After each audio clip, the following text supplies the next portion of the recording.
Chapter 55. If Naruto was learning anything, it was that Taki was as a village very traditional and isolationist. Fu had gotten them up earlier, excited to show her friend around. From the impressive waterfall and great lake that fed it, to the massive shelter tree around which the village was built. Now they were wandering through the market, Fu having to stock up for the week on provisions while Naruto was carrying her bag. Watching the eternally cheerful and bubbly Fu bounce from vendor to vendor, Naruto considers this a good vacation. Sure, she wasn't venting her frustrations out on Danzo, but Fu was entertaining and fun to watch. Fu came back towards her with a carton of eggs and carefully placed them in the bag before dragging Naruto along by the hand to their next destination.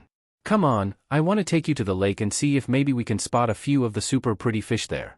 Our water is special, so the fish get these really vibrant colors and sometimes get super big. Chuckling, Naruto lets the excited girl drag her along. Don't worry, I'm not leaving yet, don't have to drag me. Offering only a token resistance, Naruto couldn't help but see the scornful looks that the villagers passed Fu's way.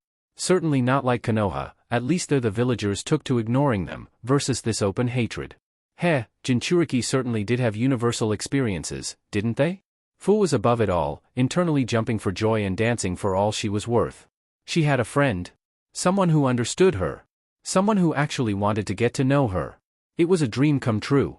Looking back at the bright blonde with the black cat personality, Fu marveled a bit at her. She seemed too confident, so aloof and so daring.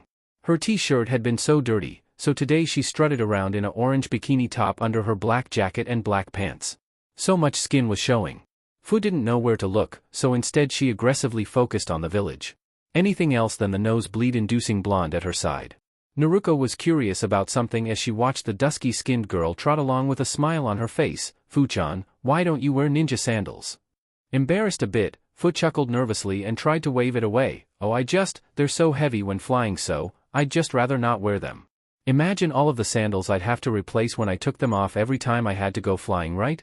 It'd be such a waste. Unsaid, of course, was that she was never able to buy proper footwear. Sure, the villagers tolerated her enough to buy food and some clothes, but that was it. The less time she spent in the village, the better. Naruto figured out the real reason fast enough and decided then and there to pay the local supply store a visit later tonight. Got it. So long as you're comfortable, I guess. More like someone needed to be eviscerated. Naruto gave thanks that at least her friend was allowed to walk about and buy what she needed without being cheated. That was a small plus. Walking along as they were and making their way out of the market district, they had to pass through an area with a few bars and eateries to make it to the lake. This of course put them in contact with more of the ninja population, and Naruto could already tell by Fu's hurried steps that she wanted to be through and out of here quickly. It wasn't meant to be, as a pair of dark-dressed Taki-nin barred their path. Both men were nearly identical, dark-haired and dusky-skinned and moderately muscled. That they were glaring openly at Fu while ignoring Naruto said something the other girl didn't like and set the hair on the back of her neck rising. Well, look who it is, little insect has caught someone new in her web, I see. You really think we'd let you get away with corrupting someone in our presence? Bro's right, she's obviously an outsider, don't taint their perception with your wretched existence. Let her go, bug. Nervous and bringing a hand up to clinch it to her chest, Fu backed away slightly while her grip on Naruto's hand tightened. I'm not doing anything wrong. Could you just let us pass? You hear that? She thinks she can talk back to us. Bug thinks her opinion matters. Shibuki-sama is too soft on ya, so we'll have to beat some sense into you, I think. Fu shook her head quickly, taking another step back. I don't think that's a good idea. We really should be going. Naruto was beyond confused why Fu put up with this. She was obviously much stronger than these idiots, and with none of the cowards around them willing to help or intervene, she should just smash them into the ground and be done with it. Welp, Naruto-sama was here to do just that. Airhead-chan would thank her later. Gently pulling the other girl by the hand behind her and passing off the bag of groceries to her and getting a squeak in response, Naruto turned a glare on the suddenly confused men. Welp, their ignorance wouldn't save them. You know, don't you think she can decide for herself who she befriends or not? Don't worry about her. We treat her like that because we're supposed to. Yeah, cutie, it's good for her. Naruto raised a delicate eyebrow. You really believe that? Of course. Here one man nudged the other in the shoulder, leering at Naruto. Say. Maybe we could explain this better over a drink, come join us, leave that bug girl alone. Yeah, we can teach you all about how Taki operates. Looking the busty blonde up and down, he had his own thoughts on just what he'd like to see her operate. Sighing and shaking her head, Naruto was reminded on why Naruto built the Oryoke Jutsu so long ago. Perverts were idiots and exposing them was always worth it. Listen, I'm only going to say this once. Eyes shining and turning blood red and slitting like a cat's, she made sure to keep her eyes focused on them and out of sight of Fu. Hating Fu is the same as hating me, get it? So unless you want me to start getting stabby, I suggest you leave her alone. Tightly directing more than a little killing intent their way, a wide grin full of sharp teeth grew on her face. Your choice. Suddenly sweating and wanting to be anywhere else except in front of the apparent monster girl, both men suddenly turned the opposite direction. Why you're right. We have somewhere to be, later. And then they were gone, nearly sprinting to parts unknown while Naruko sighed and released her chakra.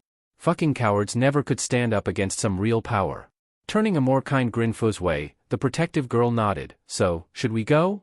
Subtly she realized that she burned through a small chunk of her remaining chakra, but the gentle part of her decided it was well worth it. Fu couldn't help but have stars in her eyes as she nodded dumbly and Naruko tugged her along towards the lake. Hand warm in her own, it was the first time in a long time that she could remember anyone being protective of her. Feeling flush and fidgety, Fu squeezed Naruko's hand. Nachan. Naruko could only grin as she glared at anyone who even thought to look their way. What's up, airhead-chan? Moo, I'm not an airhead. Shaking their combined hands, Fu indignantly puffed out her cheeks. Sure look like one with your cheeks puffed out like that. You're so mean, Nachan. Fu watched as Naruko laughed and a smile lit up her face. She was sure this was the first time she had seen the other girl smile so genuinely. It made her heart pound. I don't want you to get in trouble, Nachan. Naruko shook her head as they continued on, deciding this was more than a little fun. I'll be alright. You know you shouldn't let assholes like that push you around. I know. Well, you know, right? Naruko couldn't help but nod. Yeah. I do. Stupid Naruto and his super wide forgiveness streak. At least she didn't have that. But that's why I'm here now. You're my best friend, so I gotta look out for ya. Assholes like that deserve to eat an exploding note. Giggling at Naruko's description, Fu nodded. That's right. Yeah. Giggling some more and pulling ahead to lead the way, she pulled Naruko into the air as her wings formed at her lower back and spread wide. Come on. I want to show you somewhere special. Naruko settled into being pulled into the air and weaving air currents around her to keep up behind her friend and smiled. So, this was what caring for someone was like? It was odd. So many mixed emotions. Protectiveness. Jealousy. Anger. Hate. Lust. Love.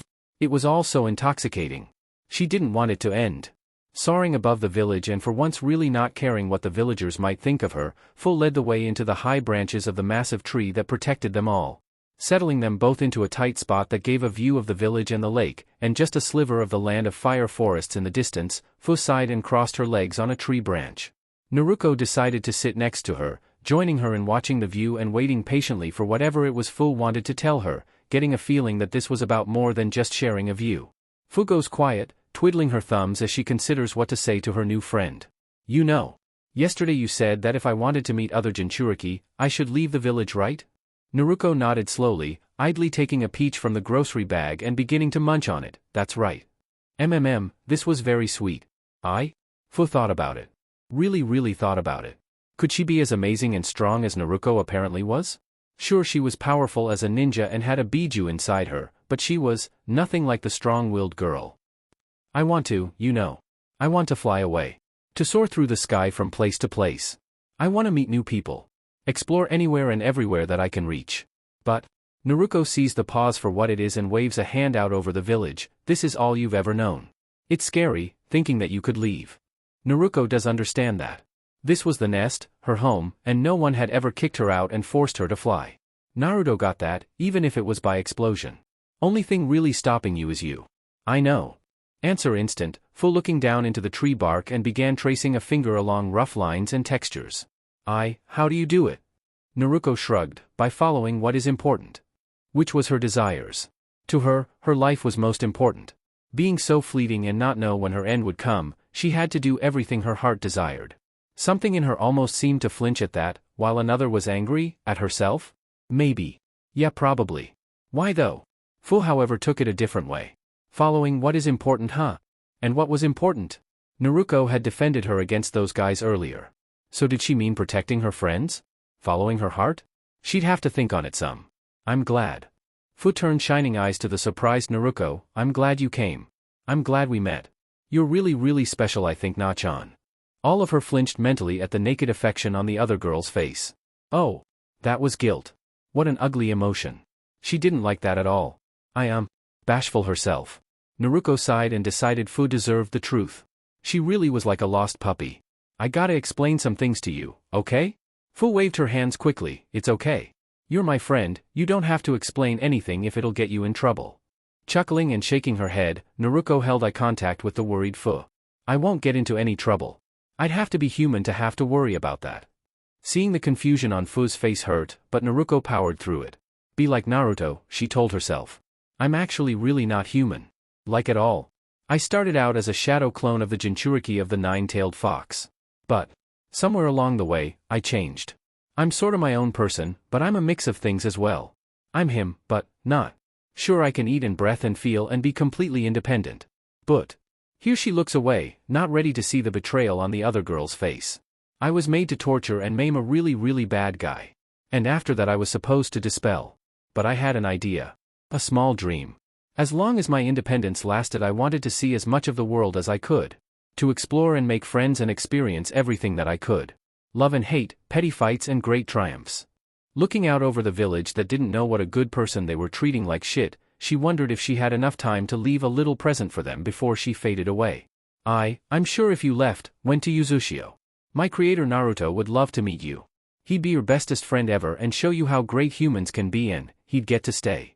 Naruko really looked away now, turning her head away from Fu. He wouldn't eventually fade away, not like me. Just some mistake, some abomination, not a real person. Absolutely not. Angry, Fu reached forward and pulled Naruko back around to face her, eyes shining with tears. You can't say things like that about yourself. You're real. I think you're real. Look. Here she held up their hands, clasped together and fingers intertwined. You can touch me, right? You feel and love and hate and think and all those things, right? Who gets to say whether you're real or not but you? And you can't say that you aren't real, because I won't have it. Fu hiccuped once and held onto the astonished clone's hands tightly. You're my bestest friend, not your creator, or brother, or whatever he is to you. So you can't leave me, you're staying and we're going to go on adventures and you're going to learn everything about me and I'm going to learn everything about you and Naruko couldn't help the soft smile that began to grace her face as her friend hiccuped and sobbed in front of her. Sorry. Don't apologize. Crying out right now, Fu was frustrated that she couldn't articulate her feelings properly to her friend. I'm sure Naruto is great if you're based off of him, but you are you. If you want me to meet him, we're going together. Going together, huh? Naruko felt within herself, I doubt I have the chakra left to make that trip. Shaking her head and wiping her tears away, Fu gained a determined look on her face. What do you mean? Thinking about it quickly, the ninja side of her tackled the problem in an instant. Right. You were a clone at first, you can't generate chakra. Bingo. Fu smiled brightly and chakra began to coat her form, then take some of mine. Blinking, Naruko wondered if that would even work? Would that make her a chakra parasite then? Was she a vampire? I don't know if that'll work. You eat things and gain chakra from them, right? That's why you can eat so much and it goes nowhere, right?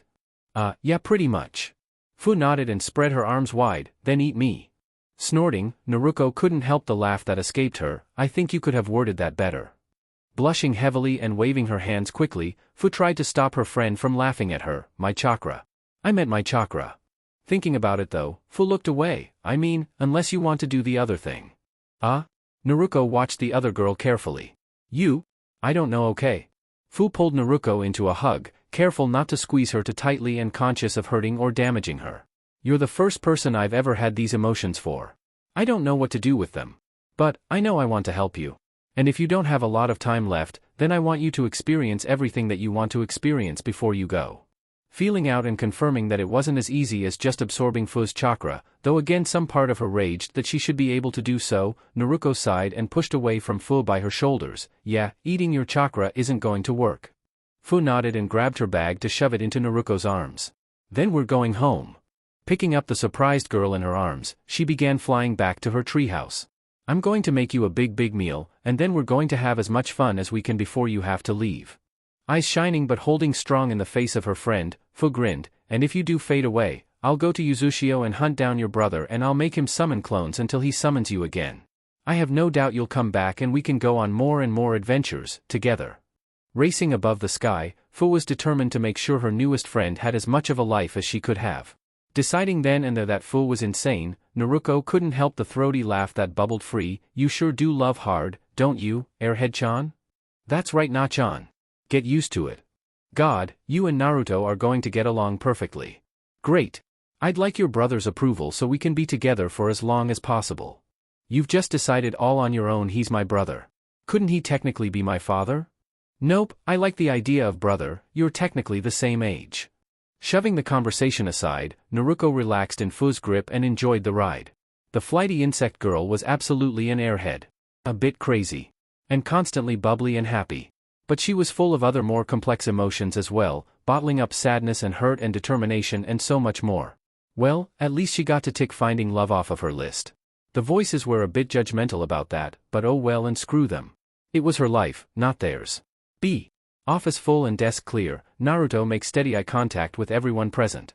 All of Foxden was in attendance, along with Riptide team. Today was to assign missions and deal out several orders as they prepared to clear their roster so he could leave with less worries than before. Turning to Yugo and his team, Naruto nods to them with a grin. So, we've got a mission passed along from Gaara over in Suna. There's some strife going on between the villages in Claw and Fong. You're to figure it out and smooth relations over with them. Think you can handle that? Yugo bows deeply. Of course, Lord Naruto.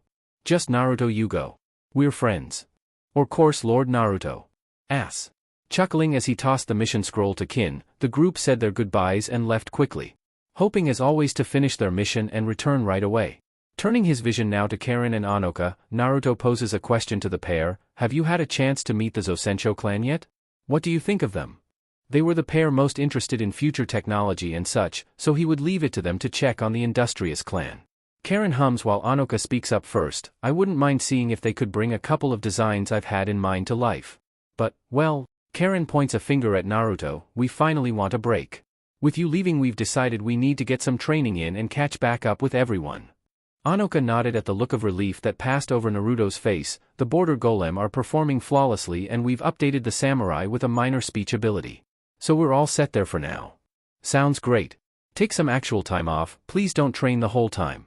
Naruto watches both girls look to each other before grinning and refusing to answer him. Damn it. Make us. Karen's eyes held both a promise and a challenge, and Naruto considered if he had the time for it. He'd make it. He always did. Both girls saw that he was done with them and bounded over to the table off to the side where Koyuki and Kodoheim were seated together, prodding and gossiping with the daimyo and the music user about how their pregnancies was going. Ino steps forward next with a clipboard held in front of her. We've gotten a report from Wave. Jiraiya is headed this way with Irika and Anko. Something is going on with Anko apparently. Thoughts and memories surface in Naruto's mind, idly remembering that something had gone on between Orochimaru and the crazy snake woman. Ah, she was his apprentice. Maybe he gave her a curse seal as well. Great, he needed to clear the room quickly then. No biggie, make sure everyone knows to let them in here. I'll take care of it. Hinata pipes up quickly, you have an idea of what they're here for? Did they call ahead? Naruto shook his head, no. Just a hunch is all. Ino grinned, maybe Anko's pregnant and they want to let us know? Hinata wondered about that one, Naruto looking confused about it. Do you really think they would come all the way just to announce that? Irika would. Naruto sighs, I sure hope that's it. His mind had went instantly to worst case scenario. Maybe he was getting too paranoid. Turning to the speculative Hinata, Naruto leaned back in his chair, do you have anything to update me on? She had still been acting as his secretary as it also gave her time to study and practice with sealing. No. I've actually been thinking about taking a mission with Ino and Tayuya while we still can. Tayuya jumps on that right away, if I'm going to be stuck behind a desk, it would be fun to go out and do something. She was not built to be stuck in one place like that. She wasn't sure how Naruto could handle it. Naruto shrugs, there are always bounties you can track down. Just, stay safe will ya? We aren't glass whiskers. Ino winks at him as the three girls huddle together and begin planning. Who would they hunt down? An Akatsuki member had been spotted around Suna lately, and another pair near Taki. It was a hard choice. But a single opponent would be easier, most likely. I think we can plan out a good one, we're still clear to hunt down Akatsuki bounties, right? Naruto nods, we aren't allies, and we aren't enemies either.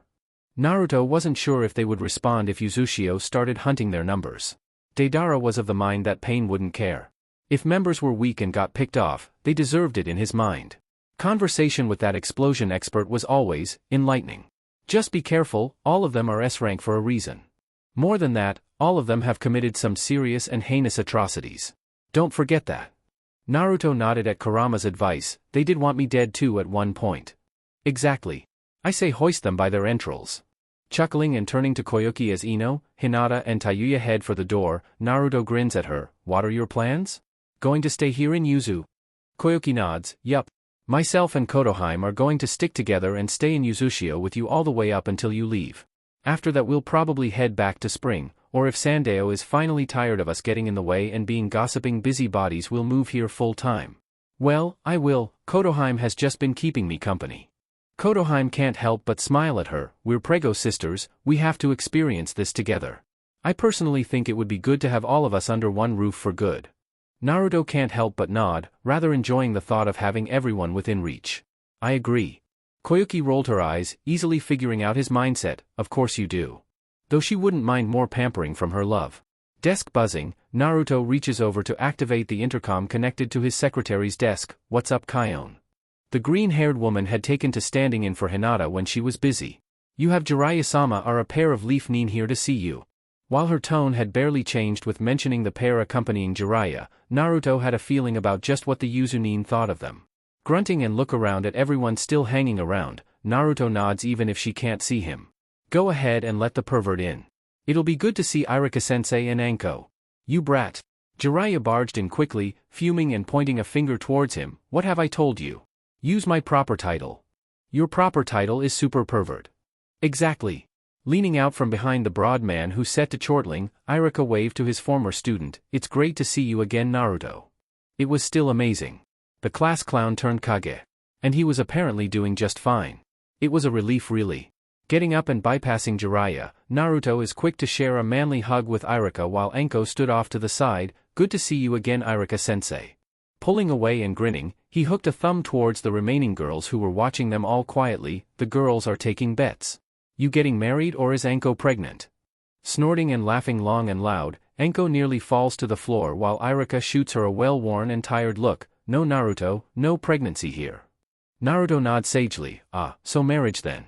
Congratulations then. Let's throw a party. Irika grabbed the boy and started shaking him. We are getting married yet either. Anko looked up towards him from her place on the floor where she was holding her ribs. Yet. Caught and flustered, Irika pointed a finger towards her. You know what I meant, don't start. Yes sir. Grinning and more than a little turned on by the authoritative man, Anko was slow to stand and rejoin her love as Naruto couldn't help but laugh and step back to lean against his desk. Well, don't leave me guessing, what's brought you all here? It's a long trip just for a social call. Anko sighs, wanting to be the one to bring it up and motioning to her neck. My seal has been acting up lately. Was hoping you might have some answers for me. Your seal. Great, it was the worst case scenario then. Shit, hold on. Turning to the remaining girls, he motions towards the door. I'm gonna have to get to work and maybe do something dangerous. You'll wanna clear out. Kotoheim is the first to stand and smile towards him. Understood, you'll be alright, yes? Naruto nods as all of the girls stand and start making for the door. Absolutely, it's just whatever is left of the snake team. I just don't want to take chances with you all.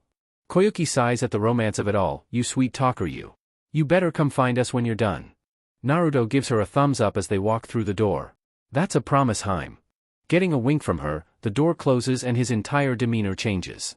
Eyes serious, he makes a few clones that begin to clear floor space and one unseals a soft rug to lay on the floor. Okay, let's see that seal. Anko nods, shucking Irika's flak vest enough so that Naruto can see the curse seal at the apex of her neck. It was glowing a sinister purple color, and Naruto couldn't help the frown that deepened on his face. Been like this for a while now. Couldn't remember when it started honestly. It had been extremely painful before Jiraiya had added a containment seal around it, but even that was beginning to be taxed. Naruto however motions to the soft-looking pale blue plush rug. Strip and lay down. We're gonna have to work fast. Feeling like teasing, Anko does however remove and hand over Irika's flak jacket to him. You move fast, kiddo. Don't you wanna buy me dinner first at least? Working on and removing her chainmail bodysuit's upper half, she turned to Irika. Think this could be a birthday present? I get to have you and the little stud all to myself for a day. Seeing neither man respond or look even remotely happy, Anko notes that Naruto is barely paying attention to her and unsealing tools and sealing ink. How bad is it? Do I wanna know? No. You don't. Eyes hard as he turns to see her laying on her front as directed by a clone, Naruto turns to Irika. Can you hold yourself back from trying to interfere, or should you step out? This could get ugly. Irika shook his head. I can keep out of the way, but I want to be here, if the worst comes to pass. Irika is already moving to place himself in a corner, far away from the action. What is the worst-case scenario here? Naruto shook his head. I'd rather not bring it up until after we finish. There were many things worse than death. Having your body and soul taken over by a megalomaniac determined to live forever was certainly one of them. Jiraiya looks over his shoulder as he grabs a vial of sealing ink and an ink brush. Anything I can do to help? It was easy to admit that he was nowhere close to being on par with an Uzumaki seal master, but surely he could still help a little. It is however unfortunate that Naruto has to dispel that hope right away. You might want to be ready to fight off a portion of Orochimaru's soul.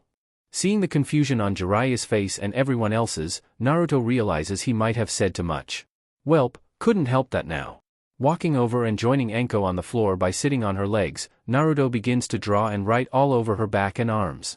Well, long story short, I had to fight and kill Orochimaru. But he's got a fail-safe in place. Anyone that has a curse seal on them actually has a portion of his soul tethered to them, in order to revive himself in case someone comes along that can kill him. Like me. Drawing and building a full destruction seal, Naruto is determined to fully remove this curse seal. It was different from Taiyuya's, not as advanced. As such, there would be no saving the sections that were supposed to pull in natural chakra or offer a partial transformation. Jiraiya can't help but sigh, hearing the eventual fate of his long-lost teammate. If it helps, he was bound to end up in the dirt eventually. From all his experiments, his heedless pursuit of power and knowledge and all of his atrocities, someone was going to put him down one day. I'm actually glad that it was you. Sighing and nodding to the boy who was focused on his work, Jiraiya makes a note to talk to Tsunade. I'll tell Tsuhime. Least I can do. Naruto nods without looking. Saves me a trip at least. Working and being grateful that Enko's usual attire allowed for a lot of free space, he has plenty of room to draw the intricate seal needed to save her life. Enough of Orochimaru had finally begun to gather within her seal to try and start take over. A few more days and the bastard would have taken her. Enko. Looking over her shoulder at the boy and doing her best not to move even with the ticklish brush running over her skin, the woman offers him a focused amber eye. What's up, kiddo? We're going to have to do this in stages. And it's going to ramp up. It'll go from uncomfortable, to a little painful, to full-on agonizing hell. And I can't stop once I start. Enko only nods in return, turning to face down into the rug. Do what you gotta do, kid. Anything to rid me of this seal. She's startled as a clone pokes her in the forehead, offering her a strip of leather to bite down on. She takes it in her mouth, suddenly very aware that the kid was very serious about what he just said. Well shit. First removing Jiraiya's containment seal, Naruto begins to work on the curse seal itself by setting aside his sealing ink and brush and beginning to feed chakra into his own seal he had made. Thanks to the practice he had with Taiyuya, the first few sections were pretty easy. The nature chakra converter was first to go, followed by chakra storage and loyalty seals. Those were the easy ones. Next came the enzyme storage and injection seal. That one physically had to burn itself out and away, drawing a small shudder from the woman while Naruto paused to begin to draw new layers of intricate seals in preparation for the last portion of the seal that needed to be removed.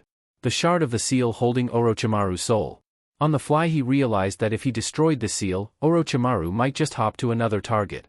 On the fly, he decided to needed to prevent that from happening. This is going to be the shitty part. Grit those teeth. Naruto lays his hands on her back, beginning to work his own chakra into the array to power it, knowing Orochimaru wouldn't go down without a fight. Which held true. Healthy blue chakra fought against sinister purple as Naruto's applied seal began to twist and move along the shuddering and shaking woman. Muffled screams left her mouth as she bit down hard on the leather in her mouth, and behind them Jiraiya noted that Irika was visibly fighting himself from flying across the roof to do something. Something probably stupid, but it was torture for him to have to sit there and wait. Naruto however grinning as Orochimaru was quickly being beat down. Take that, you bastard. Kurama chuckled in his mind. Your control has improved greatly since then. It really is no wonder you're having an easy time of this. It's too bad I can't tear him physically out here and beat the shit out of him again. Kurama grinned and exposed rows of vicious canine teeth. I think getting torn apart at the atomic level and then liquidated by explosive hellfire are more than enough, don't you think? For that monster? No. Seeing the seal nearly completely destroyed, Naruto grins and gives one final push, seal burning the last of itself away as deep purple chakra expelled from her body and coalesced in the air above her. Before their eyes the chakra condensed and shaped itself into a deep purple glass-looking shard that dropped onto the ground beside her. Grinning at the nearly black shard, Naruto reaches down to pick it up before sealing it into a small scroll, then sealing that scroll into another on his person physically for inspection later. At least the job was done, and all of them were alive. He gave thanks for that. Left panting and sweating a little, Naruto leans back with a groan and admires the wide empty expanse of Anko's back. Sure, she was panting heavily and drooling on the leather that had fallen from her mouth, but she was alive. And if Naruto wanted to guess, he was sure that that was most important to her. Anko would agree with his thoughts if she could read them, but now free to move, she turned her head to make eye contact with him again. I'm guessing we're done. Sure, the spot where her seal had been was on fire and she felt like she had just gone 3 rounds fighting again my guy. But she was very much alive. Yup, you're free and clear of that asshole for good. No more seal for you. Sorry, I couldn't keep the good parts of the seal like I did for Tayuya. Yours was just an early version that was missing some stuff. If you want though, I'm sure I could build a new seal that does all of the cool stuff is offered without the mental contamination and slavery.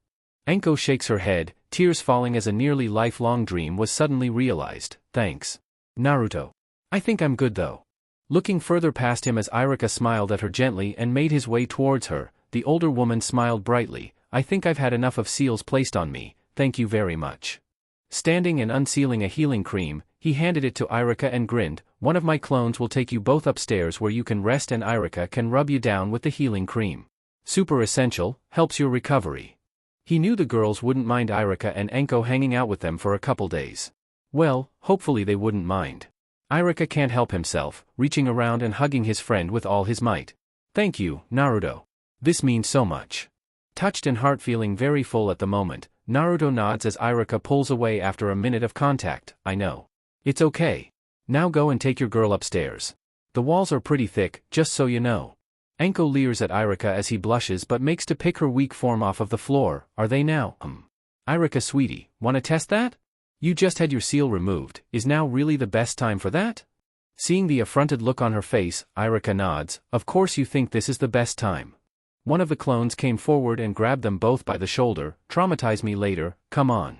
Flashing away while Anko starts giggling, Naruto heaves a relieved sigh and turned to an astonished Jiraiya. So, what do you think? I do good. Good? Kid, that was amazing.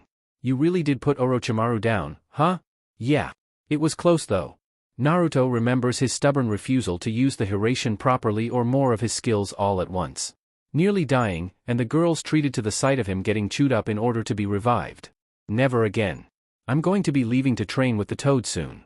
Taking the mental change with ease, Jiraiya nods as Naruto walks around his desk to drop bonelessly into his chair while Jiraiya drops into a seat opposite him. I'll have to pop in from time to time then. Maybe I can offer you some advice and pointers. Plus, it'll be good to catch up. Anything would be appreciated and catching up would be nice. Though I'm looking to blitz through this and return home quickly. I don't want to be away from Uzushio longer than I need to be. The older man nods sagely himself. I understand. You have more than yourself to worry about now and a lot more motivation. Jiraiya unseals a bottle of sake and a couple of glasses, setting everything down on the desk with a grin. Speaking of, have there been any new developments while I was away? It was too bad really that the kid wouldn't let him use them as inspiration. The books they could inspire. They'd be set for life. Filling a glass and handing it to Naruto, he fills his own. You're done well for yourself, brat. But you still have some way to go. Naruto nods, clinking glasses with the old pervert and sighing. I know. But I'm determined to keep moving forward. So much is happening all at once. I can't slow down now. Wanna clue me in? Jiraiya had been focused on Konoha for a while now. It'd be good to get caught up on the world around them again from an outside source. Naruto nods. Are you kidding? Let me bring you up to speed. Naruto could admit to himself that he had missed the old man, the absent godfather. He was still a little pissed off that Jiraiya hadn't been around when he should have been, but he would get around to beating the tar out of the old man later. He'd enjoy what time he had with the man who actually knew his parents in the meantime. He was sure to have plenty of stories for him. First off, the Mizukage? Total babe. I even got her in the bath with the rest of the girls. Thought you might be a little interested in that. Laughing and slapping his knee, Jiraiya shakes his head at his godson's impressive luck. No kidding? Tell me all about her. This was a good life. Finally having some time with his godson.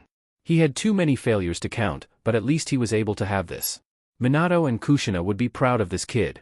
He knew that with no doubt in his heart. B. Naruto was having an odd time trying to figure herself out at the moment. Tired. Content. Spent and yet, energized. Happy. She was. Happy. Resting comfortably on her back in bed, she smiled briefly at the snoring Fu at her side. Just as naked as herself, the insect biju container was cuddled into her side and hugging her tightly like she was a big teddy bear. Sex as a woman certainly was a different experience, nothing like what Naruto had a chance to feel. Idly Naruto returned to looking up into the rough wooden ceiling, mind quiet for once as a hand played with the other girl's hair. It had not tasted like mint ice cream, as some idle thought had brought up during their activities. But that was fine. She did learn that while she couldn't siphon off chakra like some kind of parasite, she could still ingest it. And fluids literally brimming with the stuff? Well, she was good for a few more days yet. She'd have to be careful not to mention that to Fu right away. Bubbly girl might try making food with the stuff and call it her love nectar or some other crazy nonsense. Giggling, Naruto shook her head and gave thanks to her friend. Lover? Best friend? Who cared? Fu was Fu. Naruto didn't plan on leaving her side anytime soon, so she would just have to convince the girl to travel with her from now on. Screw this shitty village, what had they done for her anyway? Turning inward, her mindscape still such an empty place, but at least it wasn't the dank sewer that Naruto had to put up with. Floating in an abyss, Naruto continued to wonder about just what she was. While her memory was a hodgepodge of Naruto's, things were oddly missing. Not everything was there, and yet, there were some things she shouldn't know. Chakra sealing chains? Naruto had never used those, but she remembered using them somehow. What the hell was a Baijidama? And why did her mouth water at the thought of using one? Most frustrating was why did some part of her still feel like she should be able to convert chakra around her, but couldn't? All of it was so confusing, but Fu's words helped center her. Naruto was Naruto. It didn't matter how she had come to be or who exactly had helped her finally exist. What mattered was what she did now, the memories she created today and every day going forward. Of course, her chakra was horribly unbalanced, just like Naruto's and Kurama's. Her chakra naturally settled majority on the yin side, her yang chakra minimal at best, enough for her to live, but the imbalance led her to lean more towards, well, she did consider stabbing things as a first and very valid solution to most of her problems. It was who she was, the polar opposite of Naruto himself. Granted, she was sure that with her out here, Naruto himself was probably acting out of character at this point. Probably sparing people and going back to the useless idiot he was back in Konoha. That brought a frown to her face. Was she his more murderous side? Those brief moments where he was more than happy to slice and dice his enemies apart? Shaking her head again and focusing on the warm body at her side, Naruto again reminded herself that she was herself. She was unique. Maybe, given some time, she would figure out how to fix her body permanently. Distracted and introspective as she was, her hearing was still sharp enough to hear metal scraping against wood far below them on the forest floor. Instantly on alert, she felt out and latched onto the two human chakra sources below them. So those idiots came back for more, Well, she had an easy way of dealing with judgmental assholes who didn't know when to quit.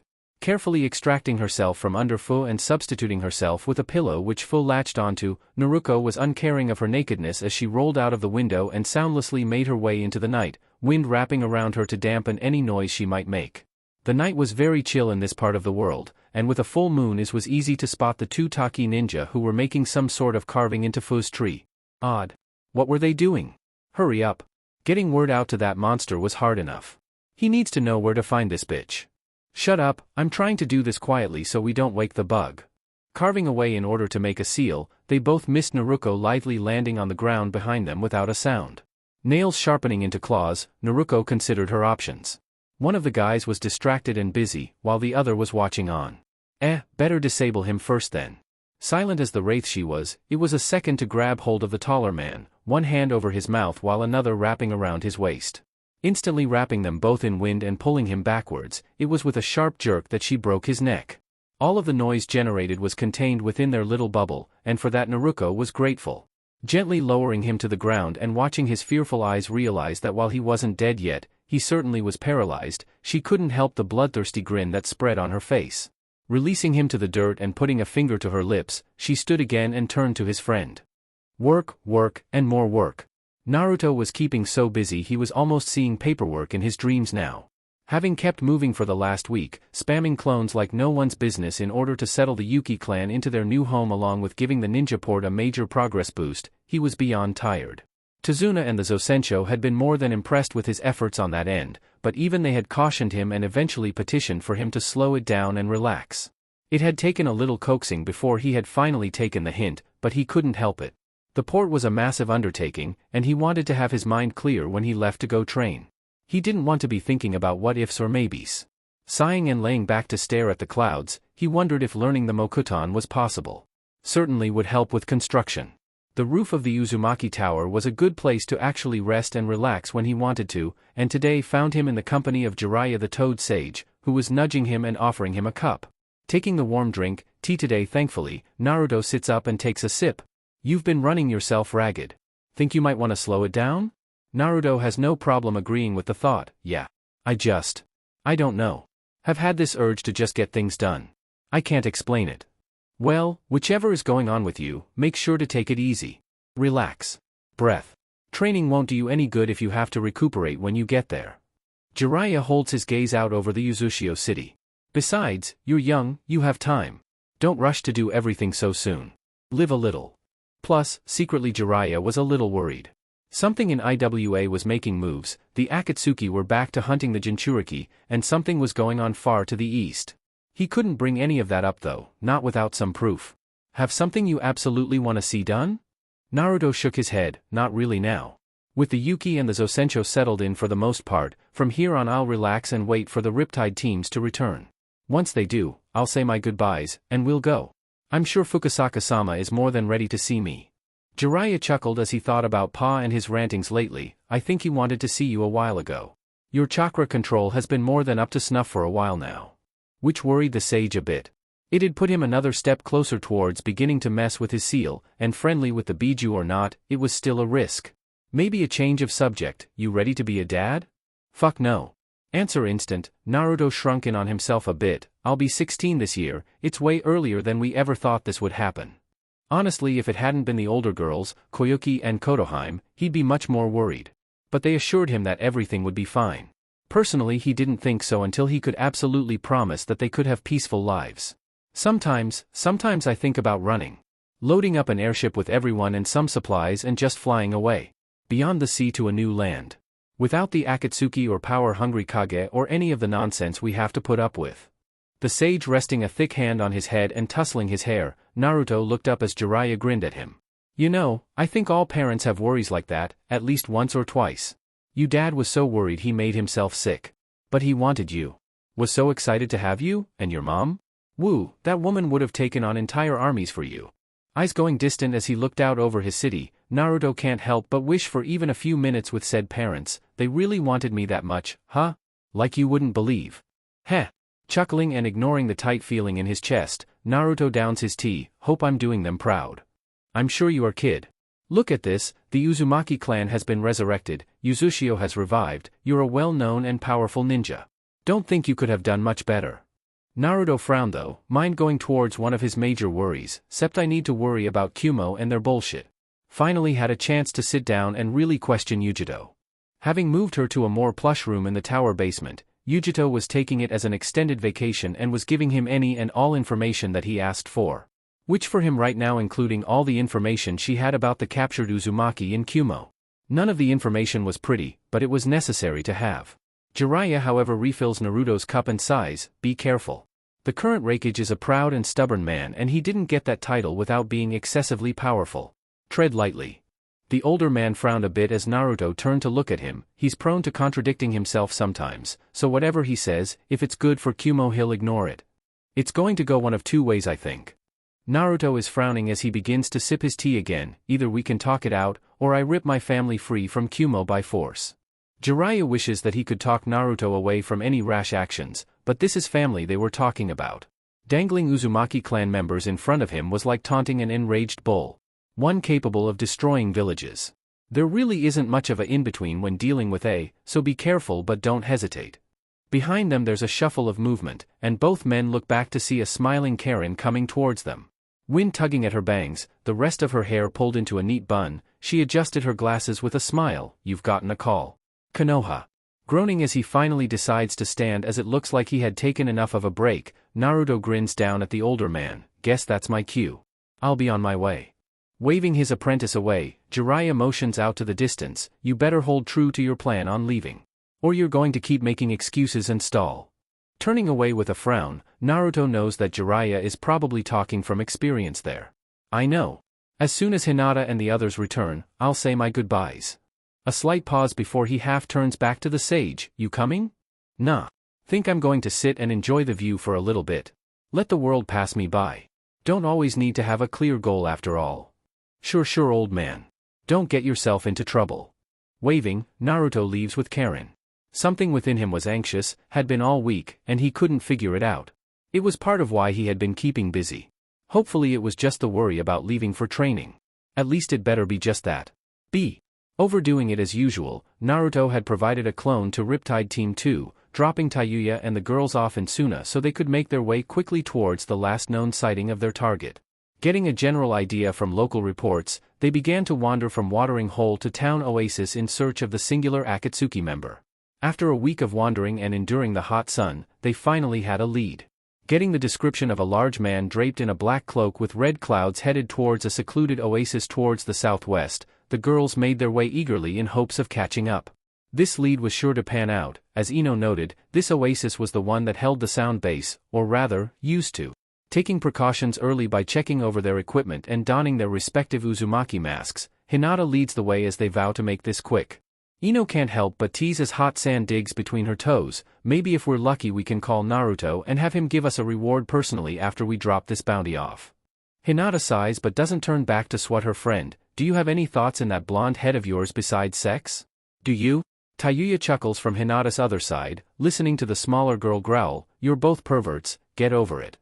Ino points at her lazily, happy that the older girl had finally ditched the beanie and had taken to wearing her hair in a wild mane behind her, says the girl who has been getting some extra time lately. You trying to catch up to Kotoheim and Koyuki?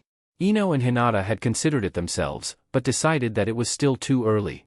Soon though. Blushing but keeping her balance as they started to rise over a dune, Tayuya coughed into a fist. I don't know what you mean. Hinata wagged a finger at her. I caught you in the library the other day.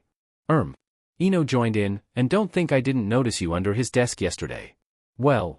Hinata activated her eyes to check their progress, just to see that the area was still clear, and you outlasted Karen and Anoka the other evening. Okay. So I've needed a little more love recently. That a crime? In her heart, she was still worried. Something was different. Not wrong.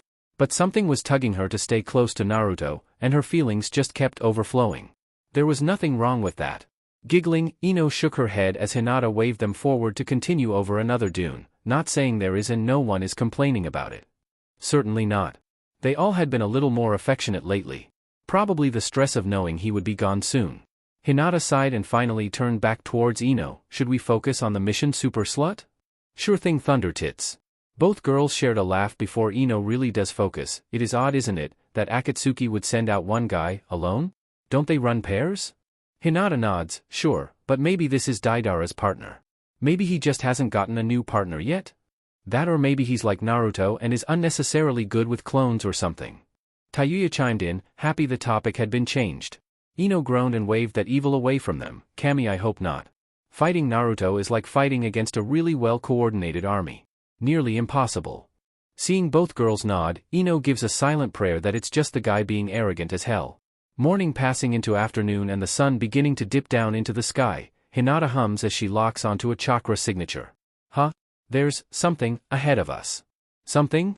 Tayuya is instantly focused as Senbon launchers appear on Ino's wrists, previously hidden under orange arm warmers.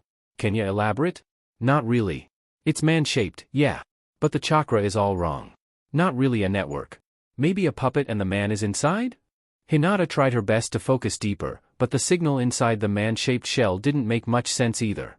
Yes, for sure the outer cover is just a puppet while there is another thing that is man-shaped inside of it. From there, it's anyone's guess.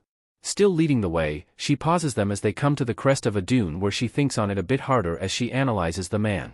This has to be Deidara's old partner. Sasori of the Red Sand, the puppet user. Tayuya frowns, well shit. So it's not just him we're fighting, but all his fucking puppets. Hinata nods, he's an abomination. Being closer now, she could focus more clearly on the cluster of flesh that remained of the puppet user. How could anyone go so far in modifying themselves? Could you even be considered human at that point? Without a puppet, you wouldn't even be able to interact with the world at all. Let's put it down quickly. Ino noticed the change in Hinata's tone and nodded along, sure thing. Let's trash him and head back to Suna for our bounty. I'd bet good money they'll pay up big time for this guy. That was why they were out here after all, making money for the city. Tayuya cautions them both, remember, he's a puppet user. So anything and everything he has is most likely poisoned. Try not to get close if you can help it. Ino shrugs, I've been building up my poison resistance, but I'll still do my best to keep my distance. Sucks for you though, Hinata. I might have something for it. I only need one moment, one hit. Hinata was still a practitioner of the Juken. She could shred what was left of the puppet master in an instant if she could get close. Tayuya mentally tallies it all up before grinning behind her mask. That's the plan then. Ino leads, Hinata look for an opening and I'll support with my doki. I'll keep my seal in reserve as a last resort. Just in case. Seeing both women with her nod and prepare themselves, they charge over the dune to a waiting and bored-looking Sasori. Hunched over and relaxed within his main puppet Hirako, the large and heavily armored puppet offered him the best protection. I thought I felt some small fry coming my way. Any chance I can convince you to go back the way you came? He really wasn't in the mood for a battle today. Only here to check on the rumor he heard about the sound base in this area. He had been curious about his sleeper agent. I'd rather not waste the effort. Tayuya can't help but smirk and adopt a haughty pose, flute appearing in her hand. You know something, that was just what I was thinking. Such a windbag surely won't be much of an issue. You sure are loud. Your type usually dies first. Sasori watched as the women before him began to fan out. Must we? You aren't Suna ninja, so what business do you have with me? Hinata grinned as Tayuya summoned her doki behind her. We just want your head, nothing serious. Of course, none of the girls could forgive the terrorist group for attempting to hunt down Naruto and those like him. As far as Foxden was concerned, every member of Akatsuki had two options. Surrender and pledge their loyalty to Naruto, or die. Sasori just shrugged, bored and still uninterested in the weak-looking ninja. You may try like so many others. At the least, you might make for some interesting additions to my collection. All three women look at each other for a moment before they burst into action. Tayuya leaping back as she begins to play, her doki closing in while Ino swings left to harass their target with Sunban while Hinata swings right but stays out of reach for now. Deftly dodging or deflecting attacks on his person, Sasori can't help but sigh. Just as he thought, they really were weak. I know our leader has spoken with yours, if you leave now I'll forget this ever happened.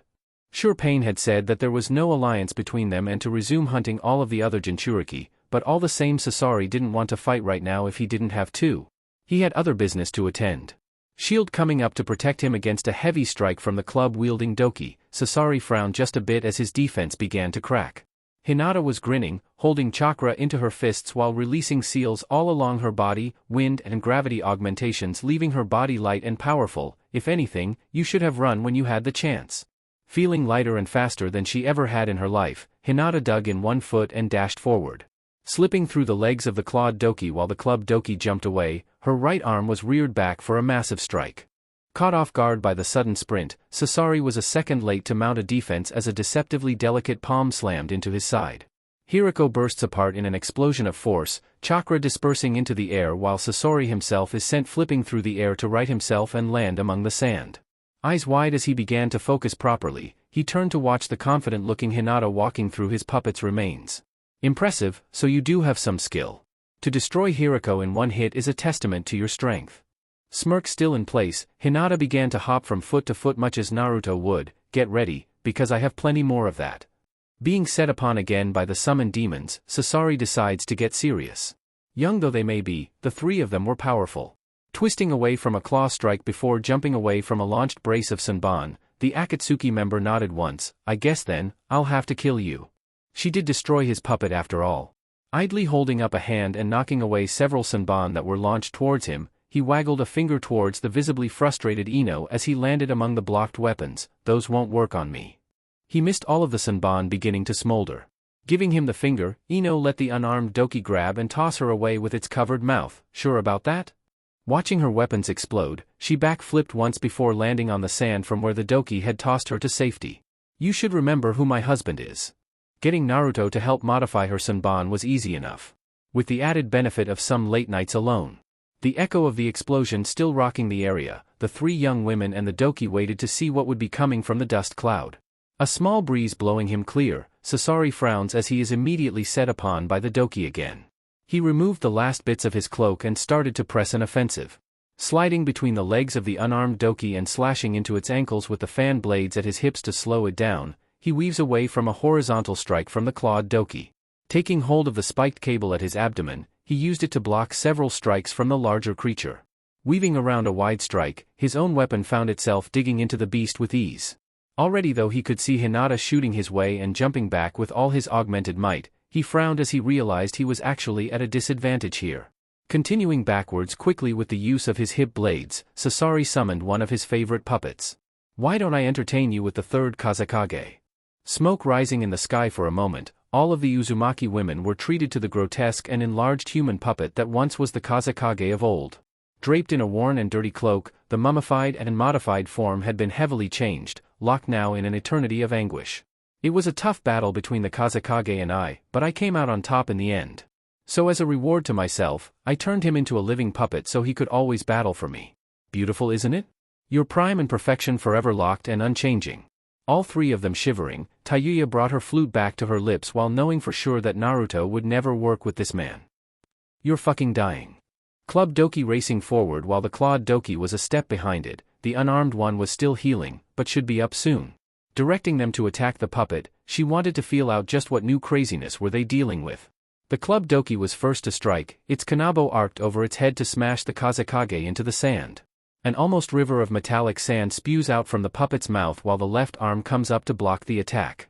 Several compartments open up all along the wooden arm to begin spawning more and more arms to help protect it. The kanabo comes down, smashing through several arms, but eventually it is stopped. Attempting to push through, the Doki is forced away as the cloud of iron sand shapes itself into a spear that attempts to bisect it. More cautious now, Tayuya frowns and changes her song, both of her still fighting Doki now changing to hit and run tactics while she thinks the situation through. She would like to switch their energy hunter mode, but if Hinata was right and he was barely human as it was, would that even work against the puppet master? Doubtful. Watching iron sand form into a wall to stop a charge from the club Doki while the clawed Doki tried and failed to decapitate the Kazekage puppet, she frowned even more. Ino and Hinata wouldn't be able to get close at this rate and that hindered their abilities quite a lot. Seeing her third Doki finally healed enough to fight, she sent it on a straight charge. Maybe she could weigh the puppet down instead. Sasori watched the summons fight against his puppet with some amusement, knowing that it was fruitless. Already the summons were beginning to tire, the poison most likely beginning to take its toll on them. Wishing he could smirk, Sasori planned out what his next move would be. Smartly the three women were keeping back, away from the battle but watching his every move, most likely looking for an opening to strike him directly. He'd have to keep an eye on the girl with the blue mask at the least. To so easily shatter a puppet, she could surely do the same to him if given the chance. You're all going to wish you had just turned around and left me be. Taunting them as he directed the Kazekage to push away the two attacking Doki, he frowned as the previously injured third rushed in. Such an open attack was simple to respond to, and directed his puppet to do so. Tayuya gives a silent thanks as her third Doki takes the Kazekage's right arm to the gut before purposefully dragging itself further onto the appendage and dropping down to the sand, dragging the puppet with it. Grinning, Tayuya changed her tune again, wishing she could taunt Sasori. The clawed Doki is met with a literal wall of arms as Sasori responds near instantly, but her club Doki rushes from behind the impaled and dying Doki, getting a good hit in and smashing into the chest of the Kazekage puppet. Iron sand comes up in a deadly wave in an attempt to snare them, but both Doki again leap away. Sasori grunts and change tactics accordingly. You're going to make some wonderful puppets after I kill you, since you're working so well together as a team. Forming the sand into several spears, a thin but dense wall, and a sword, Sasori pointed straight towards Tayuya. Just imagine, fighting for me as your prime being for eternity. Wouldn't it be liberating? Going on the attack and setting the Doki to dodging and fending for themselves, he started to gain ground on their mistress. Ino dispersed her chakra into the sand, realizing quickly that her earth manipulation was going to be much harder here than normal. But, as she began to literally skate across the dunes, she did now have a speed advantage. And with the control boost given by the brown Oni mask she now wore, she considered that like Hinata, she might just find an opening to do some damage. You know, being young and pretty forever wouldn't be so bad. Jumping and twisting as the large iron sword sliced through the air where she had just been, Ino gave him the finger. I'll have to bring it up with my husband later. I'm sure he could figure something out. Running in the other direction, chakra cycling through her blue Hanya mask as a lattice of blue barriers grew around her, Hinata chuckled as she dodged and weaved between spears dead set on impaling her. You do need all the help you can get, don't you? Thankfully Lord Husband enjoys me thoroughly just as I am. Ino can't help but return Hinata's laugh with a just as haughty one of her own. Gravity will be your downfall one day. Bouncing from foot to foot as she gauges the spear's reaction times, Hinata dashes away and offers Ino a peace sign. It's okay. Not all of us can be so gifted. Tayuya shakes her head as her injured doki finally dispels, leaving her down to 2 that were themselves slowing rapidly. As fun as the banter is, anyone have an idea of how to get around this asshole's magnet release? Getting back to playing quickly, something rapid and flighty, she subtly began to course and pull chakra from her seal. She might be getting close and personal soon, and she really hopes that they didn't bite off more than they could chew. Because as it was right now, the puppet user certainly seemed to be the one in control here. 3-on-1 seemed like an easy choice at first, but now? Well, he wasn't really just one guy, was he? Body growing with muscle, skin darkening and a crown of horns growing on her head, Tayuya was ready to turn things up. Hinata shakes her head, still dodging and making no headway closer to the puppet or its master. I just need a moment of distraction. Ino called out immediately, you'll get it. Kicking up dust as she increased her speed even more, she weaved and danced with the sword that was doing its best to kill her. Having to twist backwards to avoid a vicious swing, Ino watched as a strand of hair was cut from her ponytail. Irritated, she reached deeper into the earth for anything usable, and finally smirked. Bingo! Augmenting herself and landing a roundhouse kick to the approaching blade, she sent it flying high into the air as she planted her hands down into the sand, grinning at Sasori. How's this? Dozens of earth spikes began to rise from and return to the sand from different spots repeatedly all around Sasori. Forced to dodge and jump away from the very earth began trying to kill him, Sasori now had to seriously focus on 2 of his opponents while keeping an eye on the third. Grunting, he took stock of things. The music user was keeping the Kazekage busy, the blonde was now badgering him with earth spikes and preventing retaliation with careful earth walls, and the blue-haired one was planning something deadly. Perhaps summoning more puppets would be the prudent move from here. No, wait. His spear strikes were getting closer and closer to their target, while the earth user was as well producing less attacks. They were slowing, which was good news for him after all. While you indeed have talent, I believe this is the end here. No one has pushed me this hard since the third, so at least die with that pride in your hearts. Seeing a moment, Ino dashes from behind her earth barrier, to intercept the Kazekage puppet. Launching herself into the air as the club doki smashes away the puppet's right arm, though with the sacrifice of the clawed doki falling victim to being tied and strangled by the many arms on the left. Smirking, she applies as much earth chakra to her body as she can stand, skin darkening as she strikes down hard towards the puppet. Eat this. Not as adept as Hinata with chakra control, Ino did however have a stronger muscle build and bone strength due to all of her earth training. So as her clenched fist came down and made contact with the puppet's left shoulder, it exploded into shards of wood and metal. Almost immediately the wound vented poisonous gas and Ino braced her feet against the puppet's chest to jump away with all of her might. Hopefully her mask along with her poison training would protect her from whatever she just inhaled, but it was worth it. Then she was hit with a cube of raw iron, rocketed away into the side of a dune with a groan. She was alive at least, hardened skin weathering the hit for the most part. Sasori focuses completely on Ino, iron sand welling up to produce dozens of spears. I'm going to enjoy every second of killing you. Stumbling as a burst of chakra expelled from his chest, Sasori looked back as a palm covered in chakra rested on where his core was housed. Effect immediate, the Kazekage puppet and all associated iron sand drop to the ground.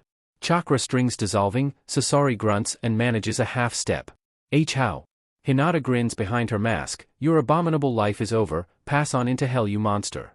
Watching the puppet drop lifelessly to the ground, Hinata watches as all remaining chakra drained from the body and the flesh core before sighing with some relief and relaxing. That had been much too close for her liking. Tayuya dispels her doki, jogging towards Hinata as Ino does the same, though a bit slower. How the hell did you do that? Sure, she knew Hinata could take people out in one hit, but they usually had a bit more life in them than that before going out. He did more than just make human puppets. Closer now and able to get a good look at him, Tayuya and Ino gasped in shock at the wooden body laying before them. He turned his own body into a puppet. The only part of him that was alive was in that cylinder. Reaching down and pulling said cylinder free from the puppet, all of the girls nearly gagged at the sucking sound it made as it came free. Leaking blood and clear fluid, Hinata set about sealing it away. Whatever he was in the end, he wasn't human anymore. Shit. To think anyone would go so far. Tayuya shivered to think that this was what the guy wanted to do with them. Beyond atrocious. Well, at least we got him. Panting and rubbing her stomach as she finally returned her chakra to normal, Ino stood up straight and sighed, "Let's get all this sealed up and get a move on. I'm done with this desert heat." Hinata turned eyes to her laboring friend, Byakugan activating for a moment. "Ino. Are you okay?" "Never better." Holding up a muscled arm and flexing, she's hit with racking coughs for a moment before both Tayuya and Hinata notice the blood that begins to leak from Ino's mask. Pushing up her mask and removing it, Ino groans as her body begins to heat up. "Well, shit? Maybe I'm not doing so hot." Switching her blue Hanya mask for a green one, Hinata is on her in an instant, running glowing green hands all over the other girl. "Moron. We were supposed to keep our distance, remember?" Ino nodded as Tayuya said about sealing away the puppet so they could leave, now in a hurry. "Yeah well. You needed an opening." Tayuya giving her a thumbs up, said girl kept her seal active as she tossed Ino on her back and they began dashing back toward Suna with all speed, Hinata keeping next to her to keep healing chakra running through Ino. "You're starting to turn into Naruto." Ino chuckled weakly, relaxing into Tayuya's back. "I don't think that's such a bad thing. If you die he's going to drag you back with a huge 'I told you so.'" All three shuddered as they remembered hazing Naruto for much of the same behavior with Orochimaru. He'd never let them live this down. "Yay, any chance we can keep this between us girls?" Getting a grunt from Tayuya and a disapproving glare from Hinata, Ino sighed. "Yup, didn't think that was going to happen." Tayuya growled and wished, again, that she had paid attention when Naruto tried explaining the Hiraishin to her. "Take your lumps like a big girl, you'll be fine." "Yeah. I know I will be." Tired all of the sudden, Ino just relaxed and let Hinata do her best to heal her. She knew her shorter friend wouldn't let her die just because of a scratch or two. Hinata watched Ino pass out with a sigh but gave a thumbs up to Tayuya. "Looks like I can purge the poison from her system, mostly. Might need some specialist work from Karen when we get back to Yuzu. But I should have her back on her feet by this evening." "Good. We want to show Naruto that we can handle things without him. Even if he's going to give us shit for this." Tayuya wondered briefly just how well received this report was going to be, and figured Naruto wasn't going to be completely happy about it. Nothing for it now, all they could do was face the music. Fu was happy. It had been an amazing week with Naruto, and as she sat on her porch swinging her legs and looking out over the forests, she was looking forward to what was coming next. She had gotten a mission to patrol along their border where something suspicious had been noticed. She had noted that Shibuki-sama had seemed down when he had given the order, but Fu waved it off. There was talk that a couple of ninja had been missing and most likely that was what was bringing him down. But she couldn't be bothered with it right now. With as much time as she had been spending with Naruto, and all the convincing the girl had been working on her, Fu was ready to leave. Naruto had been telling her that they should just head to the border and just not come back, but Fu at least wanted to complete this last mission. Turning and looking as the door opened, Fu grinned at the other girl as she walked out in her freshly cleaned clothes and a pack that she sealed into a scroll. Seeing her usual clothes on, Fu pouts a little. "I miss the bikini already." Rolling her eyes, Naruto has her hands on her hips as she comes to stand next to the sitting girl. "You get to see me naked whenever you want anyway. No pouting." She agreed with Naruto. She was surrounded by perverts. Do we complain about seeing the same beautiful sunrise? No? Same thing. Giggling as Naruto bopped her on the head, Fu took a moment to roll to her feet. "Ready? As ever. What's the plan?" Naruto had promised that she would follow after Fu for as long as she was able. Maybe they could make it back to Yuzu before she kicked the bucket. Fu gently takes one of Naruto's hands into hers. "We're headed south to the border. I'll relieve the guards there and we'll be on patrol for 2 or 3 days. From there we'll be relieved and then you and I can go our way." Fu turns a shy look to the woman at her side. "Are you sure you want to stick with me? I'm sure there's so much you'd rather see or do." "Nah. My place is right here. I'm not letting you out of my sight." Something about all of this didn't sit well with her. There wasn't enough of an uproar about 2 ninja suddenly disappearing within the village borders. And now Fu was being sent off alone without a team? Nope. Naruto was on the lookout for backstabbing, though she would keep her thoughts to herself. Smiling and nodding once, Fu forms her wings and takes to the air, Naruto half a second behind her with their hands still linked and body shrouded in wind. "I can carry you, you know? I don't want you to burn through your chakra for no reason." Naruto wiggled her eyebrows at the other girl. "Between all the good food and our daily activities, I'm full and ready to go." Getting a giggle and a blush from the other girl as she had hoped, Naruto credited it more to eating those 2 ninja. While she didn't want to get used to doing that, she'd go through anything to protect this woman at her side. So eating some assholes from time to time was a good choice. Nearly an hour ticks by as the pair fly low over the tree cover, but eventually Fu motions down and the pair drop down below the canopy. Switching to tree hopping for the last bit of their journey, Naruto artfully flips and twists between the tree branches as they continue on. So, should I hang back while you report in? I'm sure they wouldn't like some random ninja hanging around, right? Fu shakes her head slowly. It should be fine, I'll just tell them I hired you since I didn't have a full team. She didn't want to hide away her best friend, maybe girlfriend? She'd have to figure that out. I'll lead the way with reporting and then we'll get to work. Giving Naruto a bright smile, Fu sticks out her tongue, then we can relax. Naruto followed along as Fu eventually dropped down to ground level, a small but well-used guard shack nestled between 3 trees that had grown together. Looks like shit.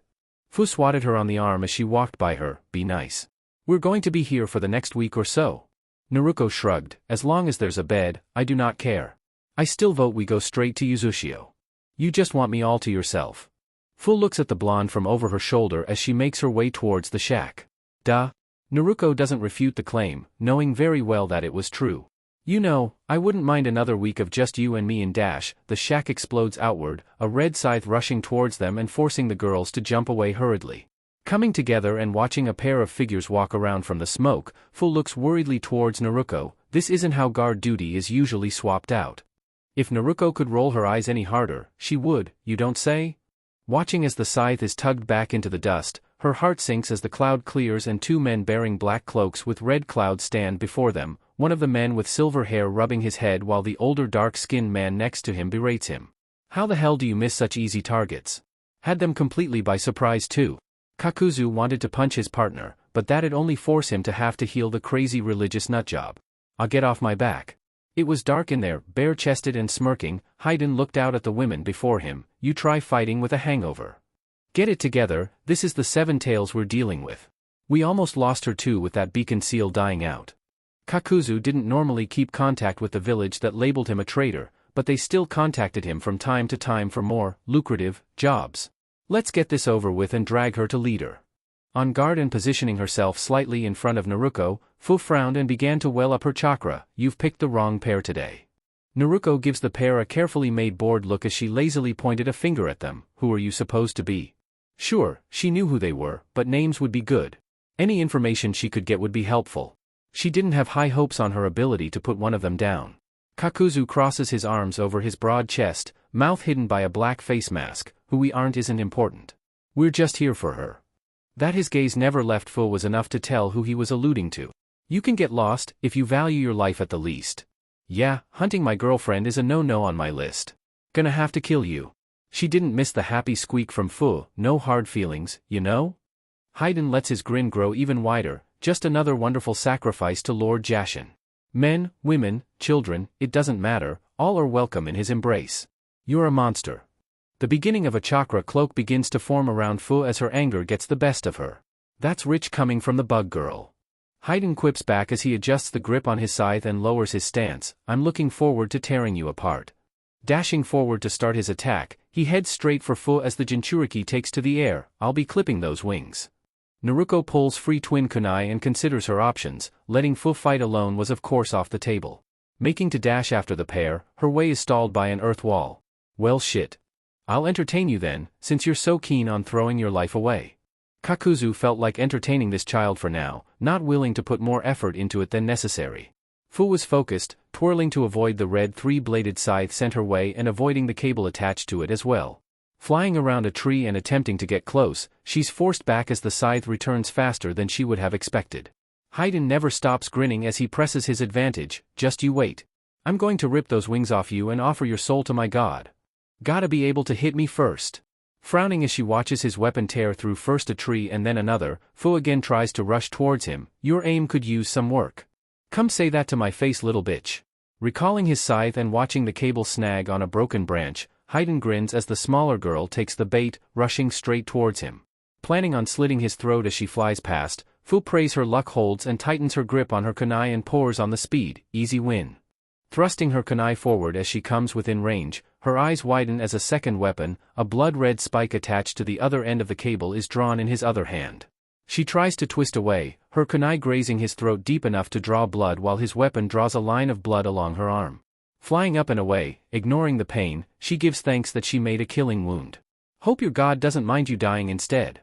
Beginning to chuckle as he begins to make his ritual seal with his own blood, Hayden turns to face the confused woman. He, oh you're fucked now. Licking her blood from his weapon and finally retrieving his scythe, he completes the seal and his skin begins to darken. Time to pay in your blood. Fu frowned deeply as she watched the man bleed himself out. Why wasn't he dying? What the hell was going on? What the hell are you? Your end. Glee written all over his face, Hayden brought his spike down into his leg. Not far away and a few minutes back, Naruto is doing her best to evade and keep away from the calm and collected Kakuzu, who is still trying to convince her to leave them be. We're only after the container, I could care less about you. Carefully making a shunshin to get away from several earth spikes, Naruto takes a moment to hide out behind a tree. Full getaway easy enough, and then I'll be able to blow you assholes away. She wasn't sure how she would do that just yet. She didn't have a stockpile of bombs like the original had, though she did have enough supplies on her she could probably cobble something together if she had some time. Gonna be real fun watching you explode. Jumping away as the tree she was hiding behind began to tremble and groan, she looked back to watch as a drill made of earth carved its way through the tree and toppled it with a crash. Earth users were the worst. You're about 100 years too early to be considered a threat. Switching things up a bit, Kakuzu changes to his wind heart and readies himself to tear down the forest if need be. Non-threat she may be, even Genin could get lucky. Naruto promises herself that no matter what, Fu is getting away from these two. She probably didn't have the chakra to pull off anything crazy, but she did have a recall seal that she was supposed to use on Danzo. At the least, she should be able to pour on the damage and make sure Fu got away. Frowning at the tree behind her was suddenly cut in two, she mentally noted that this guy could use earth and wind. That didn't bode well at all. Jumping towards the ground to pick up speed and avoid another blade of wind that sheared off the branch she had been on previously, she started to dash and weave her way closer to the masked man. Getting real tired of your shit, old man. Chucking a pair of kunai with modified exploding notes, she watches as both bounce off of his skin and land on the ground. The explosion throws up dirt and debris, a cloud obscuring him from her sight, but that gave her a chance to try and rush around him towards where she could hear Fu fighting. Senses tingling, another careful shunshin carries her away as Kakuzu lands at her previous position with a downward heel strike. The ground craters for a dozen meters, and the older ninja stands calmly while ripping away the remains of his cloak. Exposing a heavily muscled but scarred upper body, Naruto is treated to the sound of his chuckles. Those weren't standard. You a seal user then? Haven't fought one of you in a long time. Maybe she was an Uzumaki? Those were always worth capturing alive, especially mature ones like her. Kumo would pay plenty and that had his full attention now. Guess I can't let you go.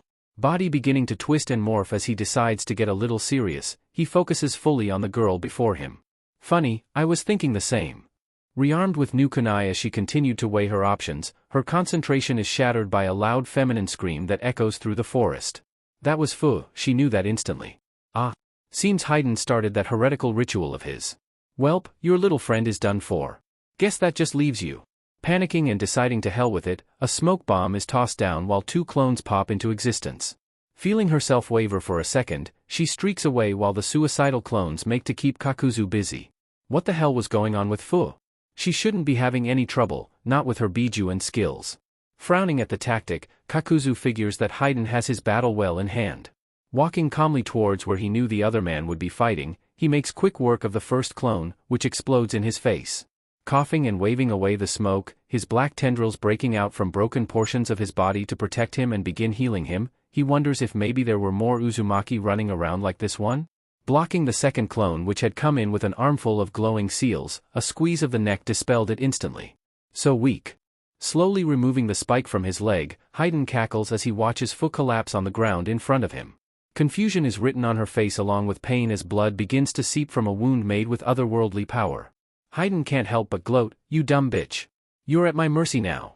And for mocking my god, I'll torture you until I'm satisfied."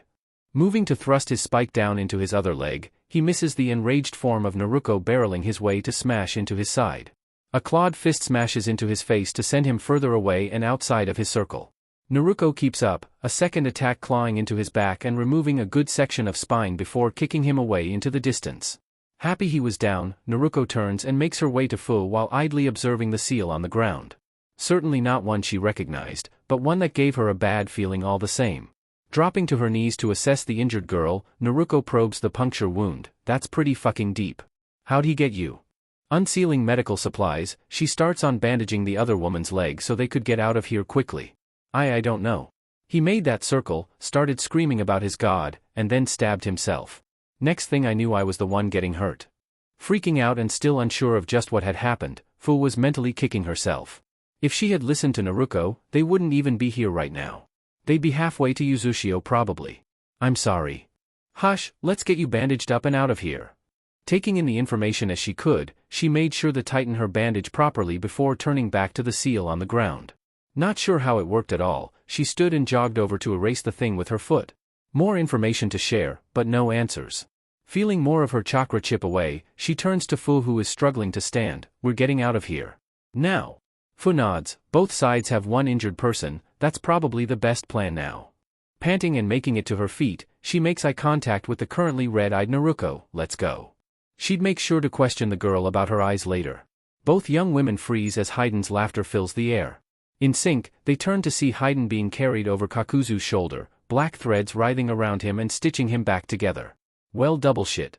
Naruto couldn't help herself, guess she wasn't going to be left with a choice here. You thought you were gonna get away, huh? You can't kill me. I'm fucking immortal. Laughing and grunting as his spine was literally shoved back into place, Heiden nudged Kakuzu. Oi, can't you be a bit more gentle? Can you not get injured by some wet behind-the-ears teenagers? Stopping and dropping the complaining man on the ground while continuing to heal him, Kakuzu continues to focus on his prey. Should have left girl. Disgusted by the inhuman nature of their opponents, Naruto reevaluates things quickly. Kakuzu could heal himself and apparently Heiden couldn't die and could hurt others by hurting himself. Sounded a lot like the Oke mask from the Uzumaki. If only she had one on her she could put that to the test. Frowning, Naruto makes a pair of clones to harass the incoming men, before sliding a seal around Fu's wrist. Fu looks down at it. What's this? Reaching deep inside of herself and touching the small amount of Kurama's chakra that was within her, Naruto shook herself slowly. I've got a job for you. Can you do it? Fu nods right away, of course. Anything to take down these losers. Watching those weird threads writhe and work on Heiden was creeping her out, but Naruto looked like she had a plan finally. You're going to go away now. Fine, Naruto, warn him. Blinking, Fu takes a step towards the glowing Naruto. What? How am I supposed to do that? Shaking her head, Fu has a bigger problem with this plan. We're supposed to stick together. Naruto turns to her, eyes red and teeth sharpening into fangs before her eyes. I love you, you know? Thanks for all the fun. My short life wouldn't have been so much fun without you. Fu latches onto her quickly as Heiden finally begins to labor into a standing position. No.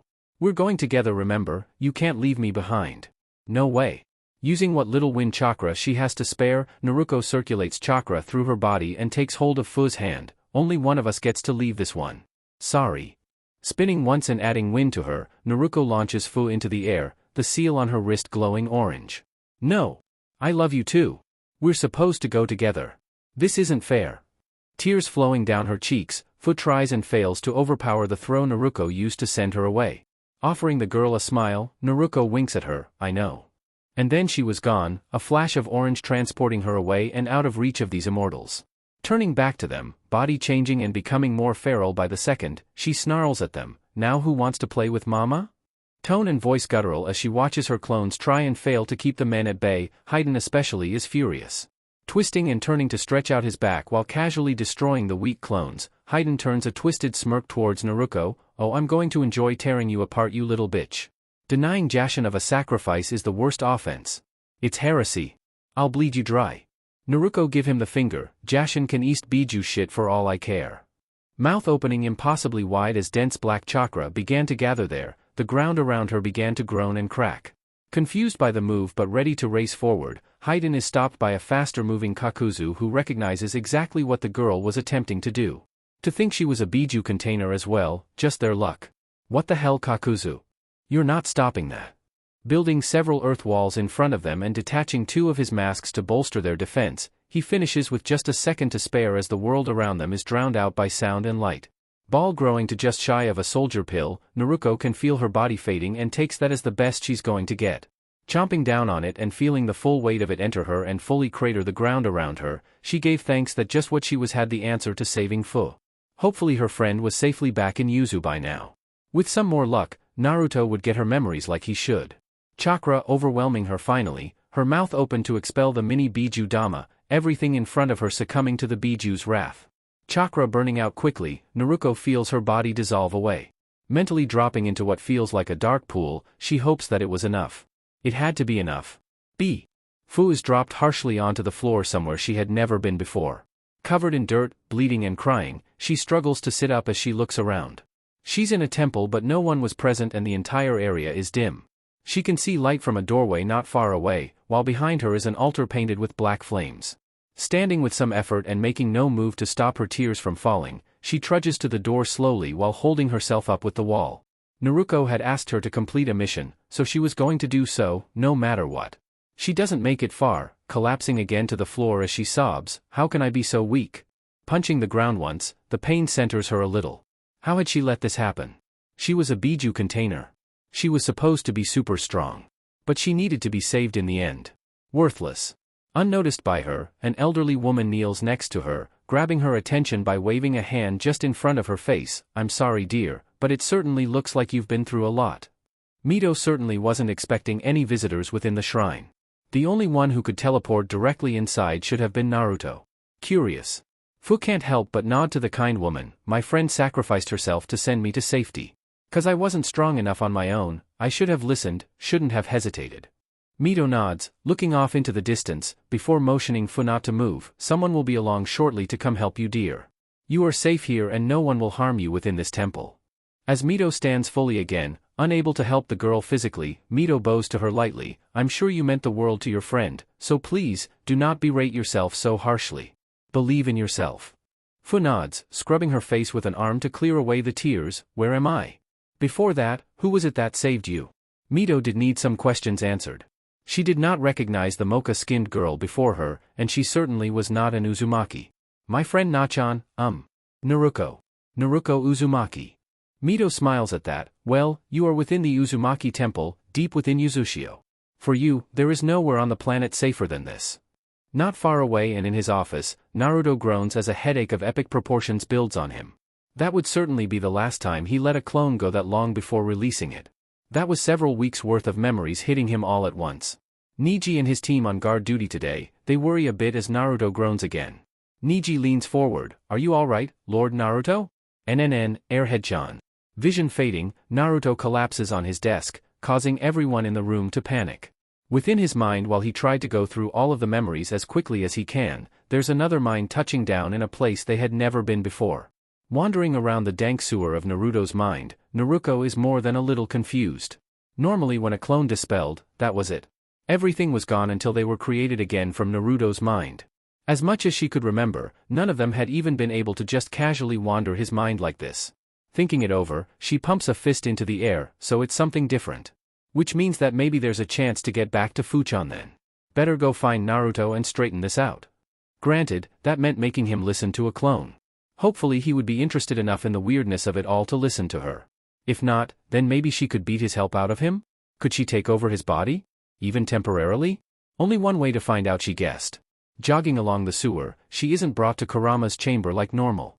Ahead of her is a brightly lit area, and with no other options she runs headlong into it. Coming to a bright room she slows to a stop before looking around. Well great, the door is gone. Guess that's that. Sighing deeply, she figured that unless there was another way out, her only hope was Naruto summoning her by chance. "I need to get back to Fu. I gotta make sure she's okay. I think you've done enough for a while. Don't you deserve some rest?" A woman's voice, gentle, warm, fills the space and makes Naruko spin around. "Who?" Face to face with a kind woman with long red hair and wearing a green dress over a white shirt. "You." She didn't know her but yet, she did. She couldn't stop the tears already falling down her cheeks. "You're..." Kushina nods, walking forward and bringing the younger woman into a tight hug. "You've done more than enough for your friend. Leave the rest to your big brother now." Giggling, Kushina nods as she holds Naruko at arm length to get a good look at her. "I'm unsure on how this happened, but I'm happy I get to meet you, daughter." Everything that she had learned and felt over the last few weeks crashed into her. Naruko sobbed heavily while Kushina pulled her back into a tight hug, rubbing along her back while Naruko's own arms encircled her waist. I'm sorry. What could she say? She didn't mean to get so out of hand? She didn't mean to become a literal monster? She hadn't planned any of it? Hush. You did a wonderful job with what you had available. Sure, your coming into being wasn't planned, but hey, plenty of wonderful children come about just like that. Kushina hugged the girl even tighter. You leave it to Naruto, he'll straighten things out and figure out how to help you at the same time. Giggling and unable to stop herself, Naruto considers the entire situation just so absurd. Their mother was sealed away inside of him as well? Did that mean he could bring her back with the Shinigami mask? Would he learn that if she got summoned? No chance I get to be big sister then. You're technically only a month or two old, so no dice. Pulling away and just admiring the girl with red eyes, Kushina nods firmly once. So, I've been stuck in here for a long time with no info. Tell me everything you can, please? I want to hear everything that you've been through. Cleaning up her tears and smiling, Naruto stands before the woman Naruto should have been able to call his mother all his life. Sure thing. Let's get you up to speed. Far away at the border between the land of waterfall and the land of fire, Kakuzu frowns down at his broken but mending partner. I'm going to carve that shitty brat apart and hang her by her entrails. And that little blonde bitch shoulda gave up when she had the chance. Now I'm going to torture her for days before offering her soul to Jashin. Tuning him out, Kakuzu has a more personal problem that has him furious. That he had to sacrifice 2 hearts for this all because he had gotten complacent. Never again. At least we have a clue to go off of. Be patient. Hadn't they said something about Uzushio? It was to the southeast if memory served. They'd head there first, and track down the bug user and her mysterious little friend. Naruto noted that it didn't take long for her to get used to the weirdly always well-lit room that she found herself in with her mother. Kushina. Kami was that weird to say. To think the woman who gave birth to Naruto was also somehow sealed inside of him. Probably just as big of a mystery there as it was how she came to be. But, as she laid on her back, head resting in her mother's lap, Naruto told her story from when she was created till now. From torturing Danzo, to figuring out she had a sense of self, to leaving for Taki and meeting Fu. It's here that Kushina finally pokes her in the cheek. Can you tell me about her? You seemed more than a little worried about her. Kushina could tell that this Fu person must be very special to the young soul, even if she didn't realize it herself. She's an airhead, full of energy, super cheerful and willing to try and get along with everyone she can. Naruto looked away shyly. She's nice. A really good person. Too good really. Kushina giggled for a moment. Just nice? With as worried as you were, I was sure she was a bit more important to you than that. She's, yeah, more than nice. Suddenly it was the hardest thing in the world to admit that she had feelings for the mint green-haired girl. Everything had started to feel different once she was reunited with Naruto. Well, it's hard to say it out loud, you know? Nodding, Kushina runs her fingers through Naruto's long hair. What's holding you back? Well, the same thing that had stalled her from wanting to get involved with Fu in the first place. The same thing she still struggled with since she came to realize she had her own free will. I'm not a real person. Even if I'm somehow created or summoned again, it'll just take a few good hits for me to go away again. I can't stay by her side and dash. A finger flick to the forehead silenced her. Ow. Hey, what the hell? And how was she feeling pain in this place anyway? What bullshit world rules were they running here? Kushina held up her hand, prepared to unleash another finger flick of doom. Enough of that. You said that Fu told you that you're just as real as anyone else. And I happen to agree. So your currently available body is a little fragile, we can fix that. A kind smile on her face, and gently poked the younger girl in the forehead. Totally a promise, Kay? You're so sure about that. How? Mother's intuition. I guess. None of her memories gave her hope about that, but she'd let Kushina have hope. So, what about the rest of the world? What has happened in the last 16 years since I died? Naruto hummed as she thought about what she could or should tell her. Anything about the Konoha Council would probably piss her off to high heaven. Or Naruto's treatment in that village, or Jiraiya. Well, there were more than a few things she probably shouldn't bring up. Well, Naruto and his friends have rebuilt Uzushio, there's a new capital city that's thriving and the ninja fortress is coming along. They've allied fully with spring, rice, and hot water. Suna is mostly there, while Konoha and Kiri is working towards it. IWA seems to be up to its usual antics, same with Kumo. Oh, Naruto has this weird habit of saving nations or endanger princesses pretty often. No clue how that works really. But he's strong. Really, really strong.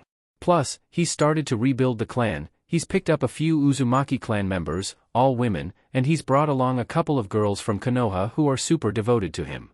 Watching Kushina's eyes widen the longer she goes on, Naruto grins. Plus, there are some little ones on the way. Little ones?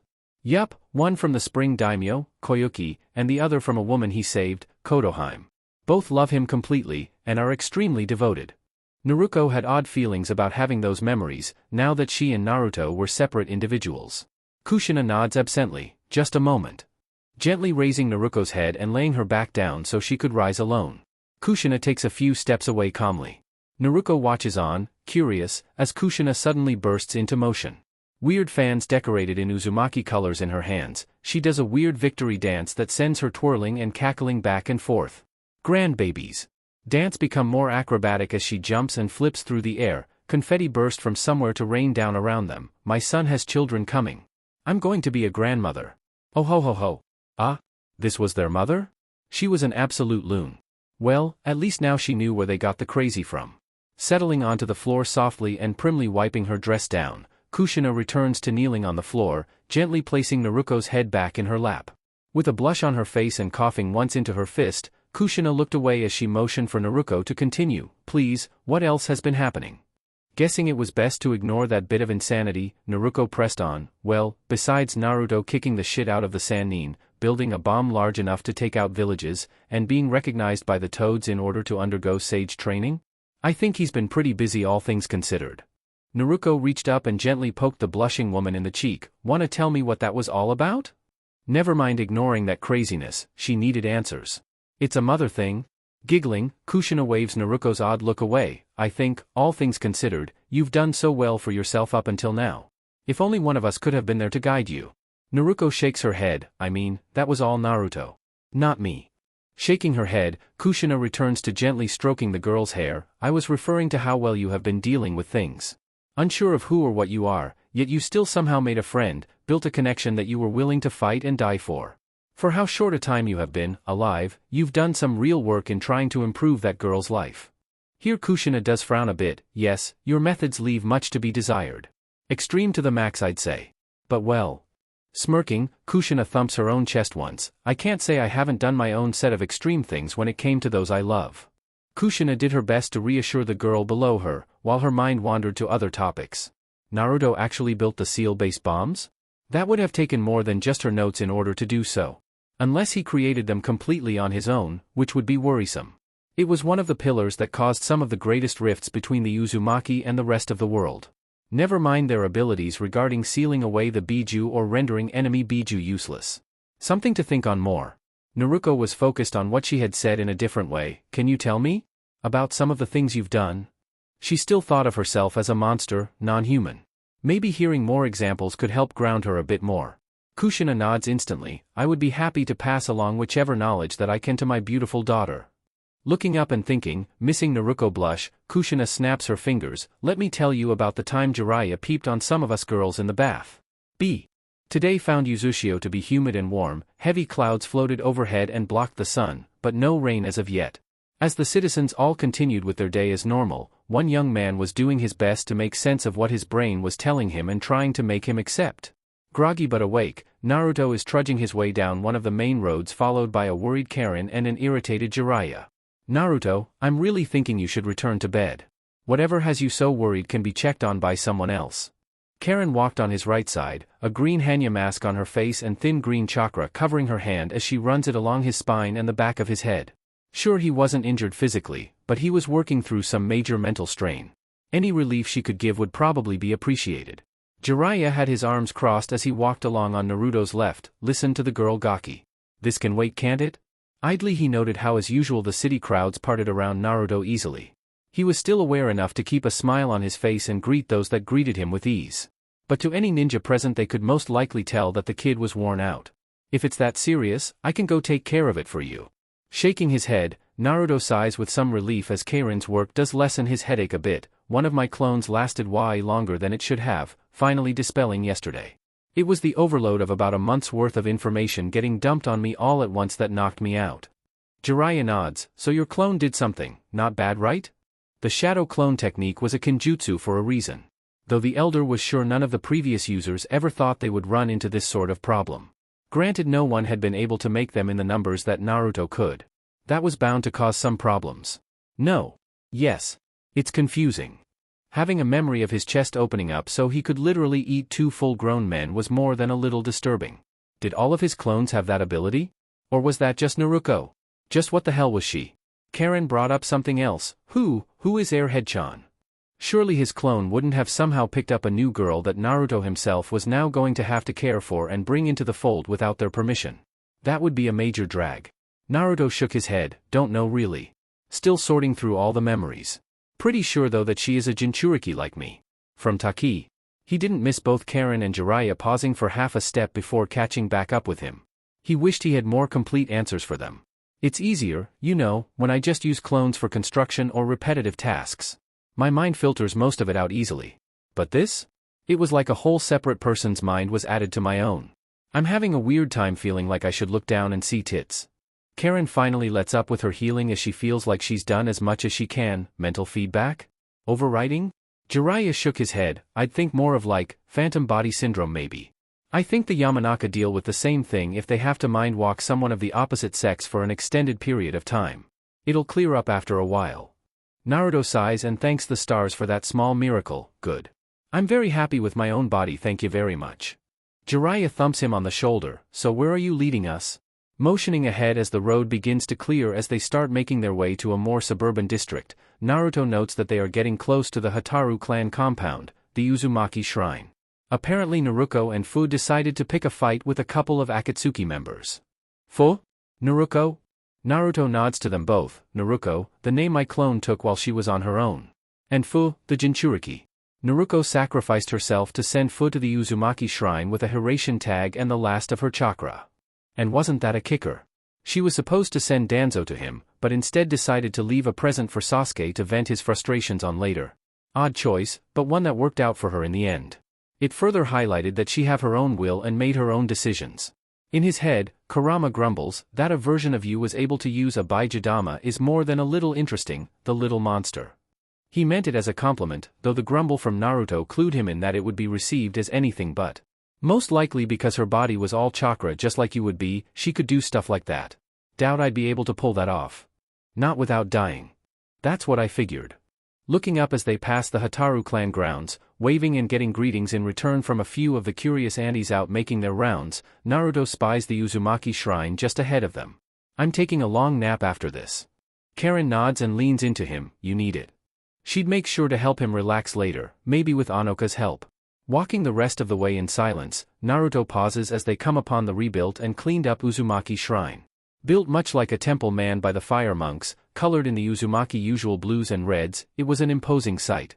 It gave off a peaceful aura to him though, and he kept forgetting and was suddenly reminded that he needed to spend some time here in order to replace Mito with his own shade. Coming to the bottom of the steps, his group is greeted by a gently smiling Mito as she exited the shrine and bowed deeply to him. Returning her bow, Naruto begins to ascend the steps. Is she here? Fu? Mito nods. The poor dear was rather beat up and worse for wear. She's very tired, so do take good care of her. I promise. Mito stands aside as Naruto and the others reach the entrance. I don't have much energy left, your next visit might be my last. Sighing, Naruto pauses to fully face her and bows deeply at the waist. I'm sorry I've been so busy and keep putting this off. I know it's a strain for you. Mito waves him away as she begins to fade. You are doing well, young lord. I believe in you. And then she was gone, leaving Naruto and the others alone, though Jiraiya pokes him in the shoulder. Was that, really Mito Uzumaki? Yup, in the, well not flesh. But you get it. Continuing deeper into the shrine, Naruto comes upon the dark-skinned and battered form of Fu. Resting as comfortably as she can against the altar, Naruto motions for the others to wait as he comes forward. Fu shakes awake, flinching at the sight of the new ninja before locking her gaze onto him first with hostility, but then slowly with some recognition. Kneeling down in front of her, Naruto offers a smile. Hey there, Airhead-chan. Tears beginning to fall within seconds, with a sob Fu reaches forward and latches onto Naruto with all that she's worth. I'm sorry. Burying her face into his chest, she accepts his gentle hold of her as he caresses her back. I'm so sorry. Don't need to be. Everything will be alright from here on. You did well. Naruto wasn't Naruto, nor was he going to try to be. He felt more normal, now that she had dispelled, but he could part with that part of him easily enough if it helped his felling Jinchuriki. No, I fucked up. I wasn't strong enough. I was arrogant and thought my Biju would be enough for me. Another heavy sob racks her frame as she fists her hands into his jacket. I should have listened to Naruto. She wanted to come straight here and I. Unable to finish, Fu finally collapses fully into him as the emotional toll catches up with her. Naruto however waves away her concerns, a gentle smile still on his face. Don't need to beat yourself up so much. Naruto knew her time was limited, that she got you here safely is more than enough. Naruto pushed her away a bit and held her by her shoulders. You're here. Safe. Now we'll get to fixing things, one step at a time. Unsealing a soft cloth from a pocket, Naruto offers it to her and she accepts it easily enough, beginning to clean up her face. Thank you. Fu takes a minute to sit back and just watch the kind boy who shared her girlfriend's face. Unable to help herself, she giggles as she relaxes a bit more. Naruto was right, you are a good big brother. Chuckling and grinning, Naruto nods. Can't say I have a lot of practice with it, but thanks. Of course, now he had a whole new host of problems to deal with. Could he recreate Naruto as she was? Did he just have to rely on being lucky, or was it like summoning? Did that mean there was possibly more different versions of him floating around in his clones? Fu watches his face contort as he concentrates and mentally decides to ask the one thing she really wanted to know more than anything else. Can you? Pausing as his blue and purple eye latch onto her, Fu looks away with some embarrassment. Can you re-summon Naruto? She wanted her best friend and girlfriend back, more than anything right now. Tilting his head left and then right as Karen and Jiraiya waited patiently behind him, Naruto thought hard about it. It wouldn't hurt to try after all. I'll give it a shot, I can't promise anything though. It might just be a newer variant of me after all. Fu shakes her head quickly as Naruto stands and backs away a bit. I'll know if it's my Nachan. Of course you will. Closing his eyes in order to focus, he decided he would treat it more like summoning than just making a clone. Actually making the cross seal with his hands to help focus, he begins to well up chakra while poking around in his mind. Deep within him, Kushina and Naruto look up as a tone rings loudly around them, much like a bell. Kushina sighs, while Naruto watches her with some confusion. What was that?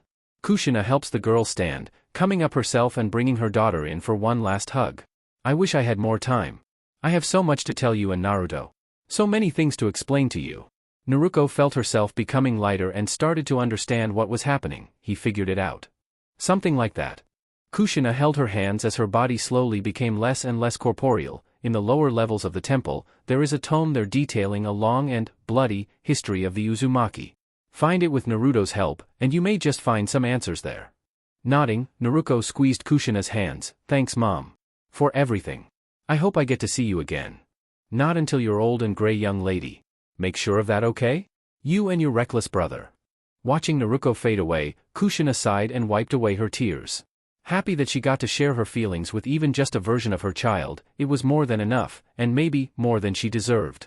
Appearing within the Uzumaki shrine, Naruto stumbles and with a start realizes that she's more complete than before. What the? Her mental holes were gone. She could remember not just Naruto's life, but her own after she had gained independence. She didn't need to hunt around to figure out her emotions or feelings, it was all here. Sure, she still had no clue what she was, but time could fix that. Looking around quickly and catching sight of Naruto grinning at her, she ignored him in her search for Fu. Fu! Said girl was already flying, spearing her in the middle before latching on with arms and legs to hug with other girl with all her might. Fu! Taking control quickly, Naruto kissed the girl she was in love with happily and deeply. Watching on from the sidelines as the two girls assured each other that they were alive and in one piece for the most part, he looked away as things devolved into a crying-filled make-out session. This lets him catch Jiraiya whipping out his book, pencil scratching away as he made notes and giggled. Really? Now? Inspiration comes in all forms, apprentice. That the boy's clone could become this. Surely this opened so many possibilities for the future. I mean. Naruto did nudge him once, hard. Technically that's my sister? So weird. Shrugging and ignoring him, Jiraiya keeps writing, not like she's given me an ultimatum yet, so I'm free and clear. From where they had collapsed into each other's arms and sitting on the floor, Naruto doesn't look but gives Jiraiya the finger anyway. I'll rip your balls off and stuff 'em up your ass, pervy sage. Book disappearing, Jiraiya grumbles, no respect at all. Kurama laughed up a storm in Naruto's head, I like her. Of course you do. Standing again and helping Fu up, Naruto turns to face everyone present. Both girls held the other's hand tightly, refusing to let the other go. Looking at Naruto nervously, she presses on with some silent encouragement from Fu, thanks. You know? For bringing me back. I'm not really human, and you don't owe me anything and dash. Stepping forward, Naruto calmly chops the stressed-out girl in the forehead, chill out. Your airhead-chan wanted your big brother's approval, so this was the least that I could do. Fu can't help but pout, I'm not an airhead. She was summarily ignored by the newly minted Uzumaki siblings. Naruko sighs heavily and releases some of the tension that had built up in her shoulders. Sure, it's temporary, but I'll take what I can get. I'm still a clone after all, just a being made of chakra. Something she would need to look into now that they knew she could come and go when needed. Nodding, Naruto does agree with her. We can figure out how to give you a permanent body one way or another. Stranger stuff has happened. Jiraiya coughs into his hand to gain their attention. There's always blood clones. Dangerous things that. Seeing both blonde teens turning his way, he continues, takes some work and is a major forbidden technique. You'll have to harvest your blood over a long period of time, because you're going to need a lot of it, and a lot of chakra as well. But, it'll create a real flesh and blood body, completely autonomous from you. Naruto continues to just watch the sage with a blank look. And do you know how to do the blood clone technique? No, but I'll go dig up the scroll. Konoha has a copy, I'm pretty sure. Jiraiya knew by this point, now that a solution was in sight, none of them would rest until they got it done. Guess that meant he had work to do as well. You'll also need a better handle on chakra natures, including natural chakra, yin and yang release as well. So no more putting off the toads. Karen joins in and comes up to Naruto's side as he nods quietly to the sage. We can get started in my lab as well, drawing blood every few days and storing it away for now. She happily accepts Naruto's arm encircling her waist. Bouncing in place in her excitement, Fu turns to a visibly confused Naruko. You hear that, Nachan? You're gonna get a body. Still super excited, she begins to shake the girl back and forth. Letting Fu do as she wanted, Naruko watched Naruto and the others. You're going through a lot for the life of a clone. Karen is the one to answer right away. Well, you know how he is, we never hesitate to help family. And that includes you. So it's an easy choice. Naruto nods and focuses intently on Naruko. No matter how you came to be, you're here now. Searching her eyes for something and noting the immature Rinnegan there, Naruto continued, it's weird. You're a clone, sure, but not completely me. There's more in you. Naruto pondered over it as he felt about her chakra. There's me, Kurama, and something else. Naruko thinks on that for a moment. So she was a mixture of chakra? Naruto and Kurama made sense. The last? Maybe it's mom? Seeing Naruto's eyes begin to widen in shock, Naruko nods. Yeah. Kurama isn't the only one sealed in you. Mom's in there too. What the hell? Where is she? Kushina, you brat. Kurama began to rage as how in all these years could his last container not come and see him at least once. All her talk about filling him with love and whatnot. Bah. Naruto shook his head slowly. No way. Was it his dad then? Did he leave a portion of her in him for some reason? Was he in there too? So many new questions with no readily available answers. Naruko could see the confusion and just nodded. Guess old dad left you a little gift? Not like they had played with his seal at all, still feeling like they had a long way to go before trying anything with it. Naruto eventually nods at that. Smart-ass old men leaving us with new puzzles to figure out. If he ever got the chance, he'd slug his old man one. Maybe he'd abuse the Shinigami mask just once for that. It'd be worth it. Looking up and seeing Fu continue to shake a tired-looking Naruko back and forth, Naruto walked forward and brought both of them into a hug. Getting a squeak from Fu, Naruto laughed. Give me some time, I'll figure out how to make this right. Naruko nodded as Naruto pulled away. I appreciate it. And sorry about the weird memories. Naruto shrugged as he began to grin. Don't worry about it. Just, maybe hold off on any more fun time until we figure out how to give you a permanent body, huh? Naruto winked at Fu, who was beginning to visibly blush. I'd rather not have any more memory dumps of your sex life. Please and thank you. Blushing herself, feeling shame for the first time, Naruko points dramatically at him. Delete those memories. Scrub them out. Those aren't for you. How the hell am I supposed to do that? It's my brain, I can't just carve them out. Naruko rages some more. Then I'll dispel and do it for you.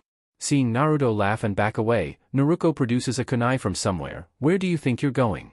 Somewhere not getting brain shanked? Seeing the murderous look into Naruko's eyes, Naruto shrugged and decided to go for broke. For such a surly attitude, you sure turn into a kitten when motivated. Jumping away and running, his laugh echoes in the inner chamber as Naruko chases him with kunai aimed to maim him. Come back here and let me purge you. A kunai left her hand and just barely missed him, but she raced on while marveling at the easier chakra control. It's your fault, not mine. Naruto didn't really know how to feel about having all of these extra memories, but he couldn't deny that Naruko had wonderful taste in women. Call it new sibling love. With a kunai. Can't we call it even, you have all my memories, right? Right?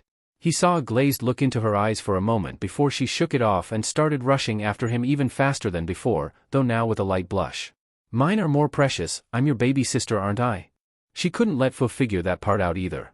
She didn't want the other girl getting jealous or anything. You're using that to your advantage now? No fair.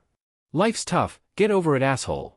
Fu sighs and puts her hands on her hips. Can you not kill each other right after you've gotten together? Watching the Uzumaki siblings chase each other around the temple, Fu sighs and turns to the others. I sure hope this doesn't become a regular thing.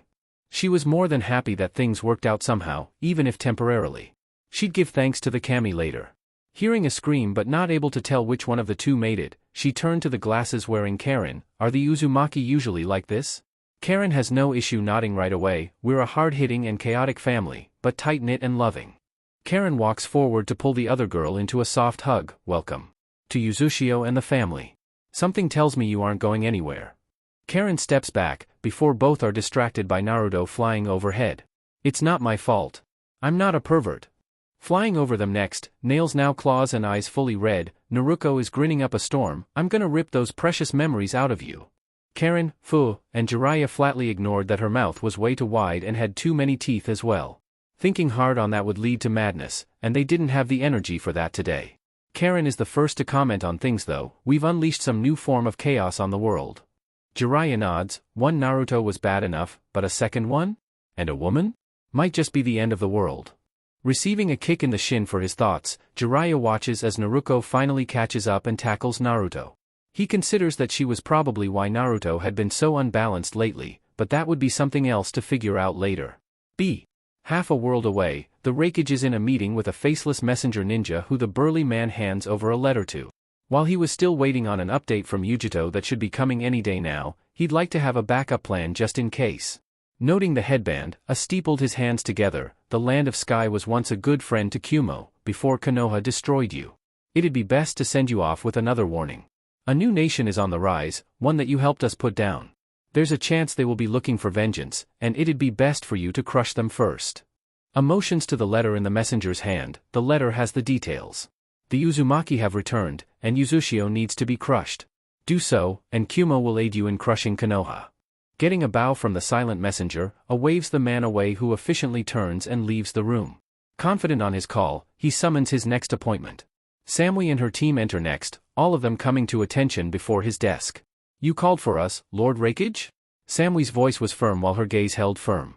Nods. Yujito is still not expected back for some time yet, but I have a new mission for you. Seeing them all nod, he grins. In case Uzushio fends off Sky, and in the wild case Yujito somehow fails, we'll need to get in contact with IWA. Here he reaches into his desk to produce a small scroll that he hands to the team leader. Offering them a stern look, A continues, this letter is for the Tsuchikage alone, and you are to return ASAP with his response. Understood. They all nod as Samui slips the scroll away into her pouch. Of course, Lord Raikage. Waves a massive hand towards the door. Then get going. No time to lose here. Watching them leave, his mind turns inward. While it was almost impossible to think that Yujito could fail as the woman was specifically made to be able to pull off missions like this, he did consider the other half of the problem. That Maelstrom was a bleeding heart type, and if he got wind of Yujito's story he'd find a way to spare her. Granted, that did give her the ability to use her some more in the future, so that was a minor plus. Groaning as he leaned back for a moment, he considered that between Sky prodding them into action, and rebuilding some type of alliance with IWA, Kumo certainly had nothing to fear from the small island nation. Worst came to worst, he'd gather up as many of the smaller villages as necessary and crush the Uzumaki just like his predecessor did. Maybe finally they could get a hold of the fabled Uzumaki hidden scroll. Another world away and in his office as well, Anoki sits alone as night descends on his village after sending his grandchildren away. Troubled and thinking over his next move, he decides that he needs a bigger threat to send after this whelp who was making his life difficult. Young though the Maelstrom may be, he was proving to be cunning and powerful. Anoki knew better as well, given the chance this kid was only going to become more powerful as the days pressed on.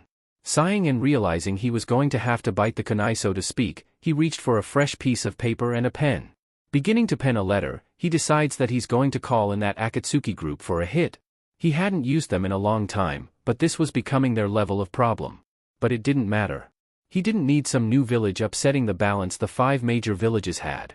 Everyone important one so long as their system stayed just the way it was.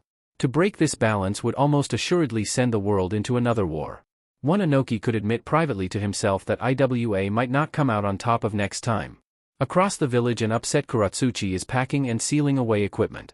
She had spent weeks patiently doing just as she was told and being chaperoned on missions, but no longer. Old man wants me on house arrest. Bah. Fuck that. I'm going to find that maelstrom asshole and put him down. She had a score to settle with the Uzumaki, and word was Uzushio was alive and well. Diplomatic channels were raving about them, newer tech and ideas, thriving economy, the works. Good for them. She had a target now. Now the question was she going to go alone or bother bringing that Suzumabachi girl again? She'd rather not spend months lost again if she could help it. Plus being alone on the road kinda sucks. Muttering to herself until she remembered that it was partly Suzumabachi's fault that she failed last time anyway. Girl even admitted that her heart wasn't in it. She didn't need that for her next attempt. Sealing everything away and deciding to travel light, she nodded and decided it was better to go it alone. She was focused this time, and she wouldn't lose. Omake. Isaribi was having a wonderful day, the golem were performing perfectly, she was able to ride the waves and explore the coral reefs with no issue, and now, relaxed and sunbathing on a soft sandy beach, she got to enjoy some well-deserved downtime. Dressed in a blue and orange tankini, she stretches out some more and wonders if maybe she should get back to the city. Maybe she could go get some lunch and come back for a picnic. It was a wonderfully warm day today, staying inside would be such a waste. Enjoying the warm sun on her skin, she moaned lightly and stretched. Maybe staying right here was a better idea. Not far away and trying to calm his nerves as he had been sent to check up on the undertow leader for some reason, Gosu wandered his way along the beach that he was told she would most likely frequent. Berating himself that he hadn't made a real move on the woman, he resolved that today he would do so. Absolutely. Yes. What's the worst that can happen? She says no? I'll have an answer at least. Of course, that almost meant the crushing realization that the woman who had captured his attention all this time might not want anything to do with him outside of just being friends. That almost sent him firmly into leaving the thought alone. Steeling himself after seeing a shock of purple hair, Gosu mentally firms himself up. Can't assume the worst. Man up. Whispering harshly to himself, Gosu slaps his cheeks before loudly calling out to her. Isaribi hears the voice of her friend and jumps up, grinning and running towards him. Hey Gosu. What are you doing all the way out here?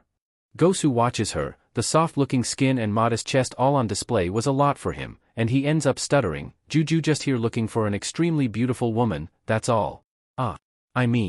Looking for you. Yeah. Caught off guard, Isaribi chuckles and realizes with a start that Gosu had the hots for her. Mentally smacking herself as she just knew this had been going on for a while, she decides to roll with it. Uzushio was her new lease on life, wasn't it? You aren't so bad looking yourself. So you found me. Now what? Embarrassed, Gosu shrugs, I was, sent to check up on you. Isaribi holds up her radio, someone could have just called me. Isaribi sighs as she considers the situation for a moment, who sent ya? Gosu starts to fold in on himself a little as he thinks on it himself, Ladies Koyuki and Kotoheim, on behalf of Lady Tayuya apparently. Lady Tayuya was one of those that no one wanted to say no to if they could help it. She seemed to work just as hard as Lord Naruto these days. She left on a mission and left instructions with the others. Isaribi sighs and turns away slightly, arms held around her middle, meddlesome women need to leave me alone. Granted, she wasn't going to make a move herself, having just been so happy to have the freedom that she has now. Grinning at her friend and maybe love interest, she hooks a thumb towards the water. You ever been to the reef? Gosu shakes his head, not a lot of free time. Nothing but missions and patrols. Isaribi jogs towards him, grabbing his hand with a bright smile and dragging him along behind her. Today is the perfect day to do so. Let's go. Cheering, the woman decided that Uzushio was a land of fresh beginnings. Might as well make sure hers was well worth it. Naruto could admit to himself that the last few days had been even more taxing than he had expected them to be. Being knocked out by a long-lasting clone, figuring out she had become independent and had made a friend and love interest and bringing them back to Uzushio had been enough all on its own. Then the bombshell that a portion of his mother was sealed inside of him, and more, she had passed along a message about a secret scroll under the shrine. That had been an interesting if uneventful journey and retrieving the scroll was easy enough. Now with said scroll sealed away on a special seal on his thigh, Naruto relaxed in the bath while the others slowly filtered in. Karen and Anoka were cuddled into his sides, chatting with each other while he gentle held both of them around their shoulders. Between the warm water and their warm bodies, he could probably fall asleep if he wasn't careful. Out of the water and off to the side Kotoheim and Koyuki are being attended to by clones. each girl getting a mixture of back and foot rubs while they chat quietly together. Anoka pokes Naruto in the side as she can see him start to nod off a bit. Shouldn't you go and rest? You've been really pushing yourself lately. Karen agrees with her, we wouldn't mind helping you back to your room, you know.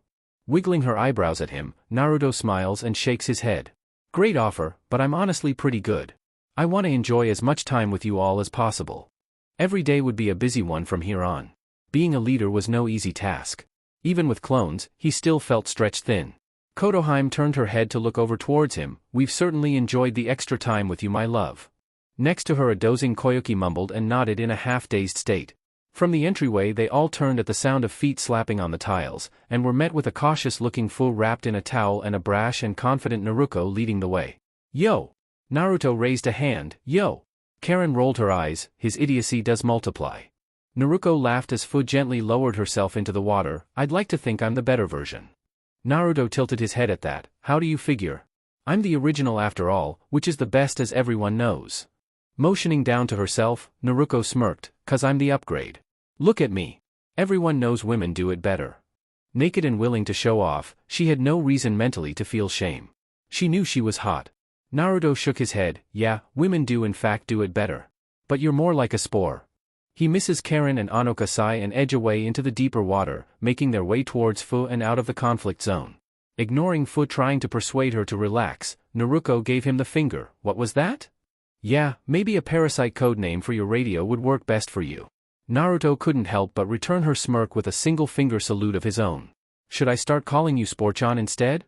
You're just lucky I don't have a permanent body yet. Maybe you're scared I'll take all the girls from you.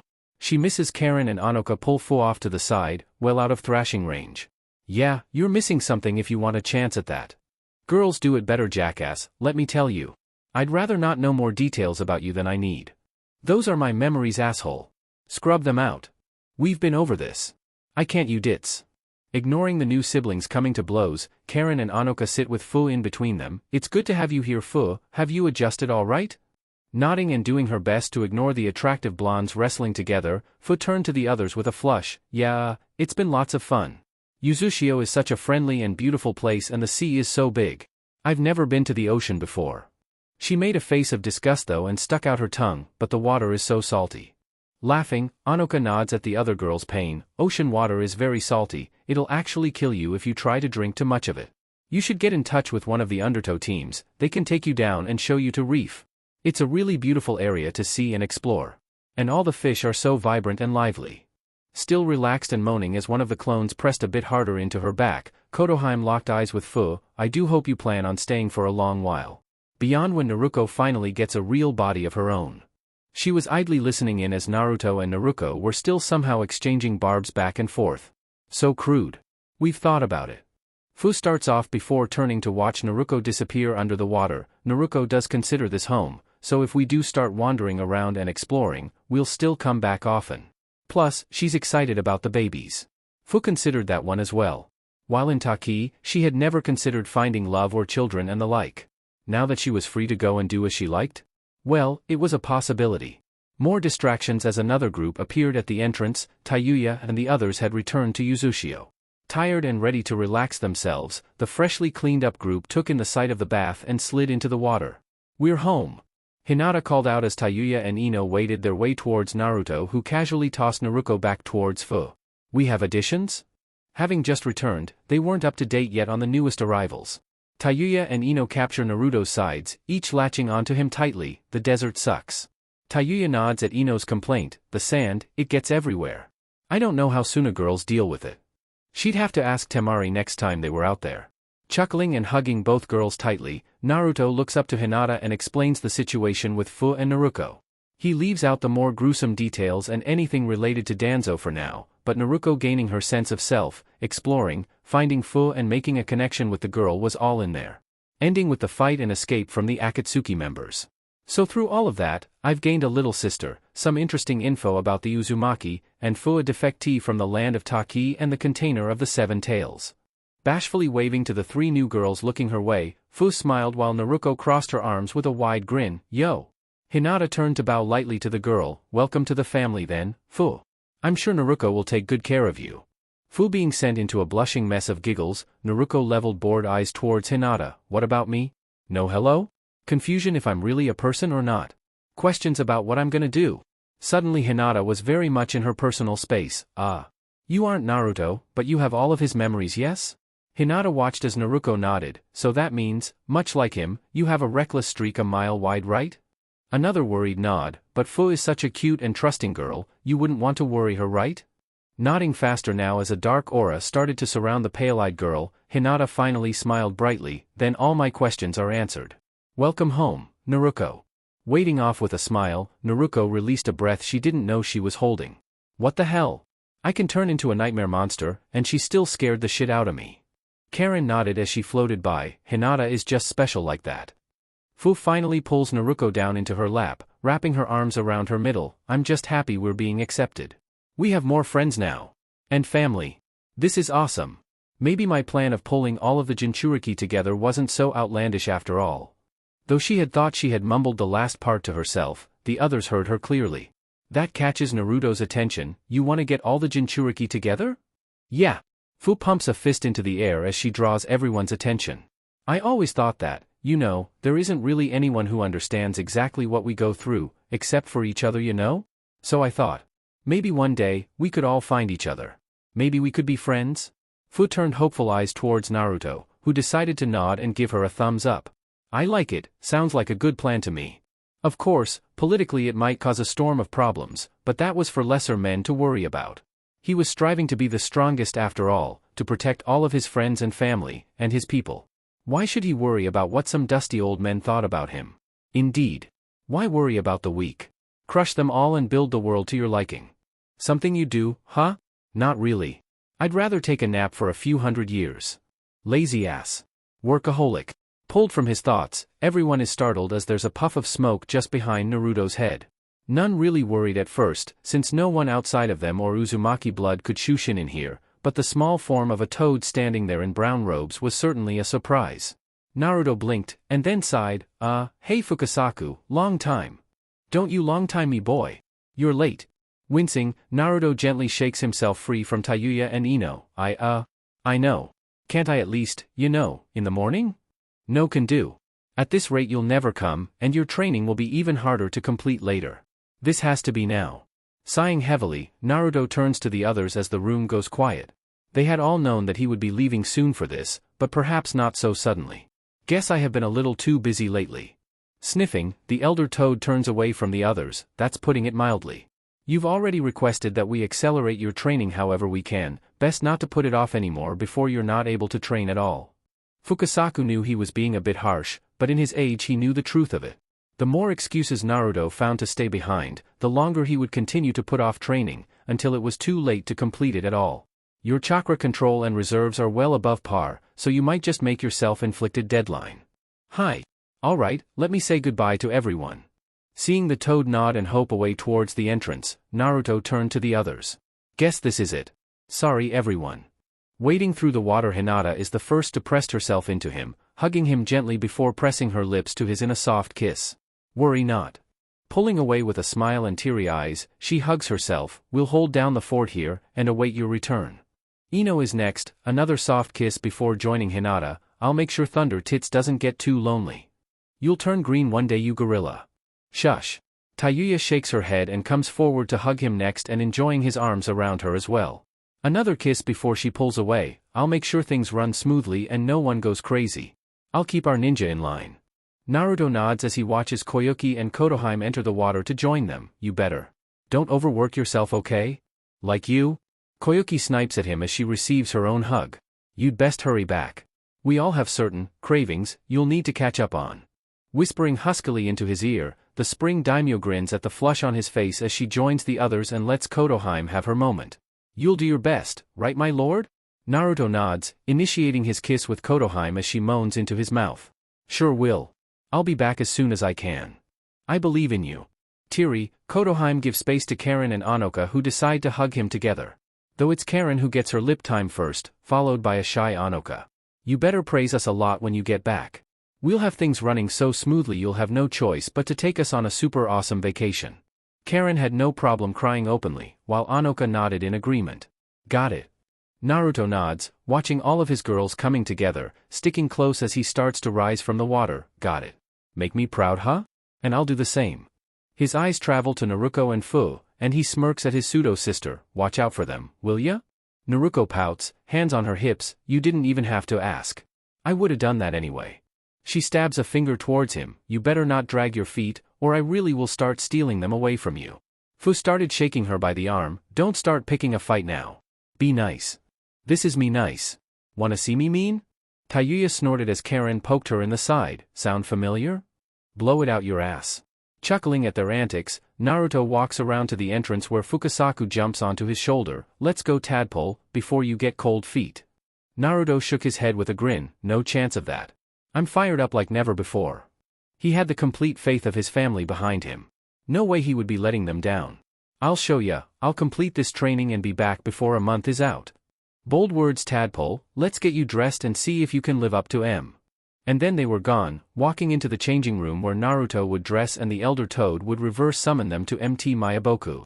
Inside the bath, the girls have all sat in the warm waters, taking what comfort they could while the person they loved most was actually gone.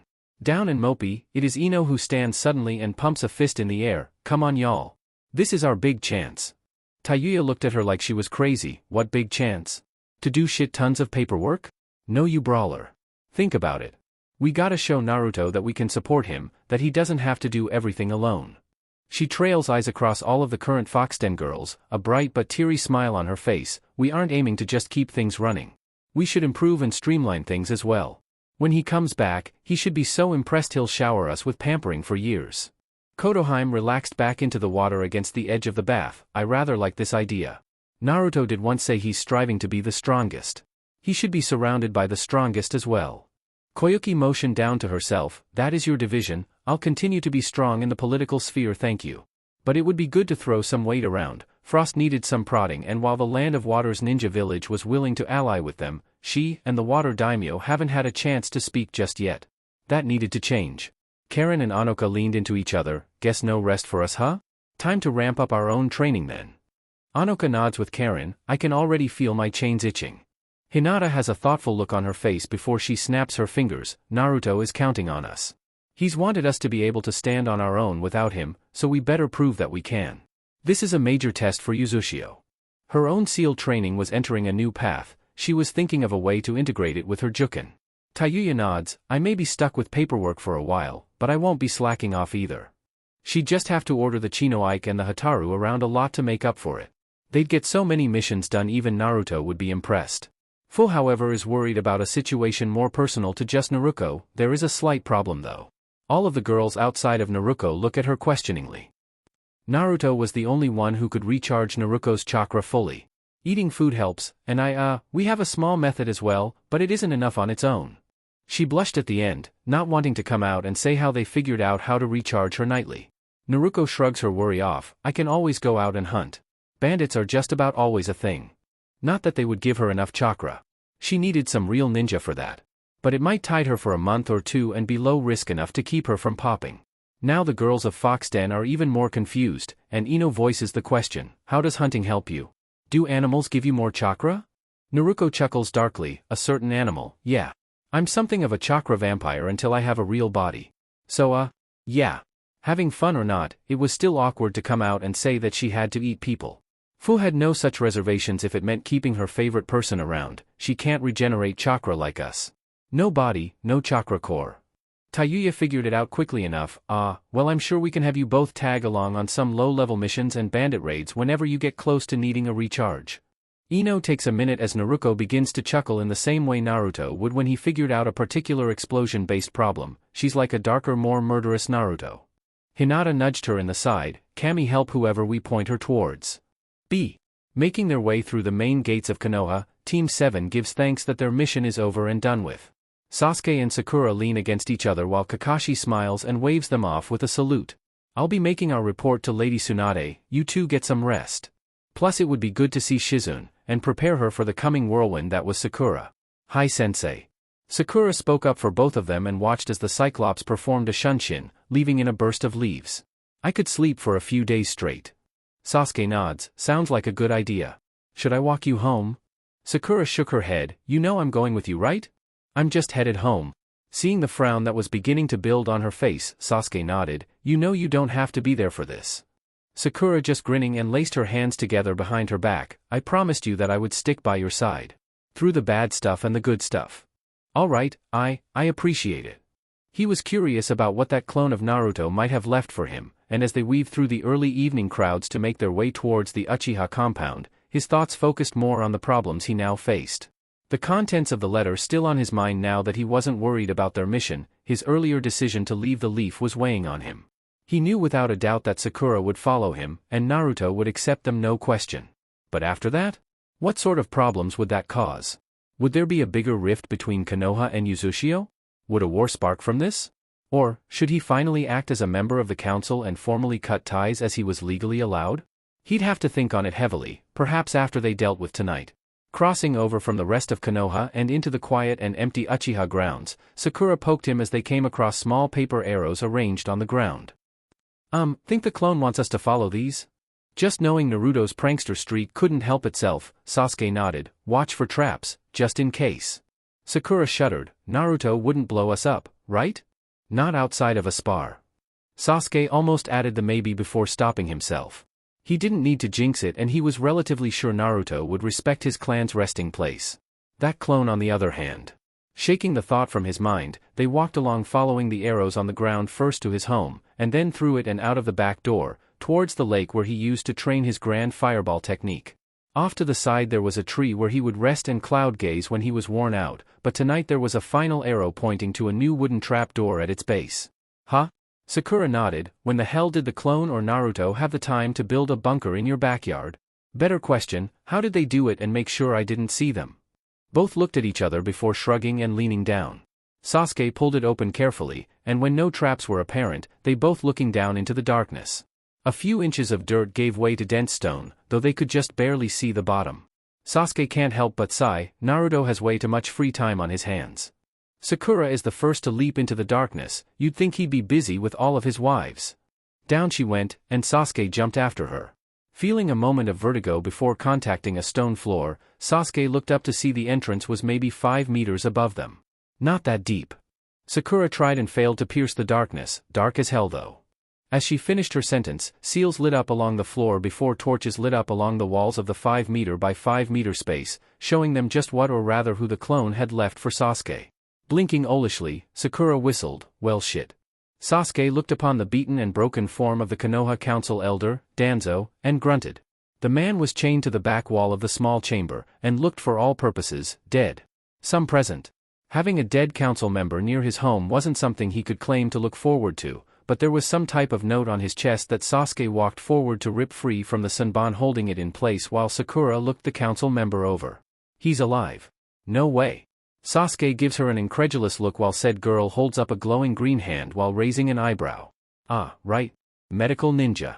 Shaking his head as he reads the note, his own eyebrows begin to rise. Heya Sasuke. So I might have gone a little overboard, but I made sure not to break your new toy completely. There's a seal on his chest that'll keep him in stasis until you remove it.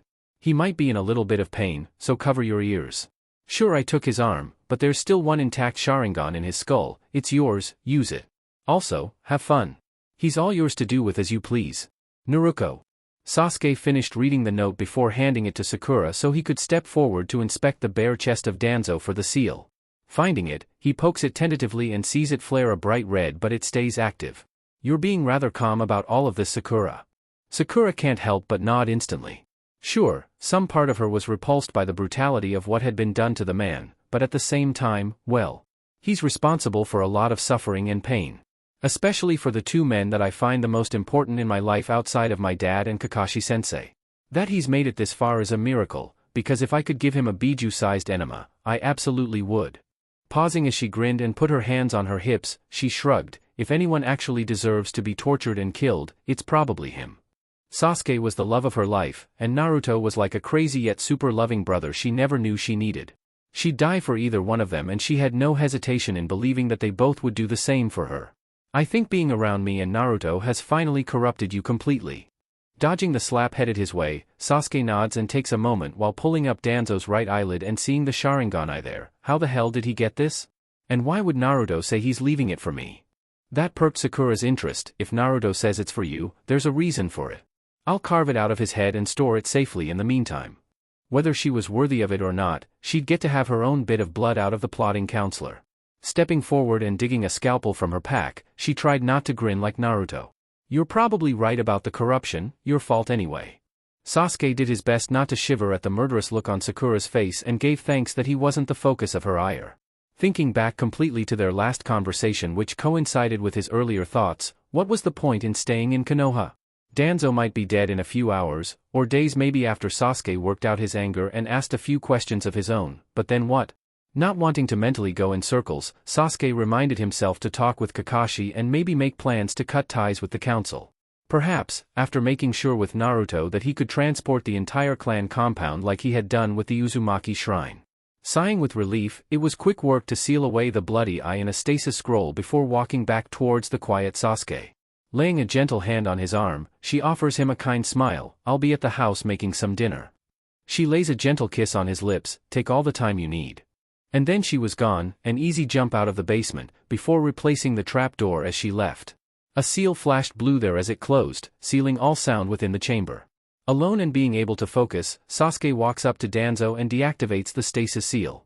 It takes a minute, color returning to his face and low moans fill the chamber before as Sasuke steps back out of reach, Danzo's screams quickly fill the space. As he shook and strained against the chains, their metal scraping against each other and the stone, Sasuke watched on with a detachment that was only accomplished by focusing on his rage for this man.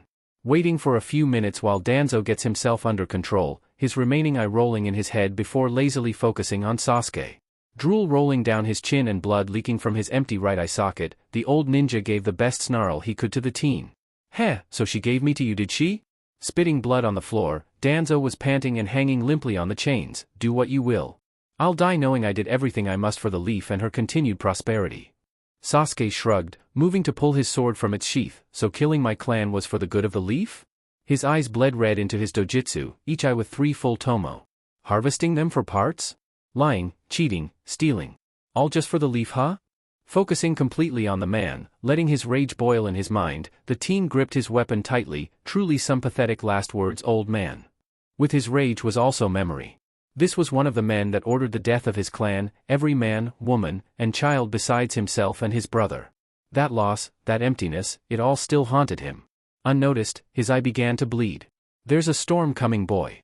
You won't be enough to hold it back.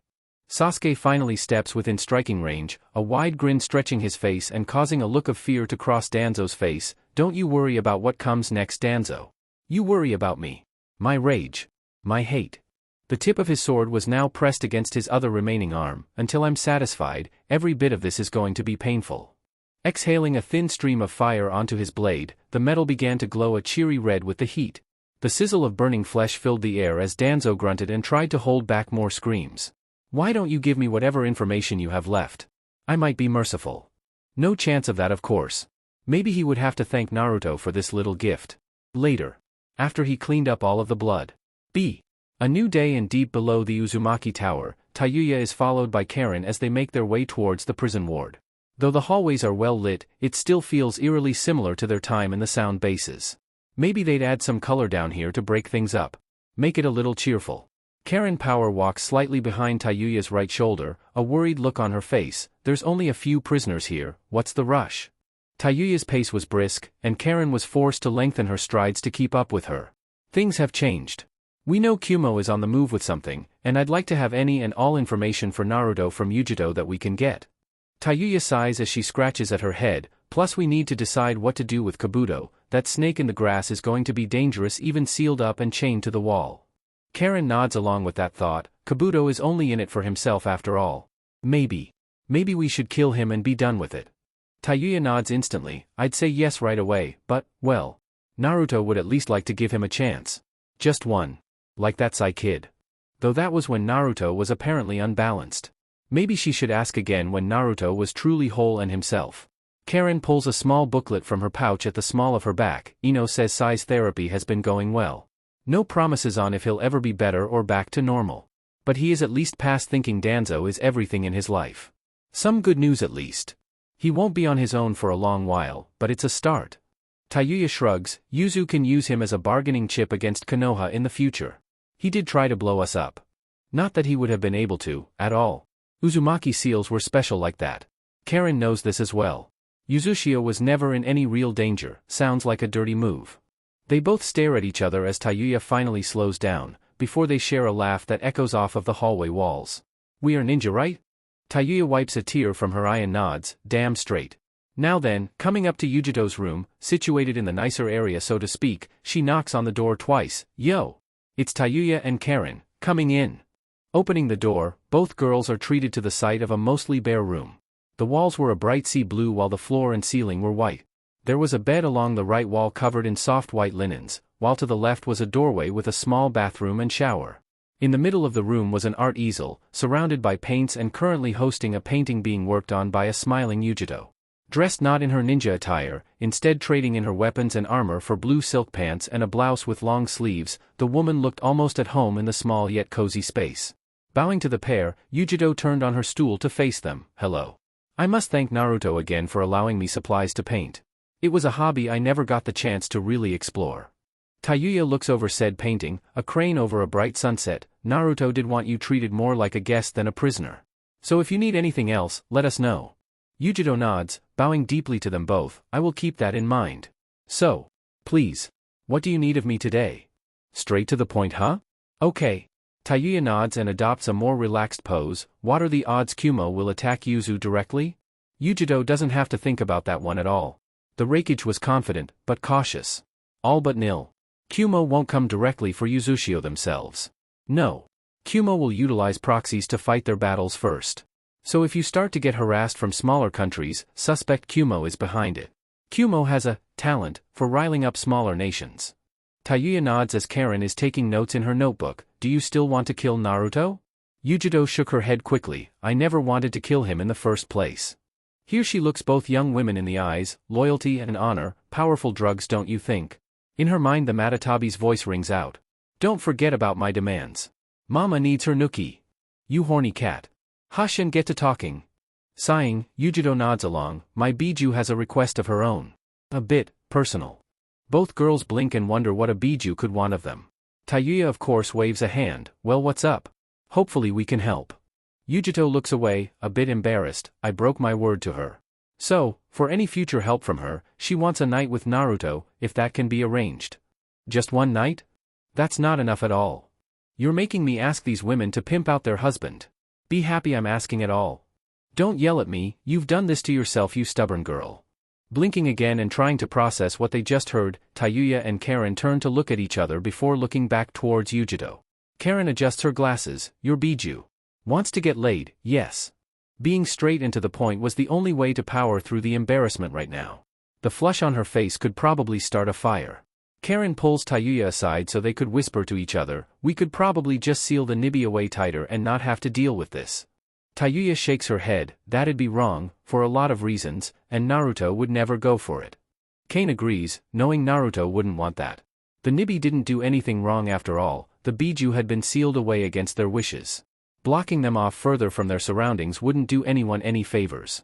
She turned back to Yujito to address her directly. Do you have feelings for Naruto? They should at least get the basics out of the way.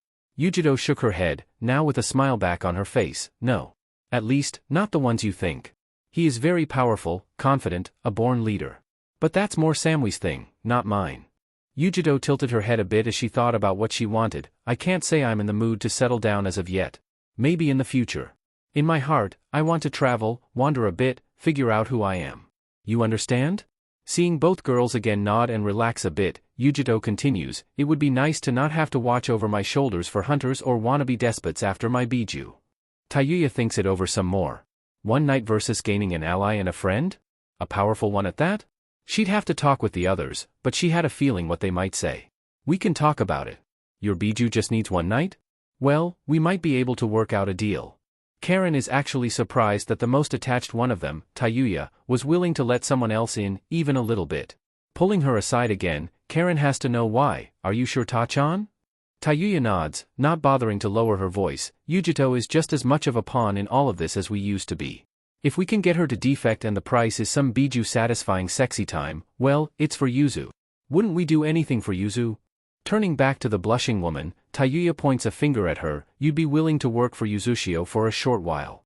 To pay back your debt to us? You know, for trying to kill Naruto in the first place? Yujiro doesn't have to think too hard about it, not really having any choice in the matter. Well, she could just die, she supposed. Again with that shit? Knock it off. Hi. And take the deal. I better get the best pawn curling night of my life. Hi.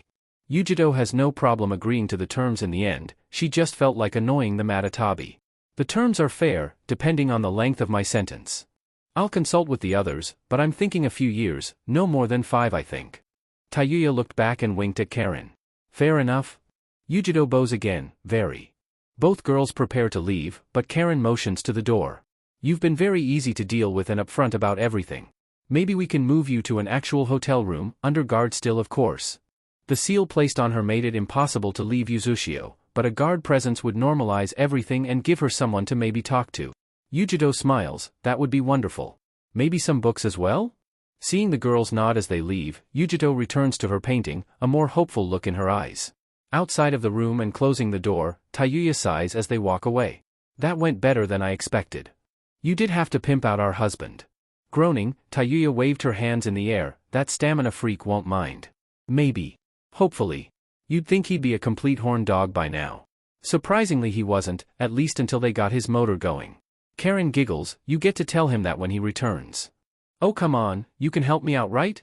Nope, you're in charge, not me. I can order you to. Try it, see what happens. Tayuya thought about that. Sure, Karen and Anoka both like to be ordered around a bit, but that was by Naruto and him alone. They certainly didn't take that from anyone else. Including the other girls. And they were the tinkerers of the group. Who knew what sort of payback they would dish out? Yeah, damn it, I get it. Still.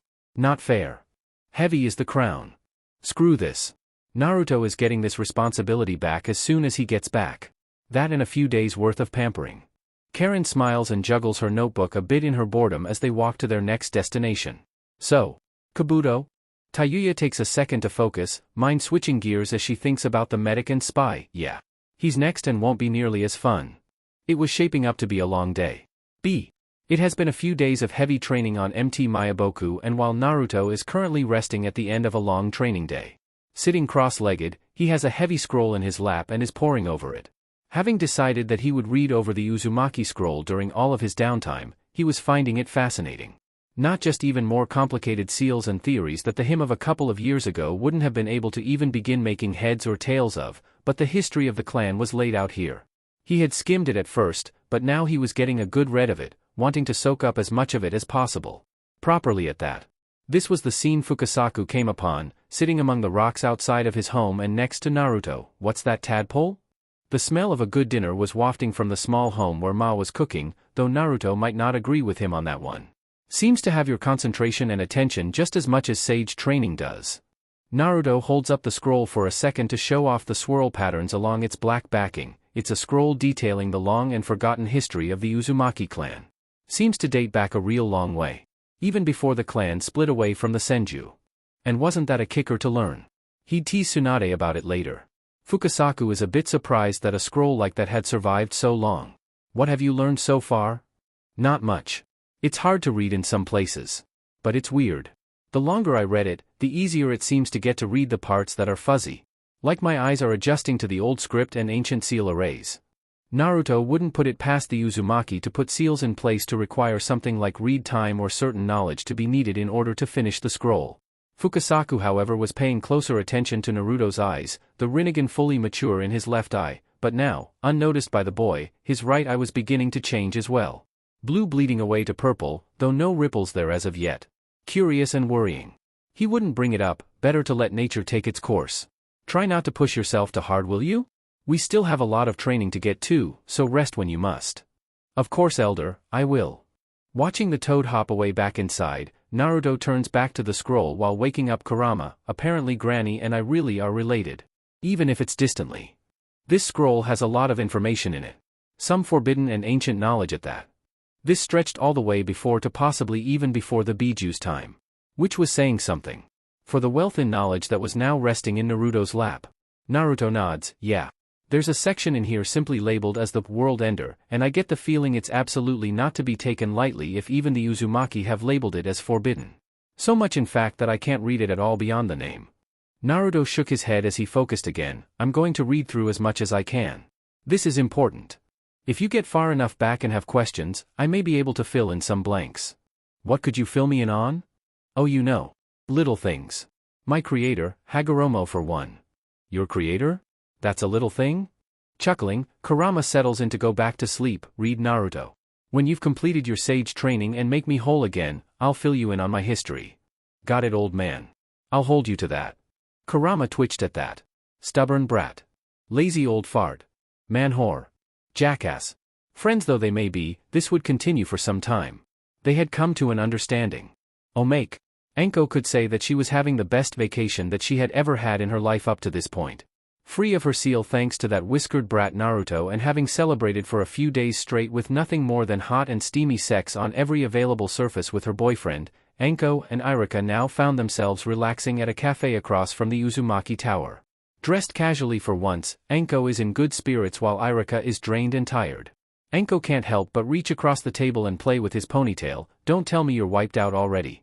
That was only what, 2 days, 3 max? Go away you succubus. I have to eat, recharge. Are you saying you give? And give up soul-shattering sexy time? No way.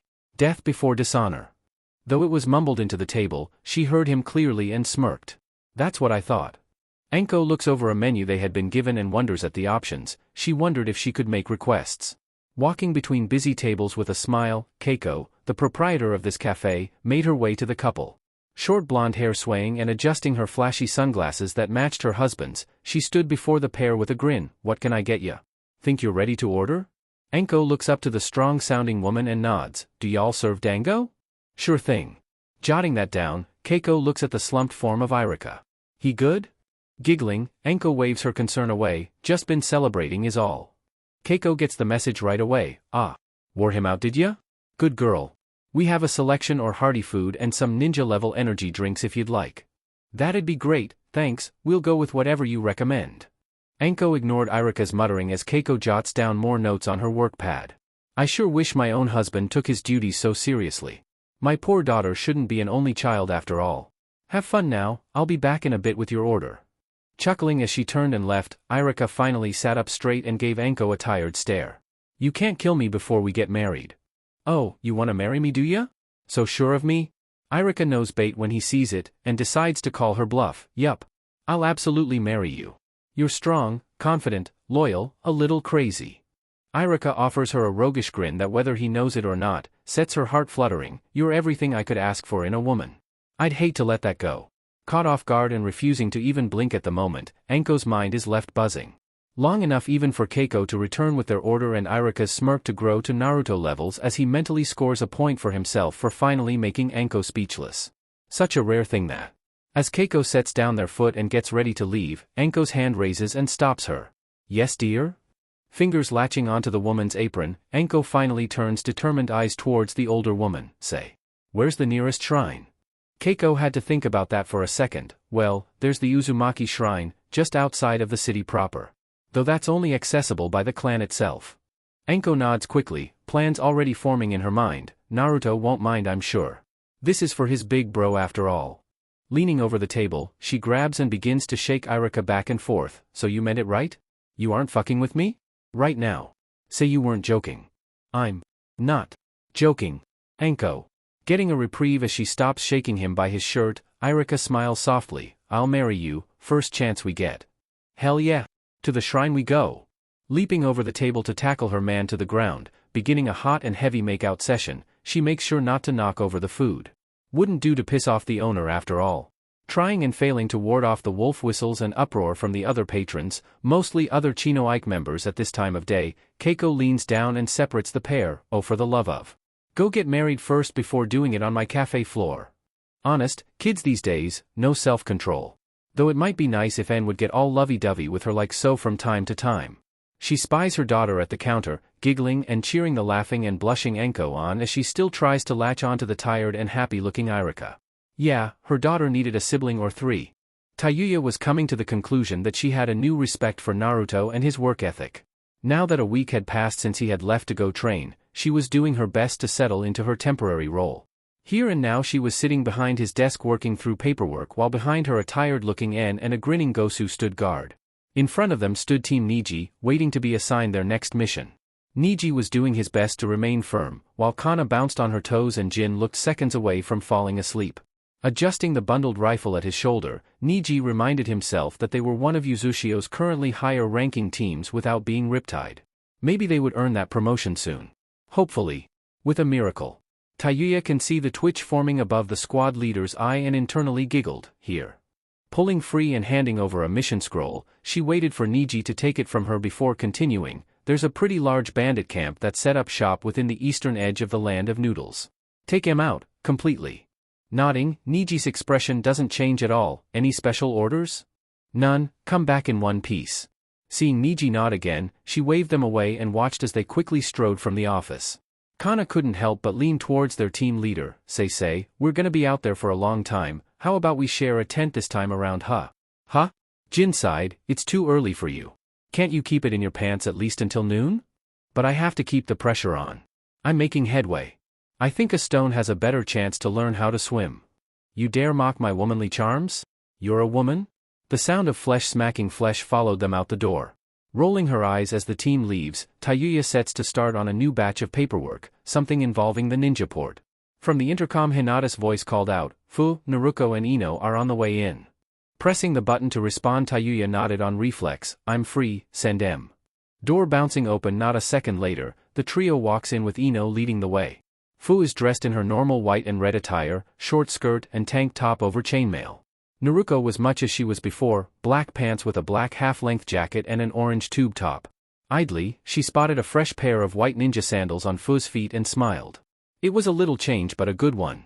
Ino stopped before the desk and saluted with a grin. How's it, Tayuya? Getting used to it yet? I will bury you somewhere in the coastal sands. Oh, touchy.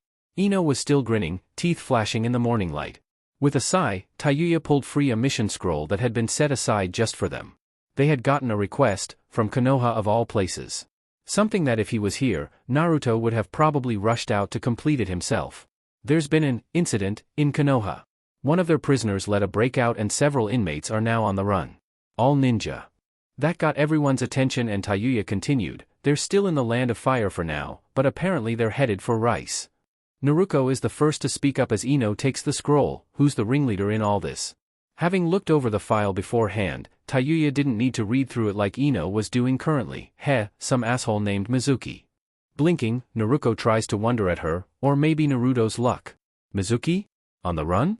And she got to go after him? The grin that blossomed on her face was feral enough to have Ino unconsciously edge away from her even if she couldn't see her. We supposed to bring him back alive? Nope. Capture if you want, kill if you have to. Just bring back their prisoner IDs if you do. Or some proof, you understand? Tayuya didn't let the mouth with too many teeth creep her out. That was Ino's headache. Remember, bring back their prisoner tags at the minimum. Naruto was nodding while mentally making plans and plots. Oh, don't worry. Mizuki is in for a treat and a half. Kukukuku.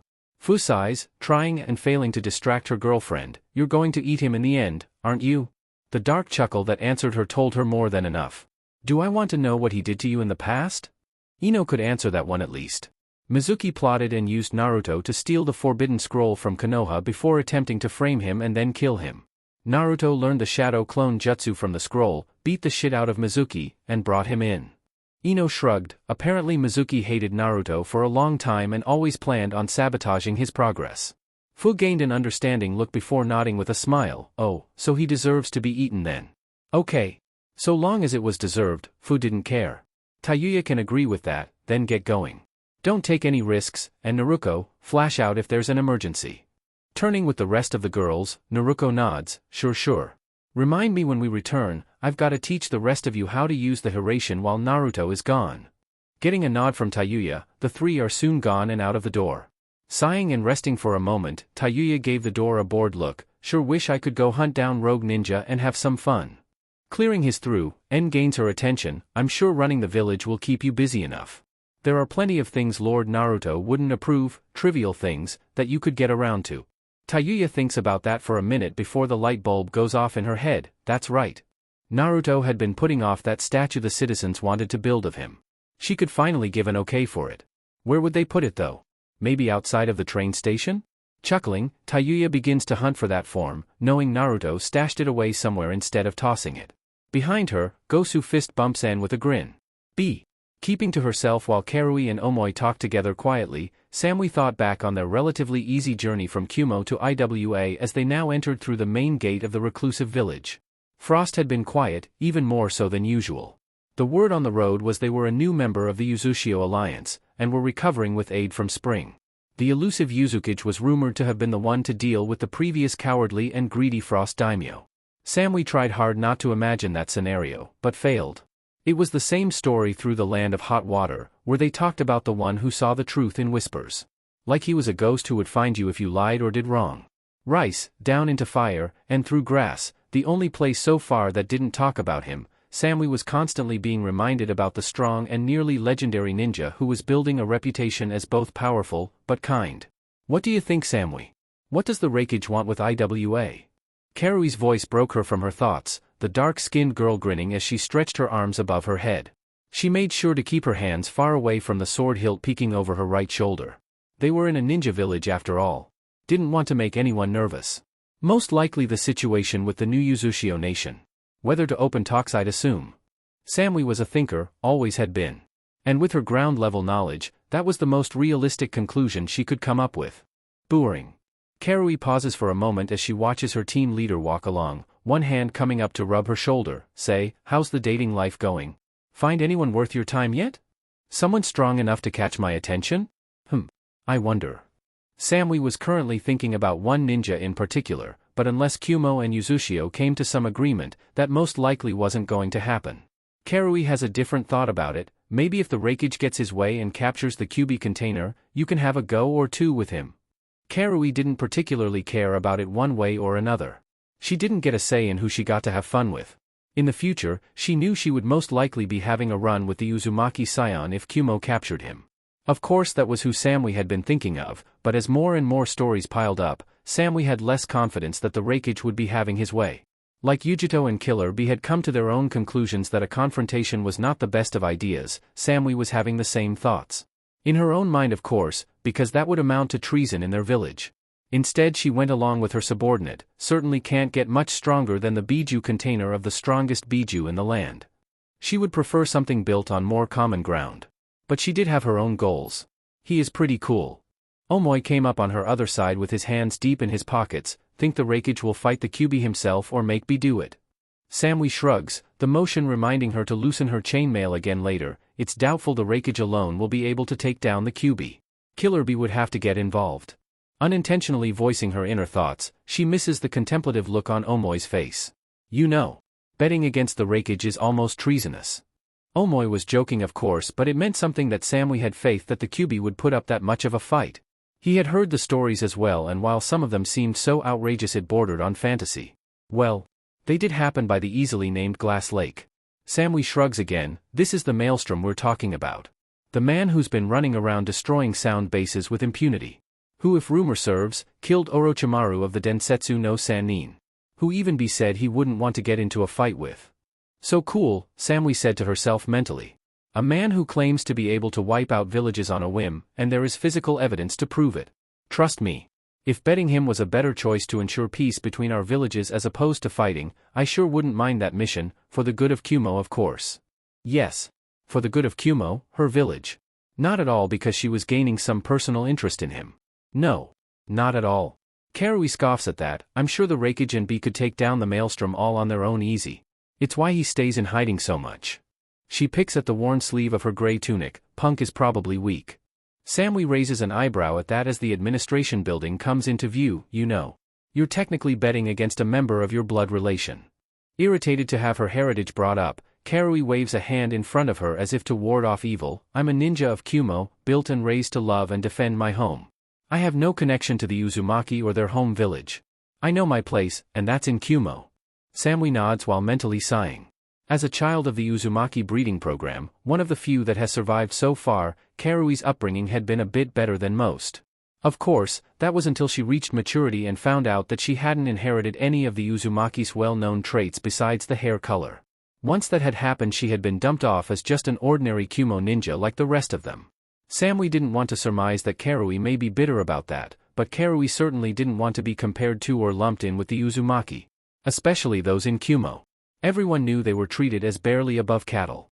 Reaching the building, Samui leads the way inside while being directed by internal staff. Let's get this over with so we can return quickly. Maybe if we're fast, we can stop off in the land of hot water like last time. Her back had never been better since that tracking mission. Too bad she couldn't take another like it. Karui pumped an excited fist in the air. Hell yeah, time off. Omoi rolled his eyes. You just want to be lazy. It was easy to dodge the fist that sailed his way, a grin on his face as he taunted Karui. Had to keep himself entertained somehow. Of course, making their way to the Tsuchikige's office and standing at attention after handing over the letter from the Raikage, Team Samui was bored out of their minds. Anoki takes his time reading the letter over, grumbling about impatient young men before finally scoffing and tossing the letter away. Well fine, ICA is his usual headstrong self. Better send you lot back with a real response then. Pen and paper out, Anoki gets to writing. IWA and Kumo have a joint interest for once, so I'll be agreeing to this tentative partnership for now. Even more now that they were unable to contact Rashi or Han. With both of their Jinchuriki missing, they needed some insurance. That gets a start from Omoi and Karui, while Samui mentally wonders at what the old man means. What was in that letter, she wondered. Mumbling to himself, Anoki kept right along with his writing. Let your Kage know what we'll be opening up regular communications from here on. Finishing his letter after a few minutes, he rolls it up and closes it with his personal seal before handing it back to Samui, who bows low to him. A warning as well. Anoki waits for Samui and the others to face him completely again. With this agreement, Kumo may be approached by a certain group bearing red clouds. Remind him not to be his usual self and to give them an audience. It's for the good of all of the elemental nations. Samui nods. Of course, Lord Tsuchikige, it will be as you say. See that it is. You're dismissed. Team Samui all bow before turning and leaving the office the way they had come. Samui was mentally going through what this could all be about while slipping the scroll into her clothes. IWA and Kumo were going to partner for something? A group bearing red clouds? Were IWA and Kumo going to team up for some campaign? It must be Yuzu then, as they were the only new variable to present themselves. That was unfortunate. Could the new nation stand up against two of the oldest nations combined? Karui speaks up as they reach outside. What was that last part about? A group with red clouds. Samui is still deep in thought and responds without meaning to. Akatsuki, a mercenary group currently on hire to anyone who can pay. They include members who are all legendary Nuke-nin from just about all of the largest villages short of Kumo. Missing as Karui and Omoi begin to talk back and forth about the group, Samui herself worries. Kumo would normally never work with such a group, so why now? What sort of path was her village taking, and was it worth it? Because this was turning into more than just collecting a Jinchuriki. Maybe Yujito would be back by the time they returned. Samui needed someone else level-headed to talk with. Groaning as he drops himself to the dirt, Naruto scrubs his head as Fukasaku calls for a break during their training. Currently situated on the bank of the training pools, Fukasaku walks away while rubbing his back and a curious Jiraiya sits nearby to watch on. You're going to run me ragged, tadpole. I need a break. Naruto grins and flexes an arm. I have a family to get back to, old man, so I'm in a hurry. Jiraiya can't help but chime in. All young men are in a hurry. Never fails. Fukasaku chuckles and points at Jiraiya. You weren't much different back then either, boyo. Ah, come on pa, don't bring that up. Grumbling as the old toad starts to cackle as he continues on his way, Jiraiya turns to Naruto as the boy summons the Uzumaki scroll. Goal or not, Naruto, this training can take years of effort. Even I'm still not perfect with it. Shrugging, Naruto settles in for his reading. Maybe I'm just built different. Just watch, I won't fail in this. Focusing on his reading, he misses Jiraiya coming over to look over his shoulder. What's this all about? Jiraiya was trying to figure out the seal and squiggles that passed for writing, but Naruto seemed to have no problem reading along. Must be due to his eye. Currently I'm reading about the Uzumaki clan and how they feared some great evil would return to the planet and that they were making plans to face it. It mentions techniques they developed to combat it, but I haven't gotten much further than that yet. Naruto was curious more than anything. A god tree? Energy conversion? Fruit of life? A jubi? It was all so fanciful it just couldn't be real. But here it was, in writing. Staring him in the face. It's real, kid. All of it. Well shit. Naruto grumbled mentally as Kurama confirmed it. Just what he needed, more headaches. Sounds like something I can blow up at least. For once, I agree. Jiraiya leans back to rub his chin. Do they say what the techniques are? Not really, it's fuzzy, hard to read. But I'm getting better with it daily. Which was true, even now he could read more than he could yesterday. Jiraiya notes Naruto's changing right eye and mentally chalks it up to that. It had to revolve around his Rinnegan. Maybe after your training is complete here with the Toads, we can take that world tour. Could be fun, after I check in with the girls and spend some time with them. Checking around the nations and building more allies wouldn't hurt after all.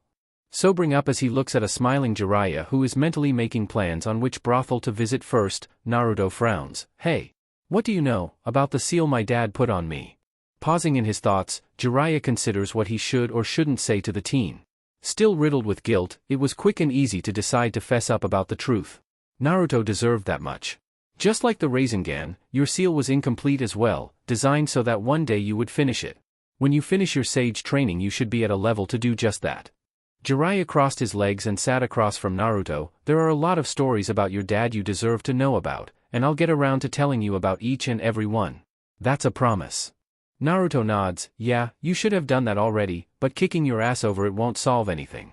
Seeing the hopeful look on Jiraiya's face, Naruto crushes his hopes right away. I'll just have Granny Tsunade do it for me. Brat, I thought we were having a moment. We are, just need to remind you that I can kick your ass. Hey Jiraiya boyo. Come here for a moment. Standing with a grunt, Jiraiya nods. Sure thing pa, what's up? Walking away, Naruto is left alone with his thoughts. He considers that his theory was correct in that the seal was meant to be finished. Kurama was intentionally split in half for a reason, which, with his knowledge of seals now, was most likely because having all of the Biju in a baby would have killed him. Not fun. But now older, and having trained hard, he could support the full weight of Kurama's chakra. You probably could have done that a while ago. You've strengthened and improved much faster than I ever would have dreamed of. Diving into his mindscape now that he had a minute, Naruto stood before Kurama. Well, I did promise I would become the strongest man alive one day. The strongest Biju deserves the strongest container. Brat, I've told you before, that's not necessary anymore. I know, how about? I'm going to keep getting stronger, to protect those that I love. I like that goal better. You with me then? Sure thing kid, right here by your side. Kurama pauses as he seems to think something over. I'm glad I decided to trust you, back then. I'm glad as well. You're a good friend Kurama. Kurama stares at the grinning Naruto quietly for a time, gauging him before holding up a fist between the bars of the seal. It's good to be able to call you a friend as well, Naruto. Coming forward, Naruto bumps fists with Kurama. Just you wait, we've got a lot of crazy shit to get into. Jiraiya and Fukasaku have paused, vision drawn to Naruto who looked for all purposes to be meditating at the moment, sitting crossed-legged while poring over his scroll. Eyes closed and breathing deep, his body was glowing just slightly orange. Jiraiya leaned closer to the elder. Is he supposed to be doing that? Fukasaku shakes his head before a thin smile graces his face. No. But it's a good step in the right direction.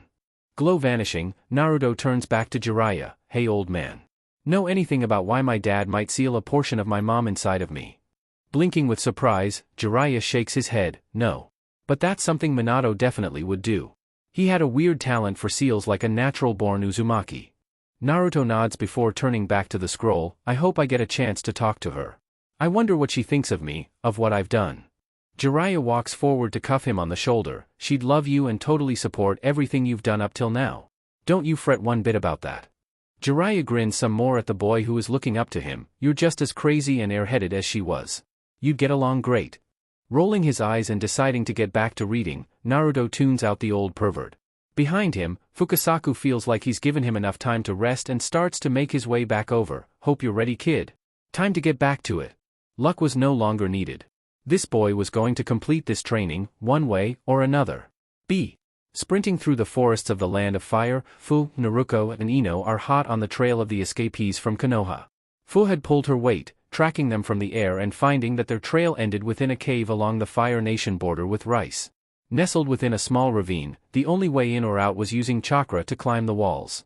Dropping from the trees and making their way to the edge of the cliff, Ino frowns as she considers what to do. I know we're calling this a mission, but this is also so Naruto can get her chakra boosted back to full. Ino tries not to think about what might be happening in a minute, but shrugs and decides these convicts deserved what they were about to get. Especially Mizuki. Fu makes a face and slightly sticks out her tongue while Naruko steps forward while cracking her knuckles. Might be best to let me go it alone from here. Rather you not see what I'm about to do. Fu places a hand at Naruko's elbow, forcing her to pause. Are you sure you won't need any help? Naruko shakes her head, senses pushing out to track her targets. They're in a cave where it's going to be super dark. The perfect place for someone like me. Naruko thumps her chest with her other hand. I'm not Naruto. I have my own way of messing with people. Ino nods while standing and putting her hands on her hips. All right. We'll stand guard and wait here. Make this quick so we can get back to Uzushio. Naruko gives Fu a quick hug before descending the ravine wall. Gotcha. I'll be back before you know it. Focusing some as she walks calmly towards the cave entrance, she considers her options. She needed to conserve chakra, so heavy fighting was out of the question. But she had to subdue several people all at once. How could she accomplish that? Touching down after feeling no one was near the mouth of the cave, Naruko walks her way inside and into the dark. Within a few meters she's shrouded in darkness and the idea hits her. Using her wind nature affinity that Naruto had trained to its highest potential, she begins to pull the very air from the cave itself. This was probably the safest way to do this. Small enclosed space with no exit? Well, humans needed to breath but she sure didn't.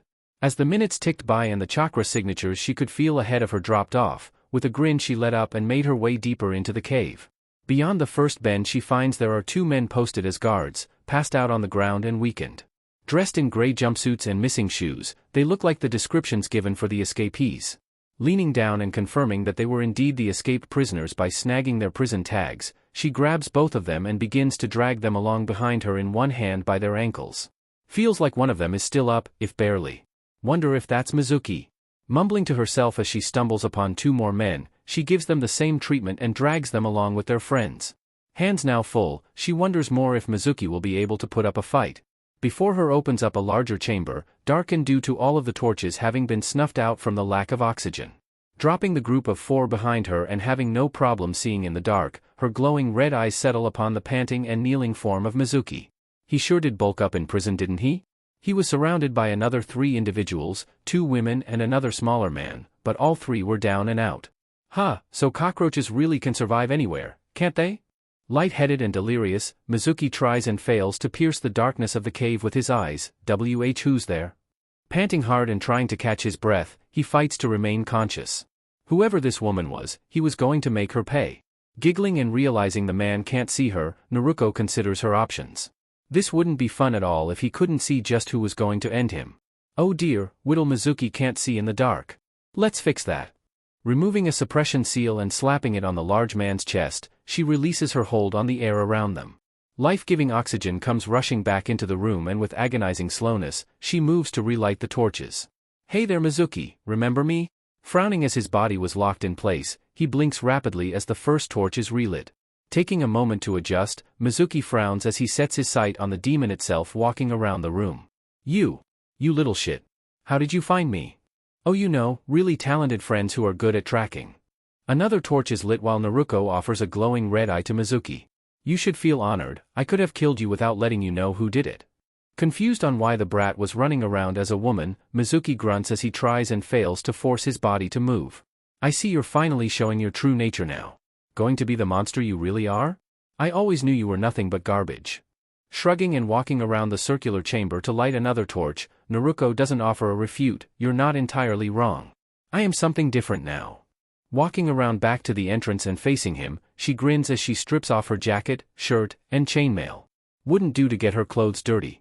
I changed a lot since the last time you've seen me. Smirking, Mizuki's mind goes in a complete different, and wrong, direction as the expanse of young perky flesh is offered before him. Is that what this is all about? You really went through all of this to make a pass at me. Scoffing, Mizuki smirks. I'm flattered. Really? I wouldn't mind a taste of you before I kill you. Unless you're good, I might keep you around. Naruko begins to make her shift, luxuriating in watching the naked lust on Mizuki's face melt away into abject horror. Smiling wider than any human could ever hope to, hair lengthening and thickening into tendrils, her eyes glow brighter than the dim torchlight around them. Oh no Mizuki-sensei. No. No. No. Voice deep and guttural at the end, she enjoys the quiver Mizuki's body makes. Stalking forward slowly, she watches as Mizuki soils himself even frozen as he is. WHWHWH what the fuck? What are you? Monster. Stay away. Stay away. Chuckling darkly, Naruko hauls him closer to her with her hair, mouth and chest beginning to open. What's wrong, Mizuki? I thought you wanted a taste. A tongue, long and wet, trails along his cheek. Are you afraid? Mizuki has tears trailing down his cheeks as his mind is locked on those demonic glowing red eyes, quickly losing himself to madness. I asked you a question, are you afraid? A scream echoes out from the cave, where outside Fu and Ino can just barely make it out. Ino has settled into a squat, finger trailing in the grass as they wait. She better make this quick. It's boring just sitting and waiting. Looking over at Fu sitting at the ravine's edge and kicking her feet in the air over the chasm, Ino voices her own concern. Are you worried? About Naruto, that is? Fu shakes her head quickly, green hair flying this way and that. No. Naruto only does this to bad people. And I know she isn't a monster. If anything, it's like nature. Like a wolf eating a deer. Ino chuckles. Naruto might like that description. The idea of Naruto being more in tune with nature was an odd one. Maybe they could ask Yugo about it. He did naturally use nature chakra after all. Fu nods. My Nachan is the best. I wish I could keep up with her. Her, you, everyone is so strong. If I didn't have my Biju, where would I really be? Ino shuffles her way over to the other girl, sitting next to her and nudging her shoulder with her own. None of that now. I'm sure if you ask, all of us would be willing to train with you. And if you're worried, I'm sure Naruto would have a blast training with you too. He's a freak like that. I don't know how much it would help, but I should give it a shot. He is carrying the strongest Biju after all. Plus, Naruto was Naruto's big brother. It'd be best if Fu got along with him as well. She should spend time with him, get to know him. Ino nods. Don't worry, yeah, he's big into explosions, but he does know how to fight normally. He can help you out.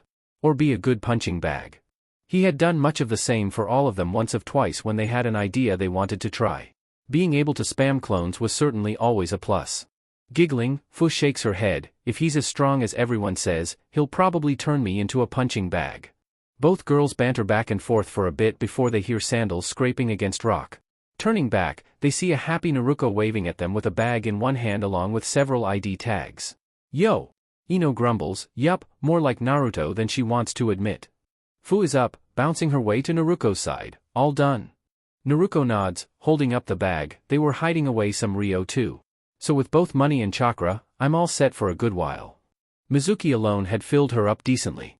The others had been like a good desert. She should last for a few months if she didn't have to fight or anything. Ino is up next, already making her way back to the trees. Good to hear. Let's get back then. We'll probably keep you within Yuzushio then so you don't tax yourself. Fu giggles and latches onto Naruto's free arm. You're such a good little chakra vampire. Naruto leans into the woman she loved. Oh, don't worry. Here she whispered into Fu's ear, I'll show you how good of a vampire I am later on. Ino shakes her head as she jumps away. Kami, get a room. Naruto and Fu jump after her. We plan on it. Naruto latches onto Ino and they flash away. Back to Yuzu for some deserved rest. B. Standing before the Mizukage, Ao is reading off of a clipboard a report from a scout squad that had returned from one of the surrounding islands. In short, there have been strange rumblings and chakra flares from the last battle site of Yagura Karatachi. Nothing has been found yet, but all scout squads have reported that same feeling of unease when they enter the area. Mei nods, leaning back in her chair and thinking quickly, could the Sanbai already be reforming? So quickly? No sightings of the tailed beast? None as of yet. But it is most likely that the Biju has returned. Seeing Mei's frown deepen, Ao poses his own question, will we attempt to retrieve it and reseal it into one of our ninja? Shaking her head firmly, Mei rebukes that right away. No. I won't continue that vulgar practice. Never mind that we don't have the resources to do so or a Jinchuriki candidate. No. Mei thinks more. What could they do about this? If word got out, that would mean another country, like Kumo, coming in and trying to capture the Sanbai for themselves. Well, they were building an alliance with a nation that was gifted with sealing. I'll give Yuzushio a call. In order to build trust and repay some of the sins of our past, we'll let them handle this. Ao was a bit shocked with Mei's decision, even if her points about their ability to seal the monster were valid. Is that wise, my lady? Nodding, Mei smirks. Thanks to the revival of the Uzumaki and the rebuilding of Yuzushio, the age of relying on the Jinchuriki to be the balance of power might be at an end. No. I'd rather make moves to secure our allies and friendship than try to play for power right now. Ao bows deeply. As you say, my lady. Will you require anything else? Not for now, you're dismissed, Ao. Seeing the stern man turn and leave, Mei relaxes a bit as she considers her options. Send a messenger? No. This was urgent. Turning and standing, she walks to a dark monitor along her wall and keys a few buttons on a keyboard below it. Typing away, the monitor comes to life, giving off dull blue light before with a few more key presses a surprised Tayuya is there displayed before her. Hello there. I'm looking for Uzumaki-sama, the Uzukage. Tayuya nods. This is his office but he's away for some business, I'm standing in for now. I'm Tayuya Uzumaki, remember me? Ah yes, hello sister, are you well? Never hurt to drop a few hints along the way. As well as we can be here. Always busy and never enough time. Tayuya chuckled and waved a hand to dispel Mei's worry. I'm good and so is everyone else. What's with the call? Something urgent? Mei takes a minute to consider how she should word things before nodding. Yes, well. We here in Kiri need your particular skill set. The Sanbai has reformed. Mei winks at her. I'd consider it a big favor if the Uzumaki could lend a hand in this. You could even consider the Biju yours if you capture it. Tayuya's eyes widen and she blinks rapidly. You don't say. Okay big sis, tell me more. Internally smiling and doing a dance, Mei externally crosses her arms. I'll send the detailed location, but within one of our islands our scouts have reported massive disturbances. Chakra flares that no human could hope to be responsible for. Tayuya nods. A Biju on the loose could spell some serious trouble. Tayuya closes her eyes as she seems to think on it before resolutely staring at Mei. I'll send 2 teams over. You can give them details and the location once they arrive. Thank you, the help is appreciated. Mei smirks just a tad. It would be nice if Uzumaki-sama could stop by for a visit sometime. I'm sure he would love to visit the Land of Water at least once. Sighing and getting the unspoken message, Tayuya nods. When he returns I'll pass along the message. I'm sure he'd love to visit Kiri for a meeting between Kage. Splendid, we'll be in touch.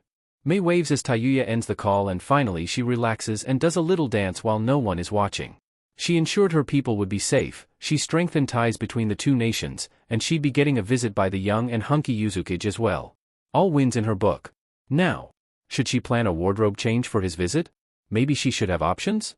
A good kunoichi fought with all of her available assets after all. And love was a battlefield all its own. Omake, having gotten used to life within Uzushio, Deidara considered himself adjusting rather well. Deidara was a lot of things and knew that not all of them were good. So during his probation it was a bit of work to have to be personable in order to gain some trust. However, between his offering to the Uzumaki monument and his praise of Lord Naruto, the populace was warming to him quickly. That said, he was ever so surprised to find himself in a school setting, standing before ninja hopefuls, as their sensei mentioned that he was an explosive expert and part of his community service was to come and answer questions. Tayuya had had a rather vindictive smirk on her face when she had assigned him this mission, stating plainly that if anything happened to any of these children, she would personally stomp his shit up his ass and out of his mouth. He didn't want to consider how that could be physically possible, nor was he going to question if she could do it. Any woman attached to Lord Naruto had to be amazingly strong. That was a deterrent enough. So class, you are to be on your best behavior, ask your questions promptly and speak clearly. And do not, under any circumstances, pull your usual antics. Face firm, the rather tired-looking mid-30s man turns to Deidara. They're yours. Deidara steps to the center of the teaching stage, standing before the raised rows of 30 students. Deidara notes Gosu in the corner, who apparently was oddly suited to dealing with Deidara he had been told, but shrugs as the former Akatsuki member planned to do everything he could to stay here in Uzushio. Indeed you-sensei is correct. I am an explosive expert. Though I like to think of myself as more of an artist than just an expert. Hands fly in the air, and Deidara picks first a hyper-looking brown-haired girl wearing a green jumpsuit. We heard a rumor that Uzumaki-sama started out by modifying explosive notes and then making his own. Would you say that's a good way to start as opposed to using chemical means? Blinking at the very astute question, Deidara nods firmly. Learning how to make your own explosives in any form is the groundwork for becoming an explosives expert. I myself have the explosion release, but I still took the time to learn how to make chemical explosives in the beginning. So, to answer you. Depends on what you want to do. Do you want your art to be based on seals? Or volatile chemicals? Both are valid and worth your time. More hands fly in the air, and Deidara picks out a boy near the center of the room wearing dark blue goggles. Nay, they say you can use seals to pack away tons of explosives to be used all at once. Can you do that? Yes, though my explosives are a little different. You can seal away all manner of explosive types in order to use them on a whim. More hands and another pick, a cocky-looking girl with short blonde hair cut in a pixie bob leveled bright purple eyes towards him. Have you ever exploded a man into pink mist? The uproar from the rest of the students was deafening and the tired teacher tried and failed to restore some order. Deidara on the other hand had shining and bright eyes watching the chaos unfolding in front of him. Perhaps this was what Lord Naruto was trying to show him. This was a room full of the next generation of explosion users. A class full of malleable little minds that would all use explosions to express themselves. Suddenly much more into it and ready to impart his own flair on the lesson, Deidara begins to show off. A flitting explosive bird leaves his hand, exploding high above everyone and leaving the room quiet. Deidara can't help but grin at the happy-looking children before him who are directing odd gazes towards him. I promise. With my help, you all may just become flashy explosion experts just like Uzumaki-sama. Collectively deciding that this was their new favorite guest teacher, the class all roar in approval. Hi Deidara-sensei. Puffing his chest out with pride, Deidara grins and nods. Deidara-sensei. I like that. Yeah. Above him, Gosu sighs and begins to wonder if this might have been a bad idea. One Naruto was enough. Naruto and Deidara together was cause for world-ending concern. Giving one of them the ability to make more of themselves? Oh no. He'd be petitioning for Deidara to do something, anything else than this before the day was over. The toads of MT Mayaboku had gotten used to the hours upon hours of flesh-smacking flesh and youthful screams of an exuberant young man in training. Thankfully for their sanity today they were given a reprieve. Now beginning to get the hang of drawing in natural energy and molding it properly with his chakra and achieving sage mode, Fukasaku had instructed him to spend as much time as possible within that form. So today he had plenty of time to dive into the Uzumaki scroll and learn as much as he could. Leaned against a sleeping Gamakichi who was against his back, while ignoring one of his smaller and younger cousins sleeping in his hair, Naruto continued his training in peace. I wonder how everyone else is doing. Thinking to himself while pausing in his reading, Naruto considers things. Jiraiya had returned to Konoha a few days ago, wanting to check on things he said, though Naruto was sure it was to bug Tsunade and be a pervert. Naruto had wanted to send clones to check on Uzushio and the girls, but Fukasaku had expressly forbid that. What would he do if he learned of some event back home? It would break his concentration or worse might see him quit so he could go run to the rescue. No. Naruto needed to be fully mentally here. Which left the teen a little anxious. But, he did have to admit that his recent training had helped him understand some things better. First, he had figured out the full reason for his recent mood imbalance. With Naruto born and now her own person, his yin and yang chakra mix was off, much like Kurama's own. It would even out over time, or, he could regulate it himself, whichever one happened first. Kurama grumbles from his mind, "You're thinking too loudly. Shut up.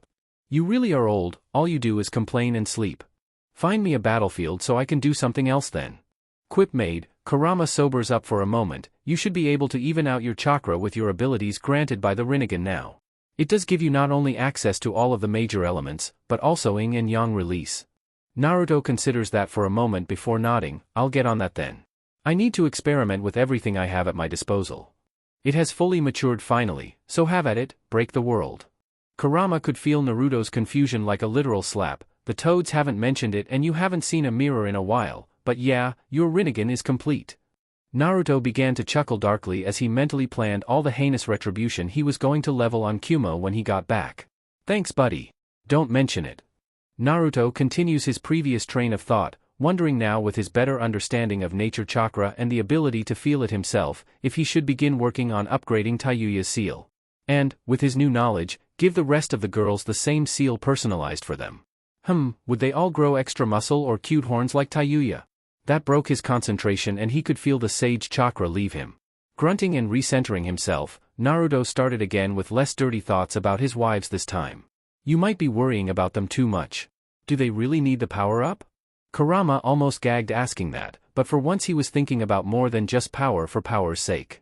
Becoming the strongest also means permanently having a target on your back.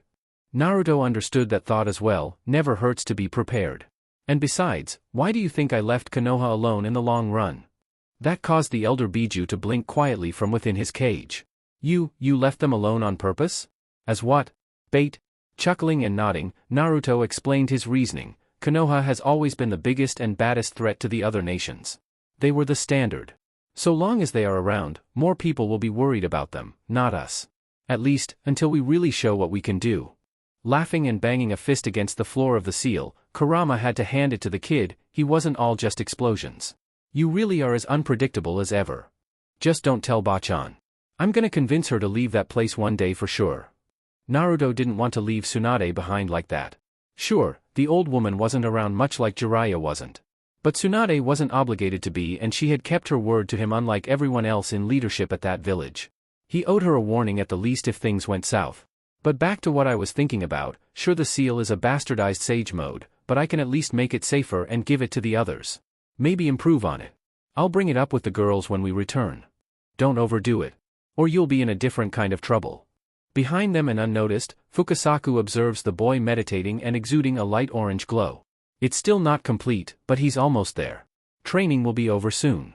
Mumbling to himself, the elder is mightily impressed with the work ethic of the young teen.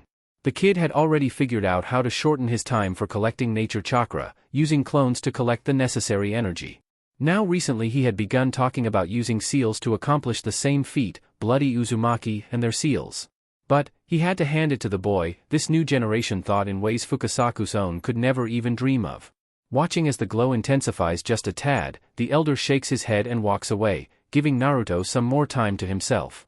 Kurama however has to mention something to Naruto, wondering if the boy had noticed it himself. You know, as strong as you are now, you're just about a mini Biju all on your own. Oh yeah? Naruto felt about himself, reaching deep within the ocean that was his chakra. I haven't been fighting lately, so I guess I didn't notice. You could probably one-shot Shikaku as you are now, without your seals. Which was a mighty large improvement over the boy who had first changed his path in life by walking into a library all that time ago. What was it, 3 or 4 years now? Outwardly Naruto grins, canines sharp as his adrenaline pumps. I wouldn't mind being counted among you and your kin. I'd consider it an honor. Kurama nods, I wouldn't mind calling you a brother as well, brat. Even if you're just another horny monkey most days. Want me to stop? Never said that. Kurama considered cutting himself off from whatever pleasures he could get and shivered. No thank you. Life was great right now. It was evening in the land of water, and Riptide Team 2 was on the hunt for the Sandbai. Hinata, Ino, Karen and Anoka were together this time, Tayuya still stuck back home while the foursome got to take on this particular mission. Having been updated by the Mizukage and given the general area of where the Biju should be, they were traveling through a misty forest while keeping their guard up. Because while Shurikiri wanted nothing to do with the beast, not wanting another Yugura incident, they weren't the only ones out looking for it. May had warned them that Kumo had been sniffing around and of course Konoha might be in the area as well. Karen, hair tight in a bun and glasses covered by goggles on the off chance she had to hit the water, grunted as they sprinted along, did we really need all 4 of us for this? Me and Anoka are more than enough for the Sandbai with our chains. They had been training and practicing non-stop recently and considered themselves well improved. Today would be a good field test of that. Ino shrugs, the Sandbai isn't the big worry of the day. Everyone else is. Hinata and I are your guards while you seal it away for us to take back home. Which was why they were in a hurry. Get in and get out as quickly as possible. With any luck they could sneak through without encountering anyone. So don't worry. I've got your backs. Hinata mirrored her thoughts as well, we'll be taking care of you and making sure no one interferes. She hoped no one from Konoha showed up, she'd hate to have to get rough with them. Kumo on the other hand? Anoka sighed as Hinata began to chuckle darkly. I think Hinata been pumped full of a little too much Naruto-kun. Maybe this time away will fix her. Ino shook her head, Naruto has thoroughly knocked her marbles loose, there's no saving her. I can hear you, you know that right?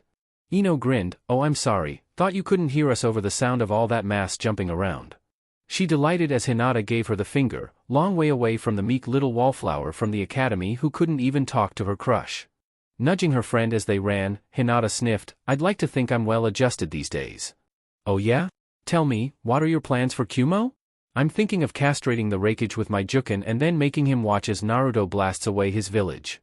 The 3 remaining girls all looked at each other, before a quiet Karen gave her a thumbs up, Uzumaki approves. Ino sighed, I can't be the only sane one left. I can't. Karen giggled as her senses began to tingle, don't act like you haven't been planning on scrambling the man's brain until he thinks his name is Mud.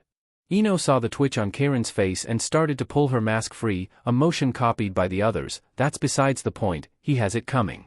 Karen nods, blue Hanya mask in place which was copied by Anoka in order to boost their barrier-making abilities, 3 signatures ahead, 1 at least high Jonin, 1 low Jonin, and someone maybe Chunin? It's an odd chakra signature. As the group sensor Nin, Karen had been on alert since leaving Kirigakure proper. Ino nods, the Kiri Nin have a low presence here, so don't expect any help from them. They really do want as little to do with the Sanbai as possible. Hinata sighs as she activates her eyes behind her OK mask, thinking about it. Kumo is the closest major village. They would be the first ones available besides us to come and try to steal the Biju. They would also have the most motivation outside of Konoha. Still keeping to the trees though they were beginning to thin out, Karen speaks up as her mind begins to find some of the area familiar. There might be another problem. Feeling everyone else's eyes on her, she kept going. Sound had a base out here. Don't know what happened to it and we never had the chance to come and raid it. Slipped our mind since it's a smaller base. Ino nods at that. Any real chance we'll have a problem with them? Karen shakes her head immediately. No, well. She thought about the sound base that had been raided by Kumo previously and cursed, unless Kumo came and raided this base as well. That might throw a wrench in things. Then they'd have people to spare to seal away the Sanbai. Ino sighs at that. We already know Kumo doesn't consider anyone not of Kumo anything more than a tool, so I wouldn't put it past them to sacrifice a lot of lives if it meant getting the Sanbai. Hinata grunts, just another horrific reason as to why we should level that village as soon as Naruto returns. Agreed. That the word was said by 3 other women nearly at the same time sent them all into giggles before they focused again. They crest the top of a hill, tree cover thinning even more and forcing them to the ground where they could see a group of 3 less than a few hundred meters away from them. Consisting of 1 man, a woman and a young boy, Hinata can see a Kumo headband on the man and none on the other 2. The man is from Kumo, can't see an affiliation for the other 2. Ino leans close to Hinata. Can we go around, avoid them? Karen shakes her head. I can feel the Sanbai, it's directly ahead. No detour to be made. Anoka comes to Karen's other side. So it's a fight then? Ino nods. We could always try negotiation. Maybe if they see they're outnumbered they'll leave. You know they won't. Hinata mumbles from Ino's side. The blonde can't help but nod as they all stand. I know. Can't hurt to try though. By this point, all of the Uzumaki felt like no matter what, they had an advantage no one else could match. So why worry? The group restarts forward, drawing the attention of the other ninja ahead of them. Within seconds they were within speaking distance of the other group and coming to a stop before them. The other 3 on guard while the Riptide team was less so. Ino continued to take the lead. Look, I'm gonna get straight to it. You're from Kumo, yeah? The man nods slowly. Dressed in Kumo's typical grays and purples, he was a dark-haired but bright-eyed man well-muscled in his 20s. On his back was a long straight sword with the hilt peeking over his left shoulder. My apologies ladies, yes I hail from Kumo. My name is Juno the Sharp. He eyes all 4 of them up and down before frowning. Uzushio is a long way from here. Mighty lost, you are. Hinata leans in to whisper to Ino. The boy has a collar that's saturated with chakra and laden with seals. Some of which are explosive. Leaning away as Ino subtly signals with a finger, Hinata keeps an eye out for traps around them. Ino can't help but grin behind her mask. Funny. We got an invitation to be here from Kiri. Somehow I don't think you've gotten the same. Hinata picked up where Ino left off, seeing Juno edge forward slightly. It's a wonder what a Kumo nin could be doing here. With what looks like captured nin under his control as well. Curious that. Juno frowns, turning halfway to his followers. Leave us, complete your mission. You know what will happen if you try to run Guren. Make sure you and Yukimaru don't disappoint me further. The woman, dressed in a heavy coat tied closed with light rope and long brown pants with her blue hair tied up, bowed lightly to him. As you wish. Come Yukimaru, we have work to do. The long-haired blonde boy dressed in clothes matching hers nodded from next to her, and both began to sprint away. Stepping further into the path to block the Riptide team, Juno grins while edging his hand up to his sword. You'll have to get through me to get to them. Kumo will have the Biju. His sword comes free. I'll be more than enough for you Uzushio scum. Stepping forward alone, Hinata waves the others away as well. I'll take him, you 3 go on ahead.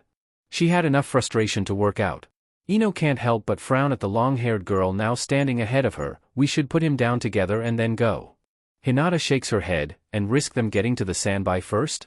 Don't worry, I'm more than enough for this one. Ino watches the firm stance of Hinata for a moment longer before nodding and turning to Karen and Anoka. Let's get a move on. Hinata will catch up. Hinata turns back to them and gives them all a thumbs up. Don't worry, I'll make this plenty flashy. Ino sighs as Karen and Anoka begin to sprint away. Don't pull a Mr. 9 please. Then she was off and away, sprinting after her sister wives. Juno frowns and attempts to intercept the trio trying to leave, only to be intercepted by the faster Hinata. Sword being deflected by a gauntlet-covered hand, he got the feeling the woman before him was grinning. I'm going to take my time slicing you apart. Hinata shrugged, lowering her stance a bit more. You'll try.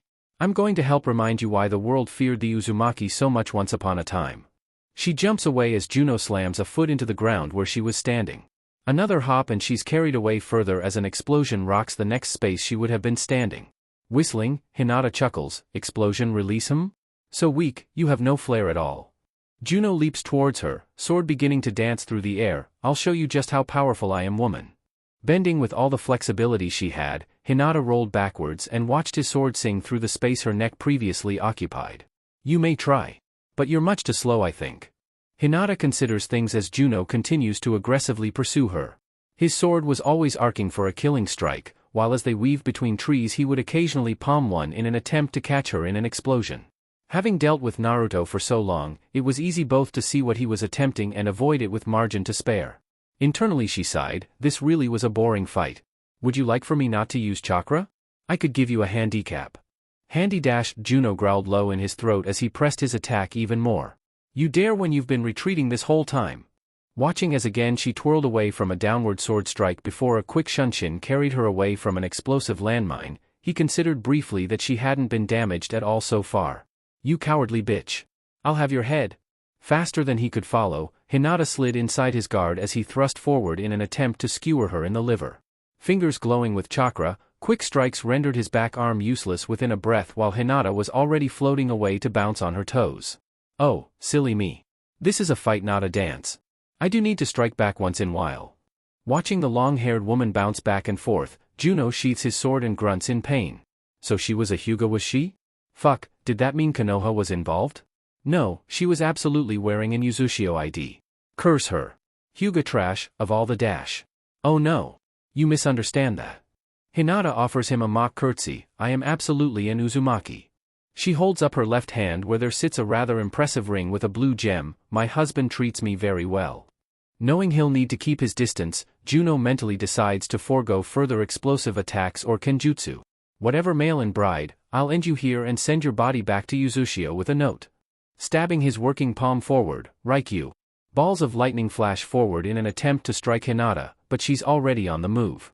Hinata laughs, voice echoing through the trees as her enemy continues to try and hit her with one of his lightning-based attacks. I have to say. Flipping through the air to land sideways along a tree in order to rebound off, she watched as her previous perch was reduced to tinder. While powerful, you're just so slow. My husband is much more of a challenge than this. How about we call it a day and you surrender before I have to hurt you? Juno couldn't believe it. Switching from the lightning balls to consecutive lightning bolts in an attempt to fill the air with enough projectiles to hit the agile woman, his anger finally reached its peak. How dare this woman belittle him so? He was Juno the Sharp? The man capable of slicing cleanly through steel and boulders alike. He had been praised by the Raikage himself. Will you shut up about your limp dick husband? If he's so great, why isn't he out here then, huh? You sound like a frost-born whore. Mood instantly shifting, Hinata turns her full attention to Juno. She knew enough about his character now and she wouldn't feel bad about what was about to happen next. Not bothering to dodge his next attack, another lightning ball, and instead smashing it away with a chakra-covered fist, Hinata pointed at him directly as a dark aura surrounded her. I'll make you one promise. For insulting my dear husband, I'll pick you apart bit by bit. Frozen in place, Juno can't help but feel like he was staring at the visage of a demon come to life. What was this terrible aura she had about her? Where was this chakra pressure come from? I'd like to see you try. There's a moment as chakra visibly wafts off of her body, before in a blink she is well within his personal space, a chakra-covered finger coming up to his midsection. Wha? Okay. 6 jabs to the legs lock him up and freeze him in place, muscles fighting against each other which she was sure within moments every bone in his legs would be broken soon. Another 3 jabs shut down his other arm, and there, the woods are filled with a meaty crack as indeed his legs broke in multiple places. Already screaming in pain and beginning to fall, Hinata continues her attack. 2 last jabs to his midsection shut down chakra production and his liver, before he is dropped screaming to the dirt. Sighing and putting her hands on her hips, Hinata stands over the writhing man, so dull. Barely even a warm-up. Ergurg. Tears streaming down his face and blood leaking from his lips, Juno wouldn't be offering any other comments besides screams for a short while. Now is that any way to speak to a lady? Use your words please. You're a big boy, aren't you? Juno was delirious with pain as the muscles in his arm were still fighting each other due to whatever it was she did. Within a breath as he fought and failed to control his still constricting legs, his arm shattered into a dozen pieces. You bitch! Screaming into the night air, Juno's mind was quickly overcome with pain. Hinata was soon squatting down over him, pulling her mask up with an odd shine to her eyes. Oh dear. Looks like I don't have a lot of time with you. Guess I better get to interrogating you properly then. So. A kunai was in her hand, its edge glinting in the moonlight. Why don't you tell me what Kumo has been up to these days? More screams filled the woods after that, tinged with the scent of blood. Ahead of Hinata and closing in on their own prey quickly, Ino, Karen and Anoka are hot on the trail of Guren and Yukimaru. They can just barely make out the lake connected to the sea where the sandby was most likely located, and they put on some extra speed. Ino motions to the both of them, break off and head straight to the water, complete the mission while I take care of them. Karen sighs, are you sure you'll be okay on your own? Ino nods, I may not be a powerhouse like Tayuya or super sneaky like Hinata, but I'm no slouch, let me tell ya. I'll be fine, honest. Karen salutes her as she and Anoka begin to jump away. We're counting on you and don't do anything stupid. We can't take care of husband without you after all. Ino smiles behind her mask and waves them off. You know I'm more than just a pretty face. I'll be smart, so go on now. Watching the pair race away, she keeps an eye out as ahead of them the taller woman, Guren if she remembered correctly, turned back in an attempt to intercept them. Ino launched several sanban her way, stopping her in her tracks as she saw the attack and dodged, letting Karen and Anoka race ahead uncontested. Hey now, you wanna fight? You can fight me. Frowning and sizing up the blonde who decided to get in her way, Guren turns just enough to see Yukimaru out of the corner of her eye. You have a mission to complete, get to it. But Guren, you dash. But nothing. We don't have a choice, go on, I'll be okay. Yukimaru looks conflicted, eyes darting between the two women about to go into battle, hands clutching his jacket tightly. He's surprised when the pretty blonde woman winks at him. Don't you worry, I can tell you care about her, so I won't rough her up too badly. Guren frowns as Yukimaru takes another few seconds before rushing away towards the shoreline. Her attention now fully on her opponent, who apparently though very highly of herself. You're full of confidence. Ino nods, inspecting her nails and buffing them lightly on her black tank top. I was going to say, that was big of you, trying to make sure the kid was out of the way. You must care about him, huh? Guren lowers her stance, beginning to circulate chakra through her body. Without him, no one will be taking the sandby. Already she moved one hand behind her back, pink crystal shuriken forming between her fingers. Ino shrugs, earth chakra circulating through her muscles with the ease of long practice. We'll just have to find out, won't we? Deciding to take this serious from the start, much like Hinata, she removed the gravity seals along her body in a flare of chakra.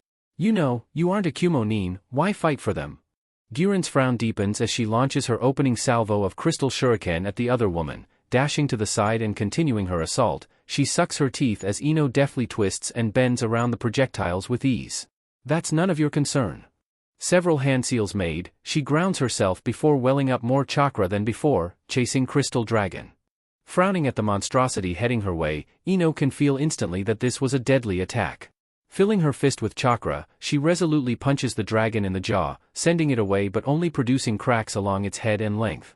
Whistling at the integrity of the jutsu, Ino can't help but feel like she might be in for a real fight here. This is strong stuff, this a bloodline. She was curious, but already had an idea of how to end this. Her mainline techniques all dealt with the mind after all. Guren smirks, taken in by the energetic blonde as she dodges a brace of launched sanban in return. Not many alive can ward off my attack, I guess I should acknowledge your strength for that. Adjusting her chakra and bringing the crystal dragon back around for another attack run, she sends Ino on a spree of dodges and chakra-aided evasions. I wonder how long you can keep this up, little girl. Watching the dragon head back her way, Ino jumps high over its head and watches the attack gouge a trench through the ground where she had been standing. Another fist comes crashing down along its back that only produces more spiderweb cracks, and Ino frowns. This thing was tough, but, as she continued to dodge and bat the chakra construct away from her, she begins to notice a pattern. Guren could reinforce her technique with chakra, repair the damage and turn this into a war of attrition. She was not doing that, however, instead content to waste chakra and watch Ino make a mockery of this fight. Curious. You know, you don't strike me as the type to follow the orders of someone you don't trust, much less like. Guren nods without meaning to, watching Ino deliver another earth-shattering punch that finally shatters the crystal dragon and sends shards raining all over the area around them. We are ninja, sometimes we don't have a choice in the matter. Several new hand signs made, Guren smirks, dance of the crystal lance. Several spears made of crystal formed out of the ground and launched towards the weaving and dodging blonde. Ino shook her head, a chakra-laden fist smashing and redirecting the spears headed her way. You're human, aren't you? You always have a choice. Fed up with dodging and feeling like she had the measure of her opponent, Ino hit the ground in a roll and placed both hands flat in the grass, Doton, earth spears. Much like Guren, several spears made of earth were launched through the air. Guren saw the attack for what it was and stomped a heavy foot into the earth, crystal wall.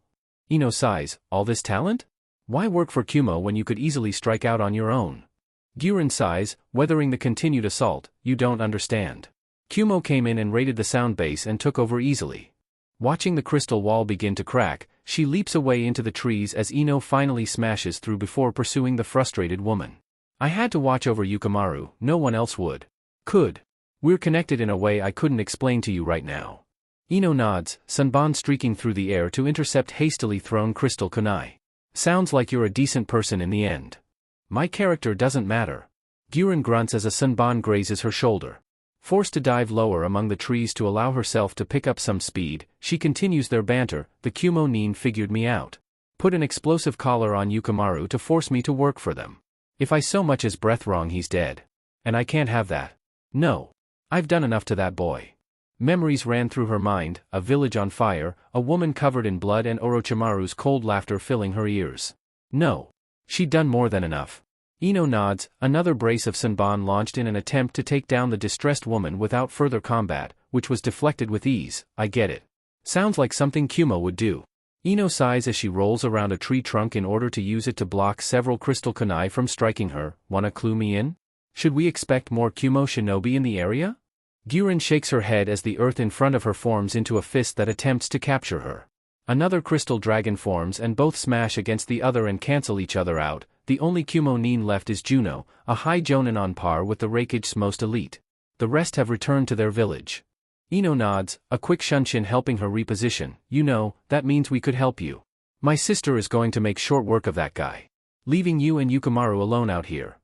Ino sealed away her Sanban launchers, knowing by this point Guren wasn't going to be caught by them and instead considered her next move. Think about it. It's not like we know you. We're here for the Sanbai and that's it. For all we give a damn, you and Yukimaru can go free about your business. Finally locking onto the echoing voice of Ino, Guren summons a massive amount of chakra and pushing it into the ground, forming several crystal pillars that rise into the air and destroy everything in their path. You're forgetting about the suicide collar. Another shunshin taking her away to safety while she watches the wanton destruction. Ino can't help but sigh heavily. My husband is a master with seals. It'll be child's play to remove that hack job for him. Hell, my sister wife might be able to do it by now. Hesitating after seeing her attack didn't connect at all, Guren frowns as she searches the area for the muscled blonde. That would mean I'd have to trust you, and I can't say that I do. Guren frowned as she started to feel sluggish and her arm that was grazed by the Sanban wasn't responding as it should. Poison? Grunting, Ino amplifies her voice to bounce it off of as many surfaces as possible. Look, I get that, really. But I don't have time to keep playing with you. So either you'll need to figure it out or I'm gonna put you down. Choice is yours. Holding up a hand, sparks trailed along her fingers as she mentally began to decide on what technique to use. Guren can't help but grin now, thinking on their fight so far.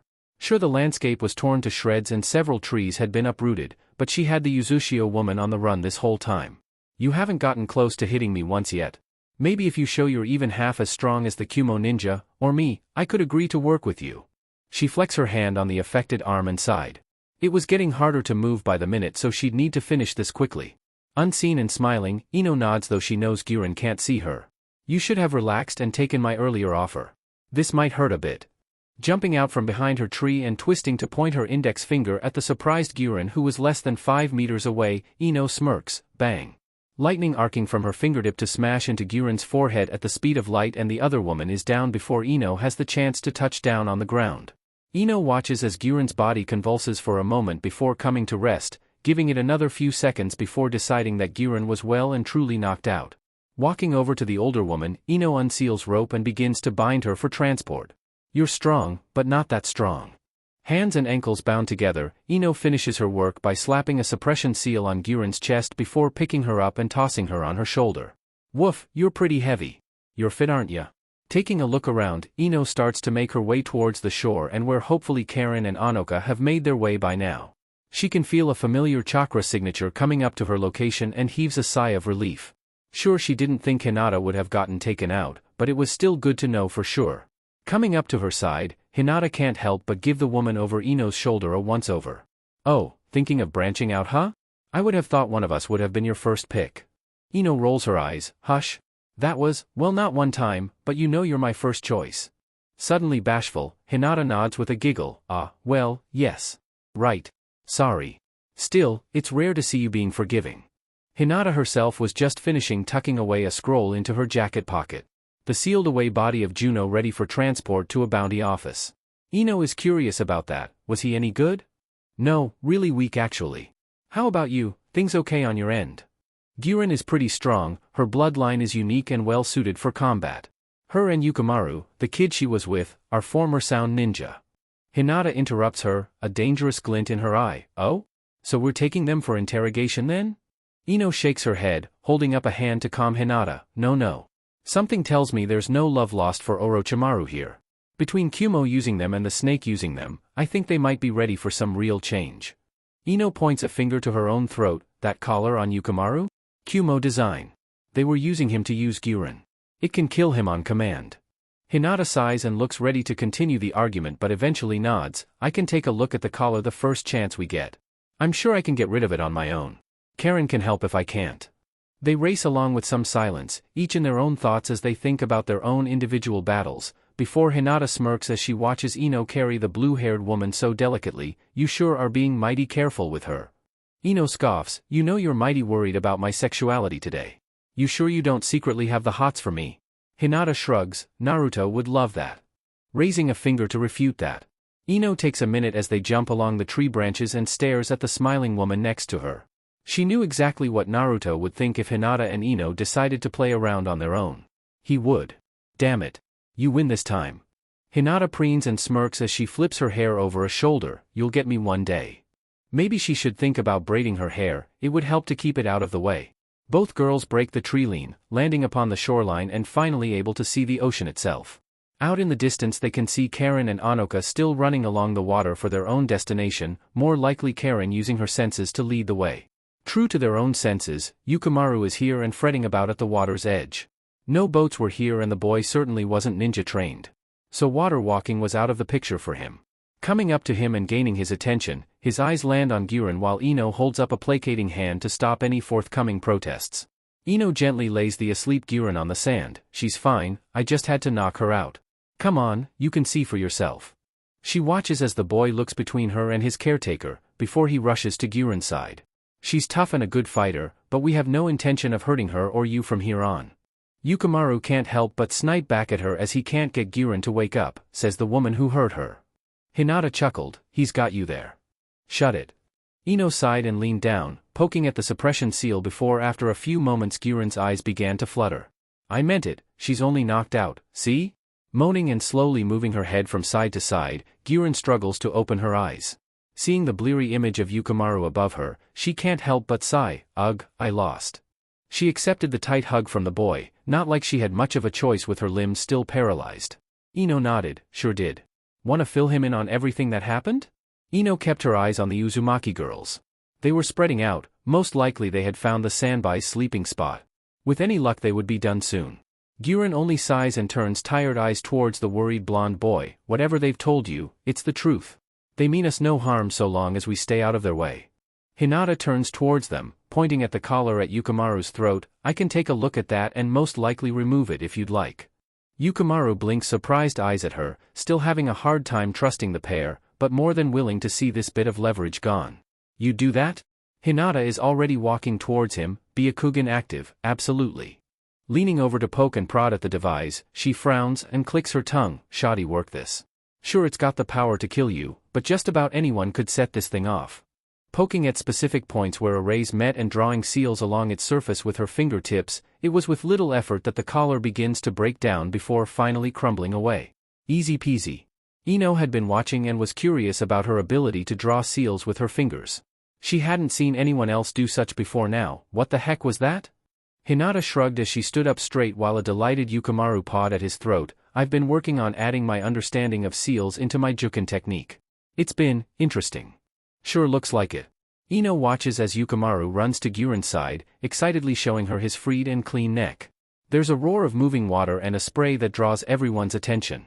The sandbai had surfaced, roaring into the night as three tails thrashed among the waves. Well, ain't he a big one? Hinata sighed, you're devolving. She watches with the others as just as quickly as the sandbai surfaced, bright yellow and blue chains burst from the water to surround and entangle the biju. There's a struggle as the beast attempts to fight free, great waves kicked up and water parted like it was a kiddie pool and not the ocean itself. But eventually the sandbai is brought down to the water level and with a bright flash, soon it is gone, leaving behind Karen and Anoka who begin to make their way back to shore. Anoka now sports a large sealing scroll on her back, a glowing chain holding it in place. Ino notes that, won't it break free like right away? Hinata shakes her head, it's just temporary, her chain will keep it stable until we return to Yuzushio. Where the plan was to release the sandbai within their territorial waters and hopefully either Naruto or Fu could talk it down and get it to relax. They weren't looking to seal it away after all, just keep it out of the hands of anyone else. Ino nods as she turns back to Guren, well, that's it. We're all done so, you're free to go so long as you aren't gonna try to attack us some more. Guren shakes her head, since you removed the seal on Yukimaru, we don't have any reason to keep up the fighting. I'd soon run as far as I can in the opposite direction at this point. These women had beat them so soundly, she couldn't imagine how strong the others must be. No, so long as they were letting her go she wouldn't be going against them ever. Ino nods, leaning down and removing and untying Guren, leaving her only under the influence of the suppression seal. Well, we have no need for you and we don't have a habit of going around killing other ninja needlessly. So, unless you're looking to be our enemy I think we're fine with letting you go. Ino stands, pointing to the paper tag on Guren's chest as she looks directly at Yukimaru. After we leave, remove that seal and she'll be up and ready to go within a few minutes. As Yukimaru thanks them, Guren is deep in thought as she wonders at the women that were so willing to let them go. Reasons aside, it was a rare thing in their world to get a second chance like this. She certainly didn't want to squander it. It's a curious Yukimaru still kneeling next to her that brings her out of her thoughts. Where do we go from here? Guren shakes her head, I don't know. Kumo will surely attempt to hunt us down. Hinata adjusts her weight on her hips, cocking one to the side and placing a hand there. You could always come with us. We're no friends of Kumo and we're always looking for new talent for Yuzushio. Hinata figured if Ino was impressed enough with her to be willing to let her go, an invite shouldn't be out of the question. We're looking to build a peaceful world, where people can reach an understanding without bloodshed or violence. But we know that that's time and effort, but everyone within our nation is ready to fight for it for as long as they need to. It takes some time for Guren to think it over. Stay out on the road and possibly on the run from Kumo while trying to protect Yukimaru. Or join a village and gain their protection while having to fight for them doing what she normally does best. One would allow her to be truly free until death that was sure to come, while the other gave up a bit of her freedom to possibly live a long and healthy life. It wasn't all that hard of a decision. Doesn't sound so bad going with you. So long as you can promise Yukimaru will be safe. Absolutely he will be. Hinata has no problem answering that nearly instantly. Children were heavily protected in Yuzushio after all. Yukimaru hugs Guren tightly, earning a grin from the weak woman now helped into a seated position. Alright then. Guess we're with you then. Karen and Anoka make the shoreline, hitting the beach and joining the group with groans. That was a lot of chakra to use all at once. Karen pats her shoulder while Anoka gives the others a peace sign with a wide grin. We did it. Sandbai secured. Ino nods, welp, then it's time to head back. It's a successful mission in the bag. Hinata sighs as the others all direct glares towards the oblivious blonde. Don't jinx it. We have to make it home still. We'll be fine. You dumbass. Karen's voice rises above everyone else, though Yukimaru can't help but giggle as Guren sighs. What have I gotten us into now? Far away under a clear blue sky, the weather was warm with just a touch of humidity that had her clothes feeling just a little uncomfortable but not overly so. Kuratsuchi did not want to admit she was lost. In fact, she wasn't lost, the map she had was just wrong. That being said, while she was supposed to be on her way through Fire Country, the plains she found herself on were oddly devoid of the customary trees that the Land of Fire was famous for. Still, there was only one road, so surely so long as she continued along her path she would reach a town eventually. This is stupid and shitty. I should have won that fight against the Maelstrom. The asshole must have cheated somehow. Kicking a rock out of her path, Kuratsuchi considered torching the path out of frustration. Where did it all go wrong? Granddad doesn't see my vision. That Suzumabachi bitch was worthless and was only looking out for herself. I need to remember to put her in her place when I get back. Kukuku, oh the things I have in store for her. Distracted as she was, she misses the other person sidling up next to her. Dark cloak with red clouds fluttering as he walked, orange swirl mask gleaming in the sunlight, he seemed content to just walk next to her and listen to her ranting at the ground. At least, until his boredom gets the better of him. Is it normal for you to talk to yourself so much? Freaking out and screaming, Kuratsuchi leaps away while clutching her chest. Turning back to take in her impromptu traveling companion, she notes that other than his clothes, she doesn't have much of an idea of who this is. He had some odd spiky black hair and black pants under those robes, but she couldn't make out anything else. It's not nice to sneak up on a woman. There's silence between the two as her silent companion looked her up and down, almost with doubt that made her want to throw a kunai through his face. Especially when he tilted his head in confusion. I'm a woman, damn it. I don't doubt you. Honest.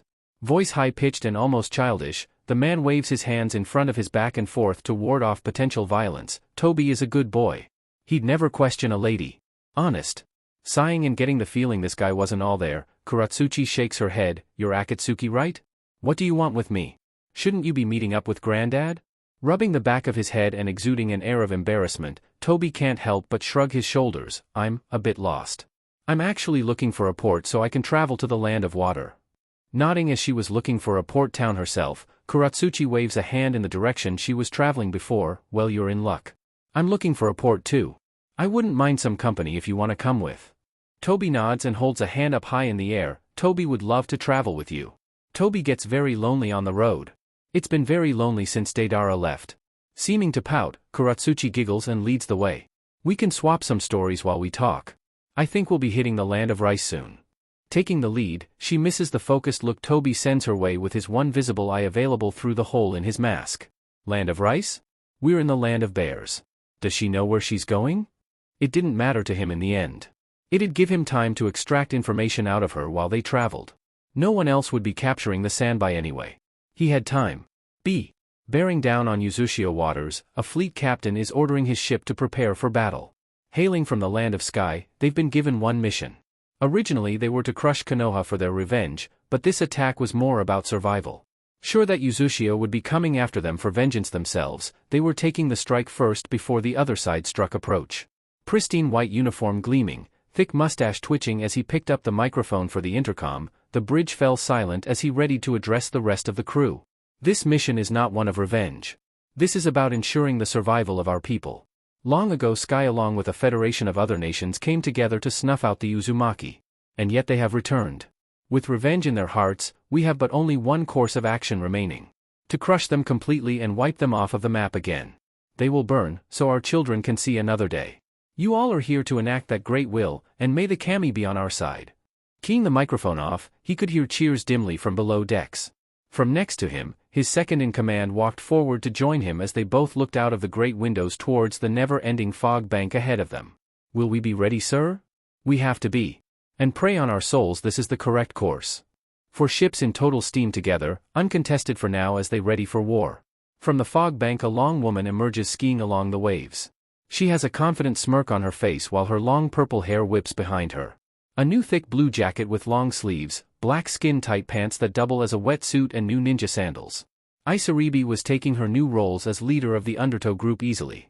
Her smirk can't help but grow as the radio in her ear comes to life. Guess my Hydra gets to come out and play after all. Omake. Relaxed and laying together on the tatami mats of his home, Sasuke and Sakura attempt to wait out the heat. The heat of summer finds them with all of the windows open while both have stripped down pretty far. But with such a traditional home, there would be no air conditioning here, and such, no relief unless they decided to head outside, a fact that Sasuke knew well enough but Sakura seemed happy to complain about. This heat sucks. Why haven't we moved to Uzushio yet? Sasuke can't help but sigh as his vision is directed at the ceiling, because you want to light the council on fire first before we leave. If you're so hot, go jump in the lake. That requires moving, something I don't want to do at all. Wearing only her biker shorts and a red sports bra, her hair even fanned out behind her as she laid on her back contemplating the ceiling with her boyfriend. You're just getting lazy. Maybe there's some Nara in you. But moving takes so much effort. Moaning and complaining some more, she rolls around before trying to cuddle her man. Hug me. You're sweaty, get away. Chuckling as they both lethargically rolls towards and away from one another, he can't help but smile. It's too hot for that. Sakura can't help but smirk as she stops on her side, taking in his sweaty chest and his own casual shorts. I thought your cold attitude would cool me down. Oh? I'm cold now, am I? I can get colder if you like.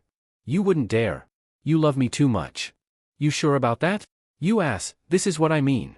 You love me. Like a rash. Rolling his eyes, Sasuke is up and above her within a breath, pinning her to the floor with his hands on her wrists. Say you don't love me. Eyes staring deep into hers, he knows good and well the flush now on her face was more from him than the heat. Flush, horny and excited, Sakura wiggles underneath him for a breath or two. You're getting oh so dominant lately. Voice coming out in a purr, she grins as Sasuke sighs and leans in for a kiss that sets her world on fire. Sasuke's hands shift from her wrists to her hands, fingers mingling with hers as he pulls away from her briefly. You're lucky I love you.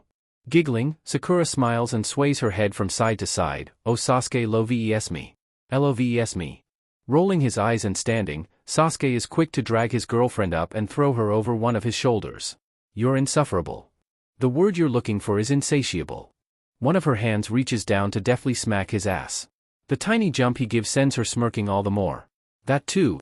Beginning to jogs out of the house and towards the lake, Sakura begins to beat playfully on his back. Put me down you brute. I can walk. What do you mean, this way you can't complain? That got Sakura's attention as she now pays attention to where they were headed. You wouldn't dare. It's hot, isn't it? I'm gonna kill you. I don't want to be all wet right now. First, you can't kill me. Not until we have a few kids. Second, that's not what you said last night. Blushing and caught off guard, she doesn't get a chance to say more as Sasuke jumps and sends them both into the cold waters of the lake. Blinking under the cool water, it takes a few kicks to make it back to the surface. Gasping for breath, the disgruntled Sakura is in fact cooled down, though now very wet. Next to her Sasuke surfaces, laughing and moving his hair out of his face. Ah, this is nice. Sakura latches onto him, smiles sultry as she presses herself into him. Hey. Did you mean it? Sasuke rolls his eyes again, leaning in and kissing her lightly on the lips, every word. Me and you? Lots of kids? Another kiss, as many as you want. Honest, no fooling? Another kiss, on my honor. Sakura wouldn't admit to tearing up, and if anyone asked it was actually Sasuke who cried, not her. Think we can get a start on that? It's just us out here. Sasuke shakes his head. How about no? Seeing her pout, he gives her another kiss on the nose this time while his hands wrap around her thighs. But, I wouldn't mind some practice. Oh ho. Practice huh? Sakura doesn't mind as his sports bra is suddenly gone. I wouldn't mind a little practice myself. Good. Practice makes perfect, doesn't it? You? Suddenly the water wasn't as cool as it was before, or maybe it was her. Aren't wrong. It was a good thing no one visited the Uchiha grounds often. There was a suspicious amount of giggling near the lake today. Today was going to be another perfect day as far as Isaribi was concerned. The sun was shining high above her, the ocean water was crisp and calm and contrasted nicely with the warm sea air. Dolphins were happily playing in her wake as she surfed along. Being on patrol had her alone most days and that was its own challenge sometimes, but it was a small price to pay in the end for the freedom she now had. Having been saved by the Uzumaki clan, able to build a new life for herself. She had filled her days with patrolling the seas, diving and exploring with the local fish, and she even had her own little love interest. All that to say she had never been happier and had promised herself that she would without a doubt protect this happy and peaceful life of hers. Breaking through the seal-based fog bank, today she had a mission. Riding atop her favorite golem while 4 very large flat-topped ships stood before her. At least it wasn't looking to be a boring day for her. In her ear, her radio crackles to life. This is border monitor control to Undertow Queen. We have 4 potentially hostile contacts that refuse to answer our hails. Do you have visual over? The man's voice in her ear was calm and very professional. He gave no indication that there was a panic going on within their office, and as far as she could tell, 4 incoming warships might as well be on the same level of a pesky fly that refused to leave the room. Very professional in her opinion. Pressing a hand to her throat, Isaribi grinned. This is Undertow Queen, confirming that 4 warships are on our border and steaming for Uzushio. Permission to engage? Over. Waves crashing to either side of her and spraying her with cold water, Isaribi waited for a response. Confirmed, permission to engage after attempting to hail them yourself. May the Fallen guide you. Over. Confirmed orders. Alert the rest of Undertow for possible salvage operations. Over. Isaribi's grin grew just a bit more as she fiddled with her radio to switch it to open channels, broadcasting on every available airwave. Attention incoming vessels, you are intruding on Uzushio-gakure waters. You are to turn due south to southwest to our public port in wave or face destruction. You have 60 seconds to comply. Over. Somehow she just knew they wouldn't respond. The lead ship was beginning to belch more thick white steam from its top deck. Small shapes she assumed were men were running to and fro in preparation for something she couldn't see just yet. She had heard rumors of carriers before, but had never seen a reason for them. Seemed like such a waste to have all of that empty desk space. Waiting for 15 seconds, she keyed her radio again while noting she was now less than a mile from the leading vessel. Repeat, this is Uzushio Border Patrol, turn away or face destruction. Over. A laugh fills her ears, a deep male's voice answers her finally. Is this the best Uzushio could think to do? Send out one small girl? You won't turn us away, little one, so stand aside before we wash you away with our righteous fire. Isaribi began to transform, her Kaima form taking over and her grin turned feral. White gleaming shark-like teeth shining in the sunlight, she keyed her radio one last time. You'll find that I'm more than enough for you. May the fallen guide you on your final journey. Cycling chakra down into the golem she was riding, she decided to make this as quick as possible. Her escort of dolphins peeled off, diving down into the depths of the sea.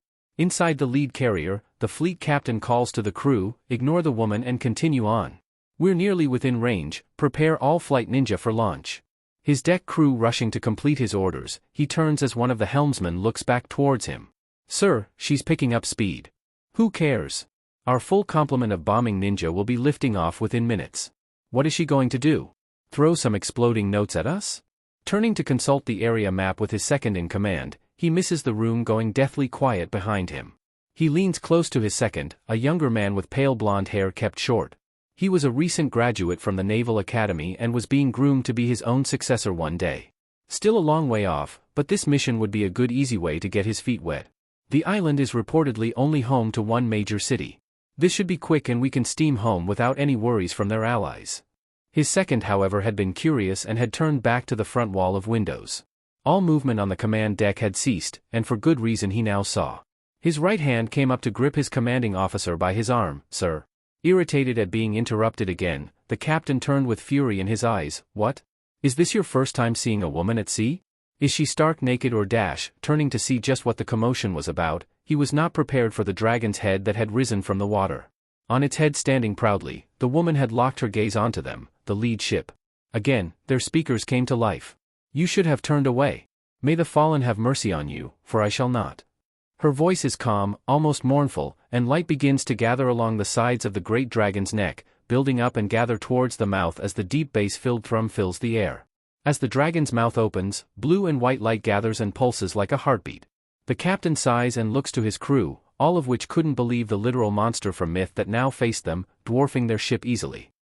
It's been an honor me dash sentence unfinished, an arc of blue light flashed into existence and the bridge ceased to exist. The ship is rocked with explosions as the bridge is hit with the beam of liquid fire that continued on to dig a trench into and then through the top deck. No longer under any control, the lead ship began to turn and list, belching smoke as the crew panicked and rushed about with no clue of just what had occurred above deck. Isaribi watched on, the lead ship on a collision course with the next closest ship which was already trying and failing to veer away. Knowing the two lead ships wouldn't be able to avoid her for a short while, she closes the distance and comes within 400 meters of the two ships and points a clawed finger towards them. No quarter fuafua, burn them all. A roar answers her and the thrum of power gathering fills the air and rumbles through her body. A feeling she would never get tired of. On either side of her, two more massive heads rise from the depths. Water cascading off of their stonework necks, they too are gathering power for a renewed attack. Watching as the lead ship finally crashes into its counterpart, forcing the other ship to tilt dangerously and sending anyone unfortunate enough to be on the deck into the sea, Isaribi closes her fist. Attack! 3 beams of light and heat race away, towards the ships that were locked together. The first ship is nearly liquidated on the spot, its hull gouged out and set aflame within seconds. The second ship does not fare any better, pushed the rest of the way over and capsizing while white-hot fire rakes along its keel. Belching smoke and oil, the very sea itself on fire, both ships collapse and begin to sink as Isaribi turns her attention to the 2 trailing ships that are doing their best to turn away. Recharge. The thrum begins again and she closes the distance to her next targets. In the distance shapes begin to launch into the air from the ship's decks, and Isaribi sighs, shit. Guess I should have been a bit faster. Around her the 3 dragons' heads have finished recharging and another combined attack goes forth. the leading ship is raked along its side at the water's edge, and Isaribi assumes they reached a fuel tank or possibly a powder magazine because the ship erupts into fire, the upper deck surging into the air a dozen meters before its corpse comes crashing back down into the water in 2 pieces.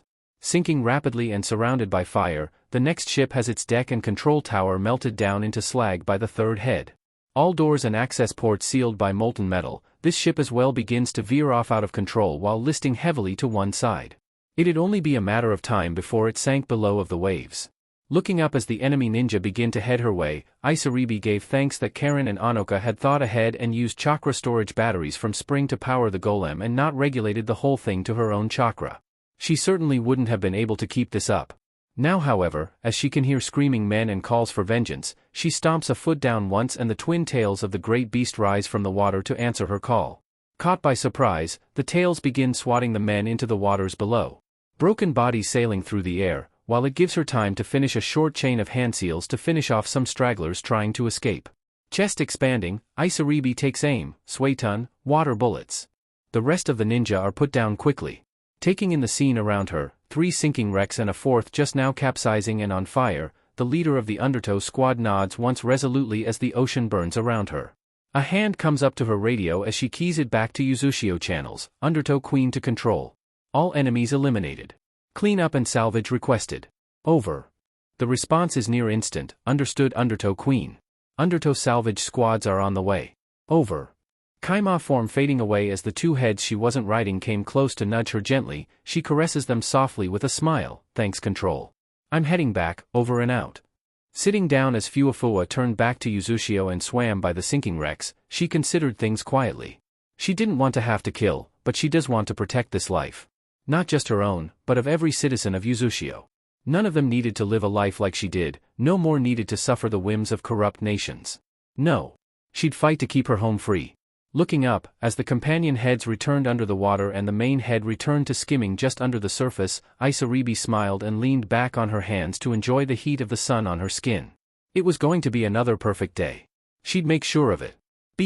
Sitting cross-legged on a rock and facing his training master, Naruto smiled as Fukasaku gave him a tale about Jiraiya's own sage training so long ago.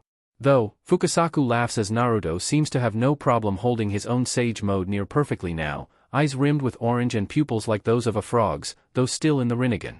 You know, I never would have believed you would have picked up sage training as quickly as you have. I thought your plan was too ambitious, the hope of a tadpole with more guts than sense. Naruto chuckles as he rocks in place, I told you. I have a family to return to. And he was getting anxious to get back as well. His month was almost up and he finally had an idea of just what to do with Kumo. Plus he was anxious about Koyoki and Kotoheim and hoping they were doing well. Along with the others. Maybe with more free time he was beginning to worry more than he should. Fukasaku nods both to what he says and the feelings he puts off, be warned, young Naruto. Seeing he had the boy's attention, the elder Toad continued on. There is a great responsibility with this power. It would be devastating to everyone you love and the world if you should lose yourself to it. Remember, any imbalance can see you turn to stone, or worse. It was the worst scenario that Fukasaku wanted to make sure didn't come to pass. Naruto waves a hand in front of his face as if to ward off evil, no worries. I won't let something like that happen. Naruto had been working hard, increasing his control and understanding of Sage Mode and Senjutsu in general. He wanted to truly be completed in his training by the end of this trip. Fukasaku sighs with some relief, hoping that Naruto could keep that promise. Eventually his thoughts however turned to a different promise he had made long ago and with a heavy sigh and hopes that he was doing the correct thing, Fukasaku slaps a chakra-filled palm on the rocky ground. In an explosion of smoke that quickly wafts away, Naruto is met with a new toad. Naruto my boy, meet Geratora. A rare breed of scroll toad that has a specific connection to you. Greeted by the orange and black-themed toad boasting belly rings, Geratora quickly bows before Fukasaku, Elder, are you sure this is wise? He's only just learned to harness Senjutsu. Fukasaku places a soft hand on Geratora's shoulder, be at ease. I believe Naruto is more than ready. Seeing that said boy was confused, Fukasaku moves to explain things. Geratora has been entrusted with guarding the key to the 8 trigram seal that you hold. There were originally only a few reasons you would have been given access to this key. First, if you learned how to fight against and filter out the Bijus will in order to access its chakra. Or 2, if you found a different method and needed to modify the seal.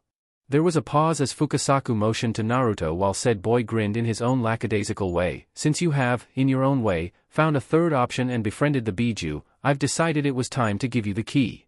Giratora is hesitant however, still kneeling but speaking his piece. I must bring up, I haven't had a chance to evaluate whether Naruto is ready for this responsibility. This is a large thing to hand over elder. Naruto boy has not only made it through sage training, but done so faster and more completely than even Jiraiya had. He will be just fine. Giratora raises his eyebrows at that admission while Naruto dives inward to bring it up with Kurama. Looks like we're getting closer to fixing you up, buddy. Being whole again would be nice. I'd like to not feel like a constant ball of rage and hatred in all my waking hours. You've been pretty good till now though. Especially recently. I've had hours worth of memories of you mating with your various partners. It's kept me busy. Naruto blinked without saying a word for a minute before a frown started to grace his features. Have you been jacking it to me having sex? I don't have the anatomy for that. You know what I mean, Fox. It's better than me wishing you and everyone you love dead, isn't it? Don't judge me. I'm judging. Right in this moment I'm judging so hard. You do a lot of things hard. Pervert. Ingrate. I'm what you made me. I didn't make you a pervert asshole. Delete those memories right now. Are you stupid? I can't do that. Then I'll come in there and do it myself. You sound like an idiot. So I sound like you then?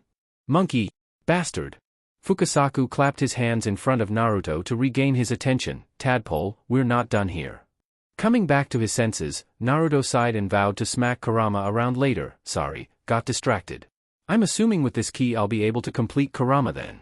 Giratora nods slowly, some worry in his features as the orange and black themed toad sighed heavily. That is something you will be able to do with the key inscribed on me, yes. However. Here he locks eyes with Naruto, mustering as serious a look as he can. Even if you and the Biju are in agreement right now, the simple fact is that its chakra has been cut in half. It's unbalanced. This will have repercussions whether you like it or not. So, until you return the rest of its chakra, I do not advise using its chakra freely, or even opening the seal at all. Naruto has a finger to his chin as he thinks on that. I'm guess then the best way to go about it is to open the seal and merge his chakra together all at once? Sounds smart. Sounds painful. Not a word out of you, pervert. What did I do?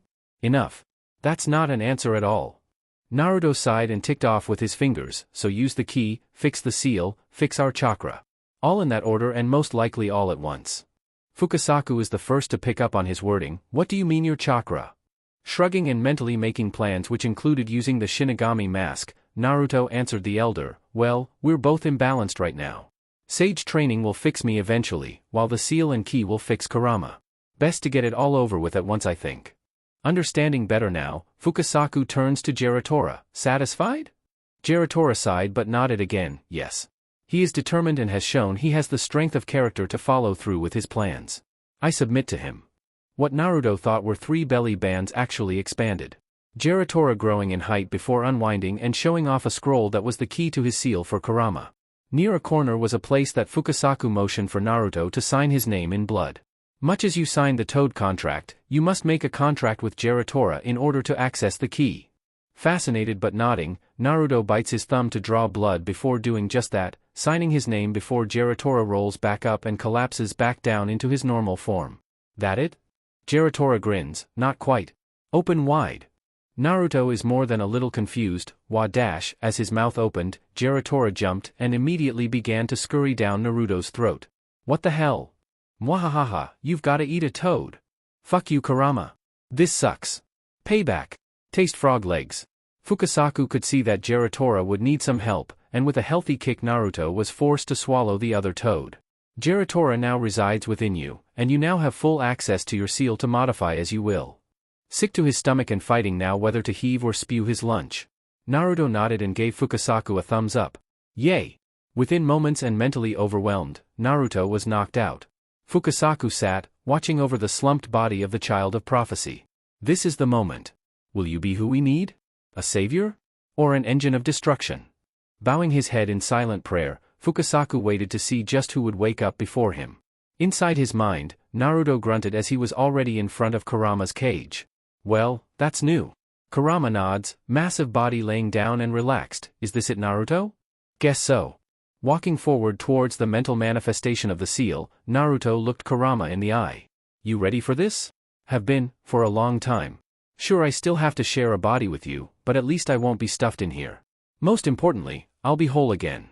That's the spirit, bro. Let's do this. Reaching up with every intention to rip the seal free, another hand grasps his wrist. Confused and held in place, Naruto raises an eyebrow at the blonde man standing next to him. Well, huh? My mind is getting rather crowded. Though I thought for sure it'd be beautiful scantily clad women. A woman snorted somewhere behind him, and Naruto couldn't help but grin at the tired look that crossed the man's face. You know, usually there would be a little more surprise to find someone else in one's mind. Naruto shrugs as he pulls away and turns to see both the blonde man in ninja attire and the redhead who he knew right away to be his mother. I'm just weird like that. Minato shakes his head. You really are something. Congratulations for making it this far, Naruto. Naruto nods. Aha. 1 second. It takes only second for Naruto to be pulled into a tight and teary hug by Kushina. Both of them latching onto each other and bawling their eyes out. Minato can't help but look up at Kurama, feeling a bit left out. I feel like leftover rice. You crafty monkey. You broke me in half. You both would have died otherwise. No excuse. All the excuses. You killed us. I was under someone else's control. Like you really fought it. Semantics. I loathe you, fox. Same to you, little brat. Go die. Get diddled by the third. Naruto and Kushina gave both of them the finger. Shut up. Mother and son are having a moment. Smiling through her tears, Kushina pushes Naruto away so she can take in his face. You really have grown to be so handsome, haven't you, my big strong son? Naruto nods and wipes his tears. Hey mom. Sorry it took me so long to visit. Kushina shakes her head. No. You've done so well. Put up with so much. I'm so happy and proud of you and the man you've become. Minato nods, coming to stand next to his wife with a smile on his face. You know. Originally I had sealed portions of myself and Kushina inside you in case Kurama decided to get uppity. Glad to see that wasn't necessary. Naruto nods. Smart move really. Kurama was an ass in the beginning. Hey, I can hear you. And you weren't much better. Hot breath washed over all of them, and was mostly ignored. Kushina giggled and looked up at the Biju. You've certainly lightened up since your time with me. I'm glad. You seem to have learned a little bit about the good side of humanity now. Kurama grunted and looked away from the group, not blushing. No, not at all, the whelp needed protecting was all. And you? Turning to point at her, he frowned. You've been here all this time and didn't visit me. How rude. Kushina motions to the blank world around them. I was stuck in the space that I was sealed to. Not like I could freely visit you. Minato and Naruto laugh together as Kushina peels off to berate the ancient Biju, before Naruto quiets down and gives Minato a strange look. Minato noticed this as well. What's up, Naruto? Naruto suddenly grins wide. Grit those teeth, old man. Huh? Minato probably could have avoided the fist that crashed into his jaw if he was alive. But maybe not. Across from them, Kushina turns to watch things for a moment before sighing and nodding. Not surprised, as she remembered the life story Naruto had told her, so she doesn't step in and instead goes back to reminiscing with a grinning Kurama. Naruto walks forward to help Minato up. I love you. I understand why you chose me to seal Kurama inside of. But it was shitty and I felt like I needed to belt you one. Minato doesn't refute it, instead grinning and slapping Naruto on the shoulder. You've sure grown strong, haven't you? I'm glad. Wanna give me some of the highlights? Naruto begins to tick off some of the happier moments of his life while ignoring that a lot of them happened outside of Konoha. Made some really important and lifelong friends. Fell in love a few times. Found more family and rebuilt Uzushio. I've stomped all of the Sannin at least once. Killed the slimy one. And now I'm on par with most Kage. Oh. And I'm gonna be a dad. Naruto went on to explain more of it. The Foxden girls, the overly flirty Mei, some of the drama with Kumo. The works. At the end of it, Minato still had a proud smile on his face. You had a real time of it. I wish we could have been there to see it all. Minato leans in, mock whispering to his son. How is it, multiple wives? It as amazing as I think it is? Naruto nods, also leaning in. It's totally awesome. You wouldn't believe half of it even if I told you. They both miss Kushina overhearing them, turning with her hair floating ominously behind her with a death glare on her face. Oh, Minato-kun? Am I not enough for you suddenly? Chakra chains were beginning to fill the air. Minato is quick to defuse her, sweeping her into his arms and laying a gentle kiss on her forehead. You are my beautiful and amazing wife. I could never need more than you to fill my heart. Smirking down at her blushing face, all ominous features gone, they both flirt back and forth while Naruto takes notes. Kurama snickers, making sure to know how to diffuse fiery women. Absolutely. You know if you weren't here they'd probably be at it like rabbits. Naruto frowns and points at the grinning Biju. All children have to acknowledge that their parents did it once. That's all. Kurama wiggled his eyebrows. Oh, I can guarantee, it was more than once. Why, let me tell you dash. Lalalalalal, can't hear you asshole. Don't ruin the moment. Embarrassed at being lovey-dovey in front of their son, Kushina still smacks Minato lightly on the chest as he lets her down to her feet. I better be Mr. They both turn to Naruto with happy looks while said teen is contemplative.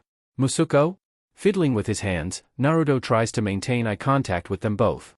What would you say, about me bringing you both back? I have the Shinigami mask, and the zero dash. Kushina steps forward quickly, a firm hand grasping his shoulder. No. Seeing the pained expression on his face, Kushina softens and shakes her head. We've had our time. Need I remind you, the Uzumaki hold life as sacred above all else. Yes, we died early and that is regrettable, but die we did. More than anything, we wish we could have spent more time with you, but we can't live outside of the wheel of fate. We aren't gods, you included. Kushina takes a moment to clear a tear away from his face, fingers trailing along his cute whisker marks though her own tears are falling as well. We shouldn't decide who should live and who should die. If you bring us back, then who is next? Your wives' families? Friends? What about other people? People you don't know? Enemies? Life was never meant to be so trivial a thing. Naruto is bitter about that. It's not fair in the end, that you were taken from me by some asshole who wanted Kurama. I had suffered all that time because of that. If I have the power to bring you back, to give you a second chance, why can't I? Just you two, no one else. Kushina brings him in for another hug and realizes idly that her son was a bit taller than her and very broad-shouldered. It is a huge responsibility, having control of that power. There are times when, more than just an idle temptation, one might be willing to make the sacrifice needed in order to bring someone they love back. She pulls away again, stepping back to take all of him in. In my case, as much fun as it would be to return, as much as my heart screams for it, it would go against my beliefs. Minato agrees with her and speaks up. While I'd love to see how Konoha is faring and what life you have built for yourself in Uzushio, in the end I have lived a fun life and given it to protect you. It takes some time for Naruto to control himself and nod, but eventually he does with effort. He understands in the end, the Uzumaki won't intrude upon the realm of gods if we can help it. That last hurdle, life and death, is not to be played with lightly. Smiling and nodding, Kushina begins to fade. Thank you, Naruto, for being such a good man, and learning from all of our various mistakes. Please, live long and well, eat properly and take care of your little sister and be good to your wives. Remember to always be yourself and strive to be better than the you of yesterday. Fading as well and clutching his wife to his side, Minato give him a thumbs up. Give us lots of grandchildren and we better not see you on the other side to come visit us until you are old and gray. I promise to do just that. I'll make you proud and I'll bring peace, just like you had tried to do. Both of his parents nod, leaning into each other. We believe in you, Naruto. We love you and are proud of the man you have become. Naruto watches as they both fade away, leaving him alone with a quiet Kurama who says nothing as the teen collects himself. After a few minutes of calm silence, with a bright grin, Naruto looks up and points to the sky. Fuck yeah.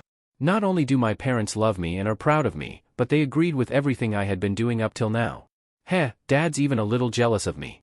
Which is awesome. Kurama brings up the rather large elephant in the room, not including himself. I know, it must be a bitter pill to swallow, to have the power to bring your parents back, but being told not to. Sobering up with a nod as his hands fall to his sides, Naruto's shoulders sag a bit. Yeah, of course. But I get it. My mom is right. We shouldn't try to be the gods themselves, deciding who is worth bringing back and who isn't. Remember, in order to bring someone back, I have to sacrifice someone else. So where would that end? Who would I be willing to sacrifice? Anyone? Everyone? All just to keep my loved ones alive while everyone else's dies? No. Life, Mom said, it's a heavy thing to bring someone back. And rightfully so. A life for a life, and all life is precious. Kurama continues to be the other voice in this, having to make sure of Naruto's priorities. Are you sure? What if something happened to one of your women? Could you still say that then? Hesitating for a moment as a coldness gripped his heart and soul before nodding firmly. I'd have to. So much is depending on my living on, not giving in and breaking the life and death cycle.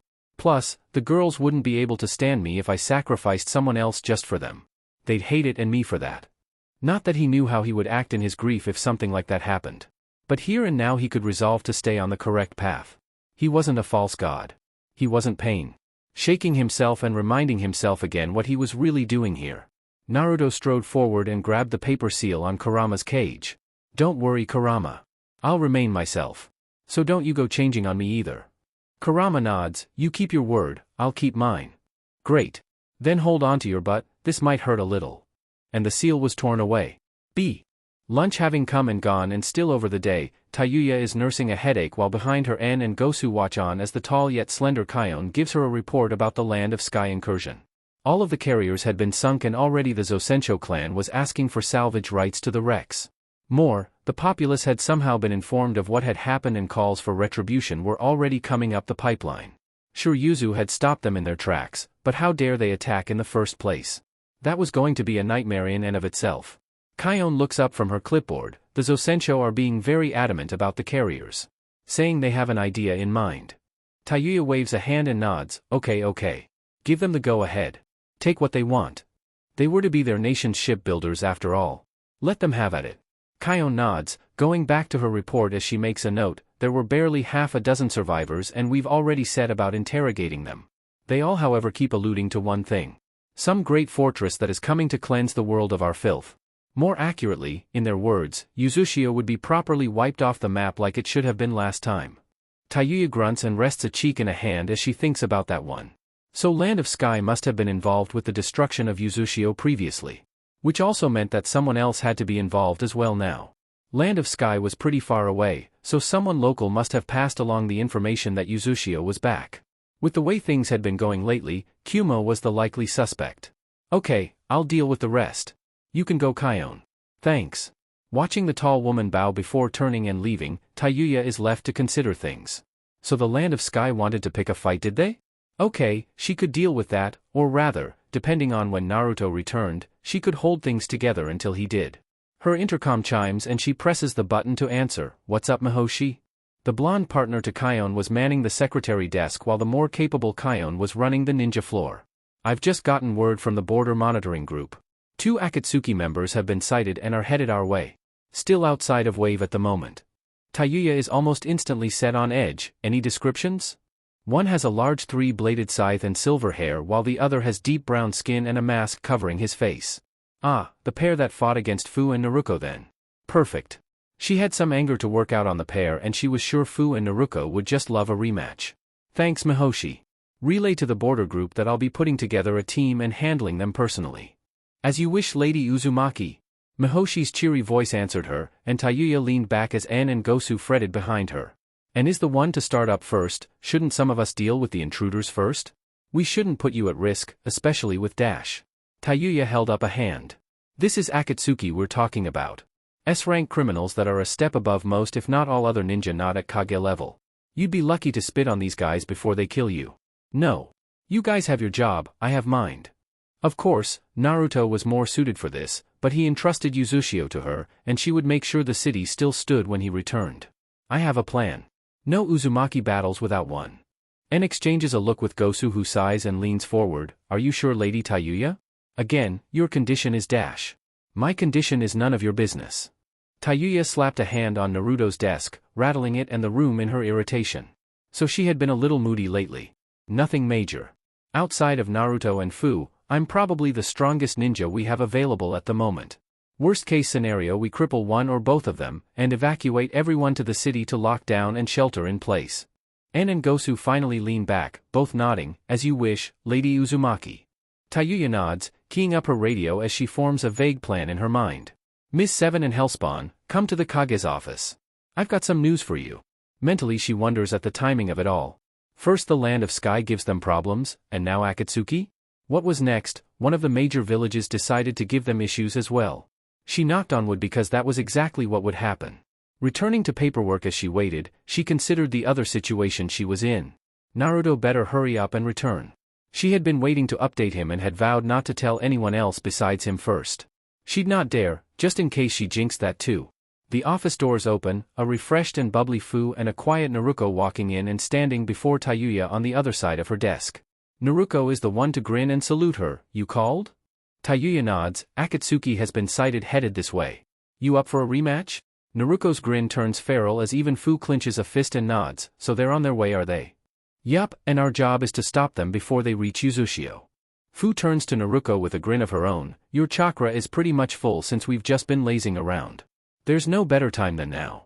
Naruto nods. I can't wait to eat that son of a bitch Haiden. Tayuya shook her head. I'm thinking different. You both should deal with Kakuzu while I deal with Haiden. Naruto twitched, but remained under control, instead only asking the obvious, why? Tayuya pointed at her specifically, because he's the melee fighter. He works off of blood so far as you could figure out, right? Something to do with his ritual and seal. I can counter that, you can't. Kakuzu on the other hand is weird but completely killable if you can overwhelm him. And the both of you together can do that. Seeing both girls think it over before slowly coming to the realization and nodding, Tayuya smirks. We'll take them both down, and offer their heads as trophies to the nearest bounty office when we're done. Fu nods, nudging the feral-looking Naruto with a smile. Let's do this then. We'll take them out and show em why they don't mess with Uzushio.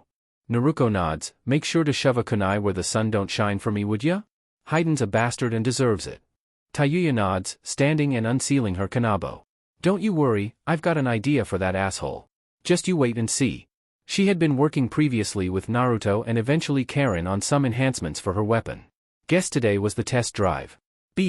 Far away in the Hokage's office in Konoha, Tsunade groaned as she leaned back in her chair. Things were not going well as far as she could tell. Konoha may be fine, but whispers said otherwise of the other villages. Jiraiya was keeping his ears to the ground and apparently Kumo and IWA were making dangerous moves behind the scenes. Suna was attempting to run interference with mixed results and Kiri was something of a mixed bag at the moment. But all signs pointed to things headed towards another war, which in her opinion would not be worth it and wouldn't be in anyone's best interest. Poking her own intercom and waiting, Shizen soon opened her door and walked inside. You called Lady Tsunade? Tsunade nodded, motioning to a chair in which Shizen sat. I want you to get a hold of Jiraiya, Kakashi, and Asuma. Put some teams together to deliver messages to the other villages. Shizen's eyebrows rose quickly as her master was rarely so serious. What about my lady? Has something happened? Not yet, but I fear what could be on the horizon. Tsunade tended her hands together as she thought. With Danzo out of the way, it had been easy to solidify her power base within the village and turn things around. Even the fire daimyo was being nicer to her. That said, it wasn't like she had enough power to bully the other nations into following her will. Especially with Naruto and the Kyuubi long gone. No. Negotiations were needed for this. I'm calling a 5-Kage summit. Both to introduce Uzushio back into the fold and to hopefully bring down some of these tensions. That sent Shizen reeling. Do you really think things are that bad already? Something like this, it's only meant for the worst of times. Agreeing with her subordinate and leaning back in her chair, Tsunade sighs heavily and wishes she could drink right now. You aren't wrong. But think about it. Rumors on the wind speak of Kumo inciting violence in the east. IWA is courting with unknowns in the south. And we've lost contact with several nations as far east as the land of demons. No. Something is moving and I know some of it is related to other nations' relations with Uzushio. We need to put this to rest quickly before the entirety of the elemental nations are once again dropped into a bloody war. One with even worse consequences than any before now. Tsunade's hard eyes lock onto a worried Shizen. You know what Naruto is capable of doing. Do you think he will hold back if his people are threatened? Shizen is shaking her head immediately. No. He would level anyone, everyone, if it meant Uzushio survived. Exactly, which is why we need to find some peaceful ground now. Before something happens. So, send the word and gather them all up. I'll make preparations on my end, including getting in touch with neutral ground in the land of iron. Tsunade watched her apprentice leave with a ball of worry in her heart. Was she overreacting? Worrying over nothing? Or was she too late and had things already gotten out of hand? She hadn't gotten any worrying updates from Uzushio, and their monthly visit wasn't due for another week. Surely things could hold out for a week. Surely. Omake. Returned to the land of water and Kirigakure to rest before returning to Uzushio. Hinata, Ino, Karen and Anoka stood before Mei, giving her a report on the situation with the Sanbai while assuring her that Kiri wouldn't have to worry about the Biju from here on. Hinata is taking the lead with this conversation, standing as tall as she's able with her back straight. For now we have the Sanbai secured and stable. Returning it to Uzushio won't be a problem and we'll deal with the fallout of killing the Kumo ninja while we were here. Mei smiles and nods, relaxing in her seat. It's a wonderful thing that Uzushio was willing to help us so quickly in our time of need. However, what about that pair outside my doors you've picked up? I didn't know Uzushio as a whole had a habit of picking up strays. Perhaps Lord Naruto's habits extended to the others? Nodding, Hinata smiles. They are refuges, nothing more. They'll be coming with us. Still smiling, Mei trails a finger along her clean desk, and, what about my request? To have Lord Uzumaki come and visit me sometimes? It does get so lonely here sometimes. Us Kage should have a warm chat from time to time. Chest pushed out just a bit more, Hinata's eyes hardened just a bit. My husband is a busy man. I'm sure he will get around to visiting you when he has the time.